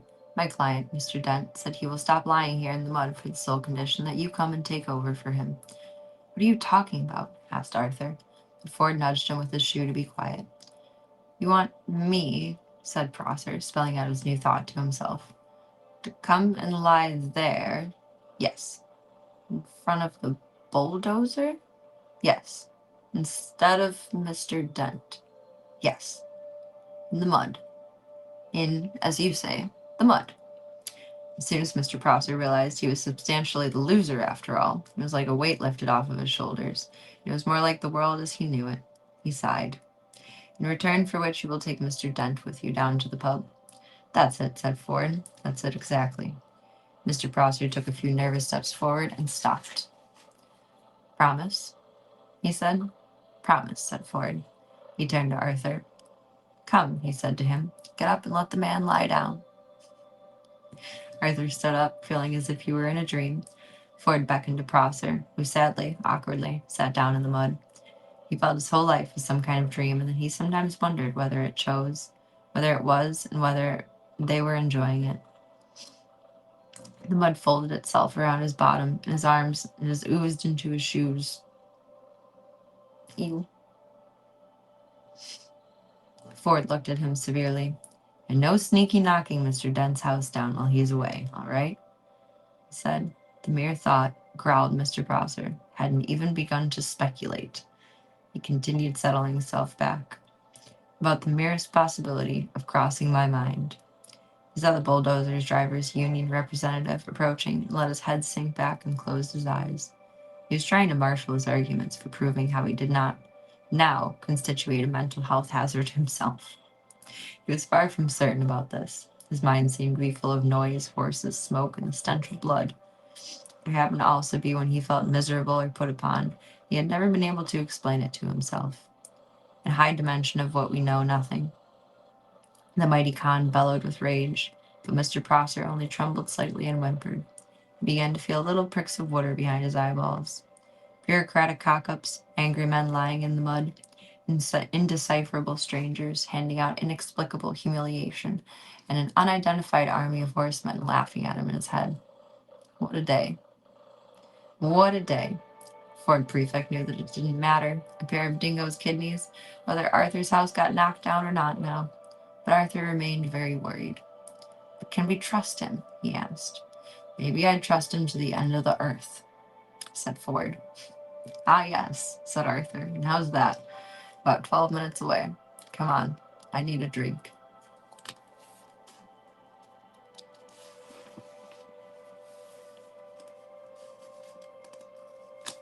Well, look at those little annotations. Humor.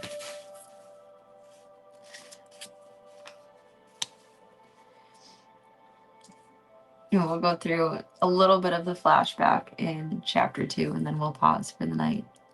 It's been about 30-ish minutes of GG time, I think. I didn't look at the clock exactly, but it was closer to 2 than not. Now it's about 2:30. This book is so good. I forgot how much I loved it. Here's what the Encyclopedia Galactica has to say about alcohol. It says that alcohol is a colorless volatile liquid formed by the fermentation of sugars, and also notes its intoxicating effect on certain carbon-based life forms.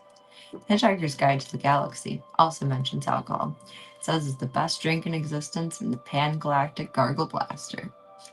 It says that the effect of drinking a Pan-Galactic Gargle Blaster is like having your brains smashed out by a slice of lemon wrapped in a large gold brick.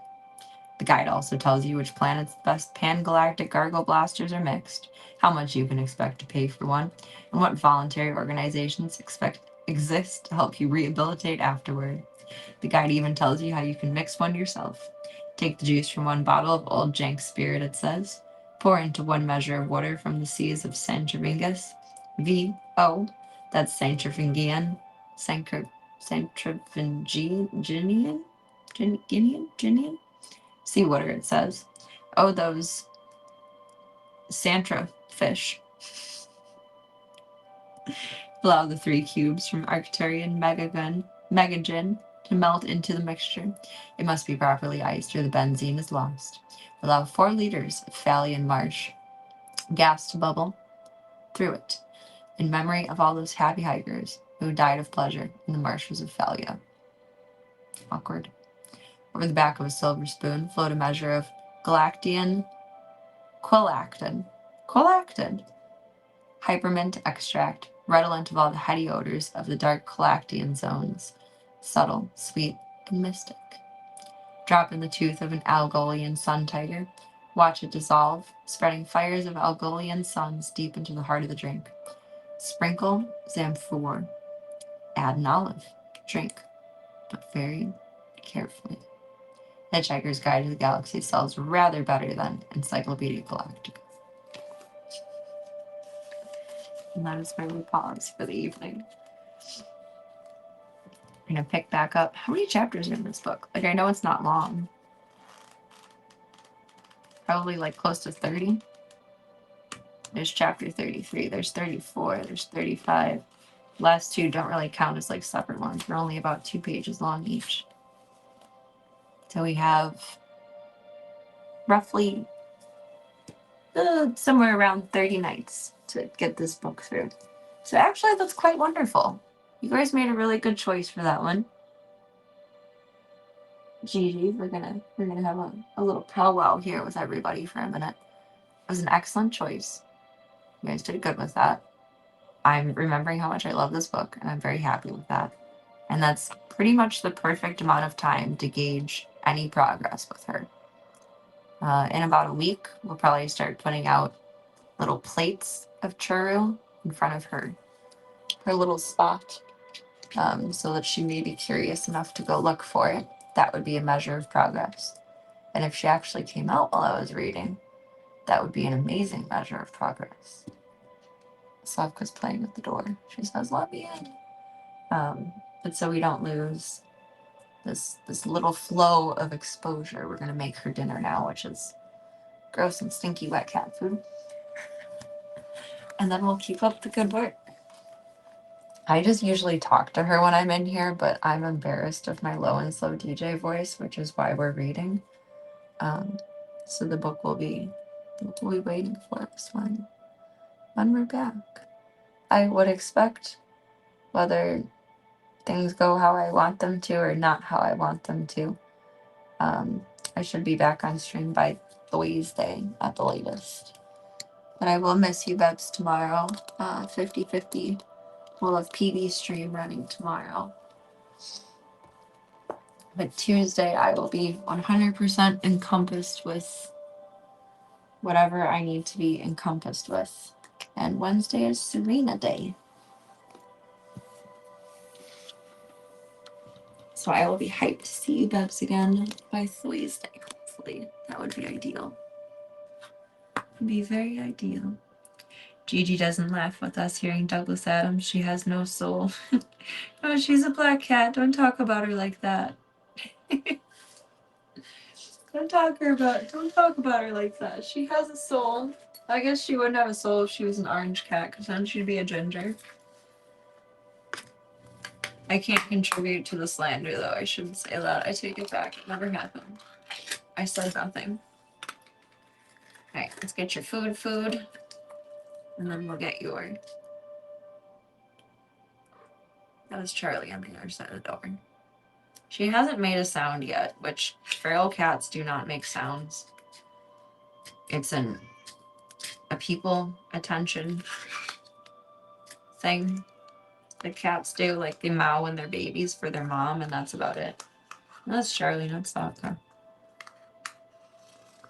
Feral cats habitually really do not meow. Like, they'll growl and they'll hiss, but they don't meow meow meow meow meow meow each other like everyone else does. Is there really? Black cats are actually ginger cats with gene deficient? That's interesting. I would believe it. Zeke and Void are kind of weird. I mean, no weirder than the average weird for what this house encompasses, but...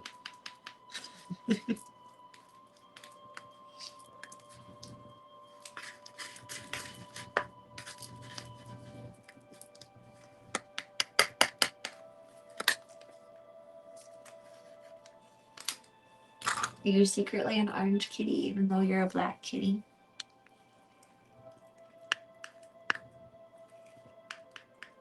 I need to reframe my mind, because I keep thinking in like an I give up kind of way, like negatively about if she needs to be a barn cat and doesn't ever want to tolerate people. But truthfully, it would be cruel to have her here more than another month. if she hates people and people exposure that much. Like, animals being rehabilitated or rescues are going to live in a state of fear for a period of time no matter what. It's a strange place.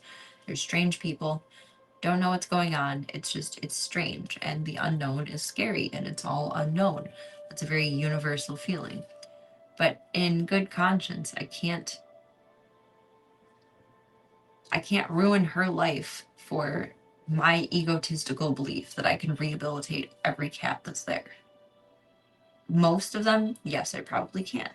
All of them, I understand that I can't. I need to really, really reframe that in my mind. Like, above all, it doesn't matter what I want. It's what's best for them. And I don't need to feel poorly about doing what's best for them, even if it's not what I would prefer. I feel so bad. I feel like she feels like she got abducted by aliens. I think I've seen similar, but I think I thought it was like a meme post, but I believe that you would have seen it as a news post, and I probably just ignored that. All right, Gigi, don't read ahead. This is our book here.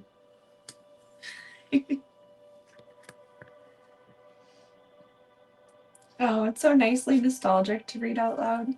Like, it really is. I miss doing that with my niece and nephew when they were baby little. Now you guys just gotta beg me for one more chapter, one more page. And then I'll feel all right back at home.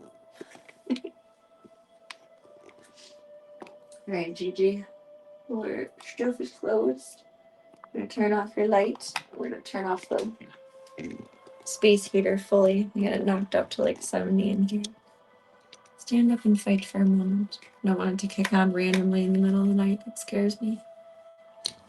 She has a healthy fear of fire. Oh, I need more arms. This isn't very beneficial. Charlie, excuse you. I love you, Gigi. I love you, Gigi. There we go. There we go. Who got into the garbage? Why is there garbage on the floor? Charlie, did you do it? Meow. Meow. I think Charlie did it. She's talking like she did it. Well, someone jumped up there and caused problems. Don't do that. Don't do that. There's the stupidest blockade at the bottom of the stairs that's like gonna kill me to keep Pippi out of there.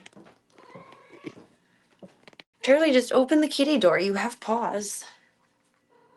You have paws. You see me doing circus tricks over everything, and you're just like, oh, I can't open the cat door that just swings. You are freaking out, lady. For what? One more chapter, one more page. It was always so funny, too, because my nephew was always the least motivated to read. And I think it was also because my niece would stay up and read after I would read to them. She would read something else on her own. But my nephew would always beg for one more chapter, one more page, one more anything, just because he didn't want to go to bed. A feather in Douglas Adams' cap would be if reading this socializes feral cats. I mean, it's a intense storyline to an extent with a calming vibe because it's comical. So I feel like there's merit to it.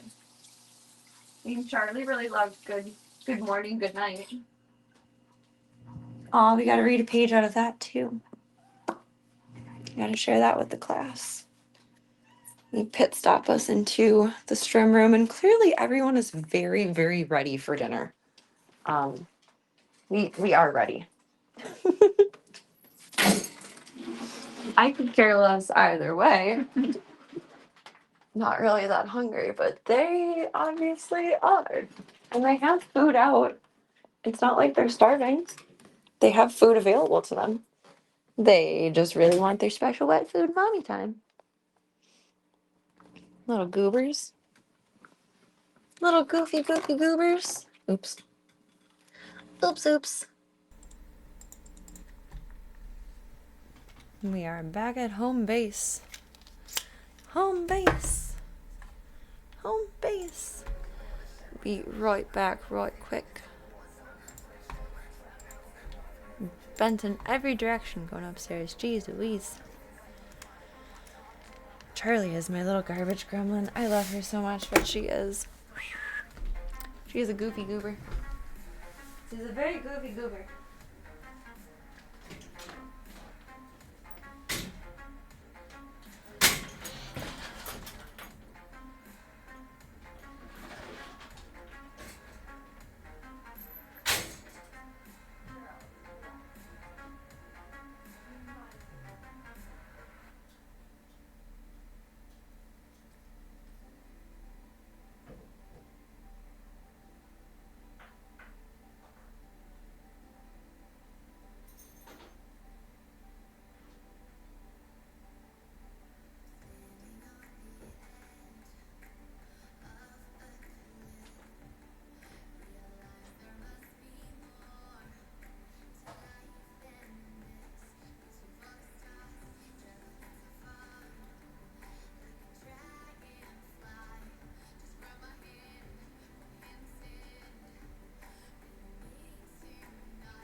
Mr. Violin. Hello, little schnoodle noodle.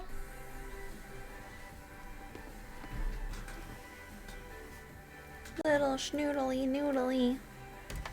Little baby boobly. Boy, you're a booba. And PB is a pygmy puff.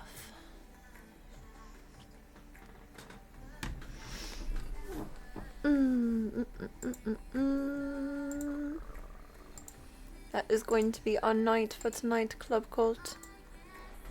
Thank you all for a marvelous evening. Thank you for joining me for the Low and Slow DJ hour. And you notice I don't read very slowly. Need to work on reading more slowly. It was like a sped up Low and Slow DJ hour.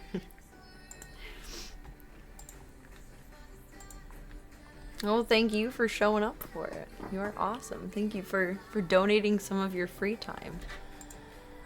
It is a rare resource.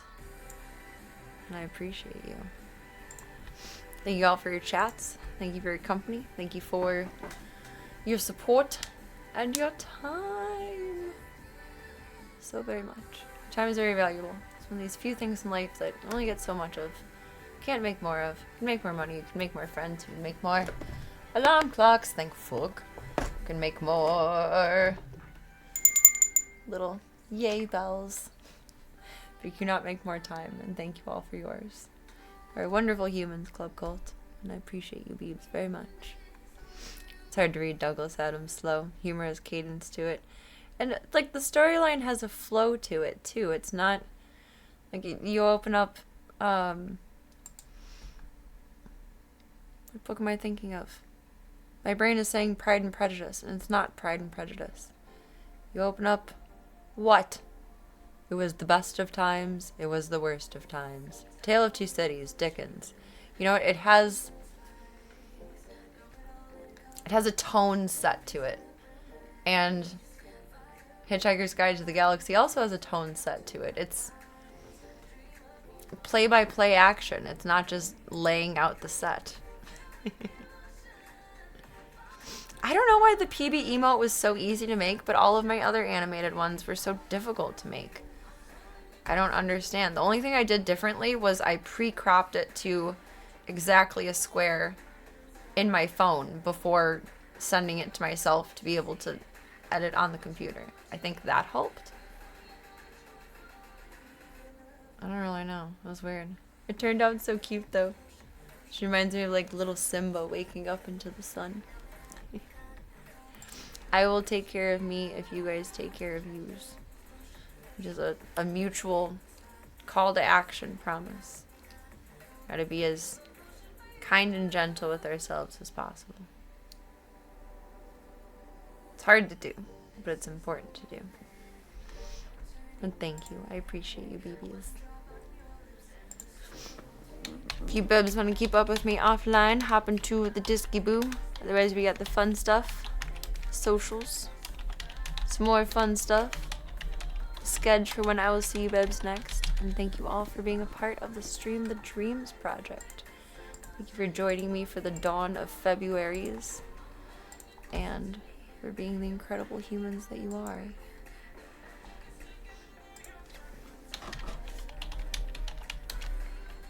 Oh, it makes me so happy. I have toggles that work now. They work now. Fuck you, Nightbot. Nightbot's on my shit list.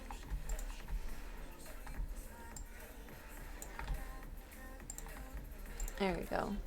Do me one favor until I see you bebs next, and that is... Well, he is on my shit list. I don't care if that makes me a sailor or not. Nightbot is on my shit list. Do me one favor until I see you bebs next, and that is remember that you are wonderful, amazing, incredible, spectacular, fantastic, phenomenal, all the good things in the world.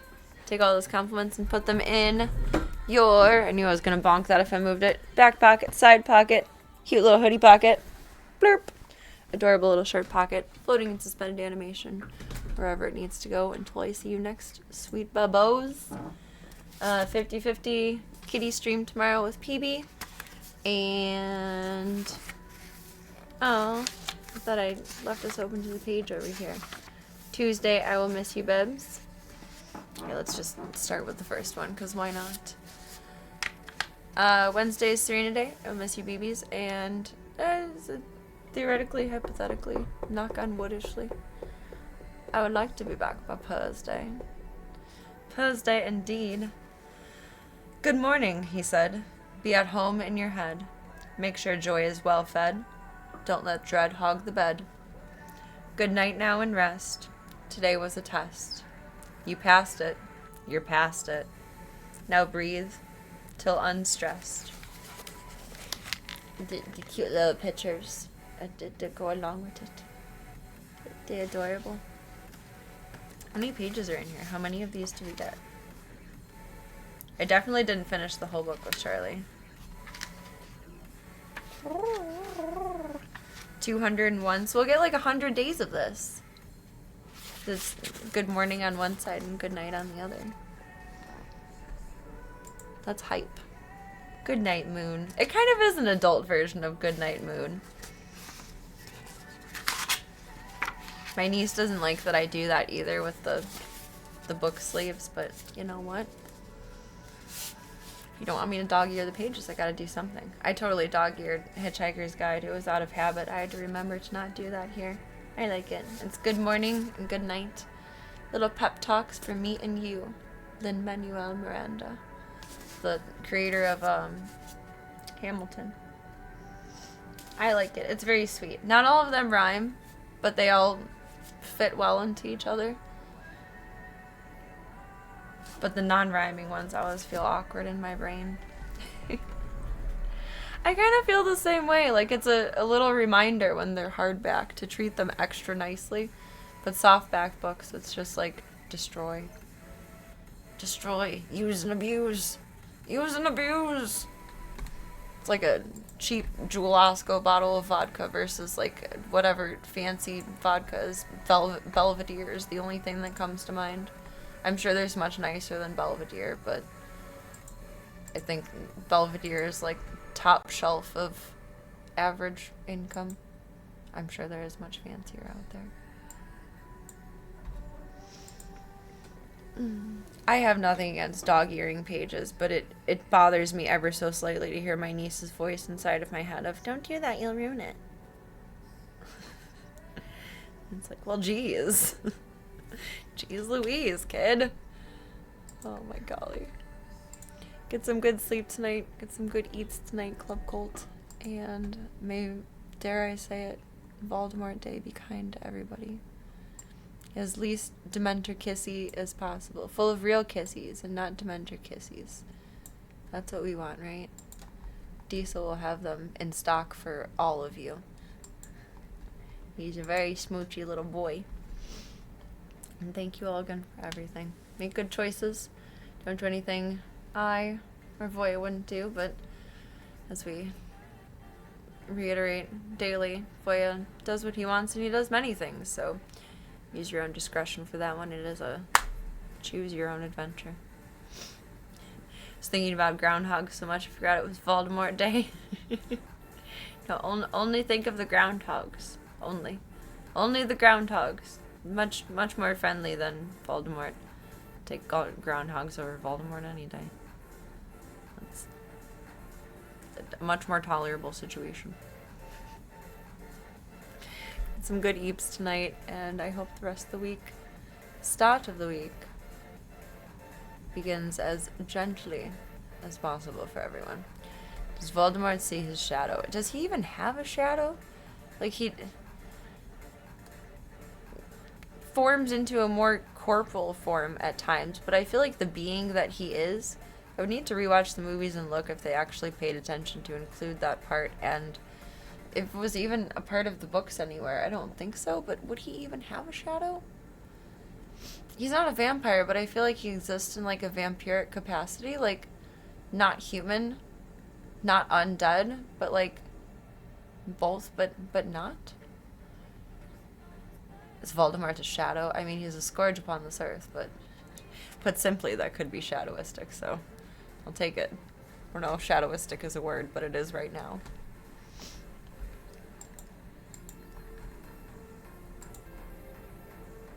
I think conceptually, what's the name of it? Nagiri or something like that? His snake is his shadow. Some sort of non-corporeal thing at times. Yeah, he's something in between. In both dead and undead, and alive and not alive. I don't know if that would mean he would have a shadow. Now I have a big thought to think for the rest of the night. And that's not necessarily a bad thing. But that will stick in my mind. Shadow Callistic Crucifixianatosis. I give you so much credit for being able to turn supercalifragilisticexpialidocious into something that makes sense in Harry Potteristic form. Like, that is talent. But thank you for blessing and gracing us with that.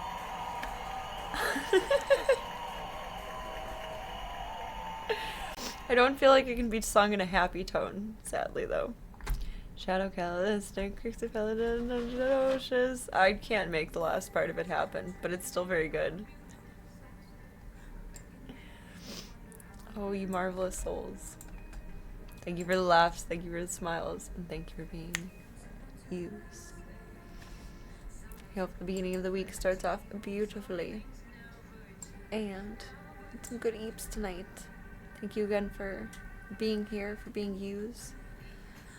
For just heckin' showing up. Participation points. If I could give you all a gift box to click and make go dink and unwrap and give you all the magical things in the world, I would, but I can't, so I'll just say I wish I could do that. I shall see you, Bubs, for the next one, and make good choices. Appreciate you, Bubs. Good nighty night, Club Cult.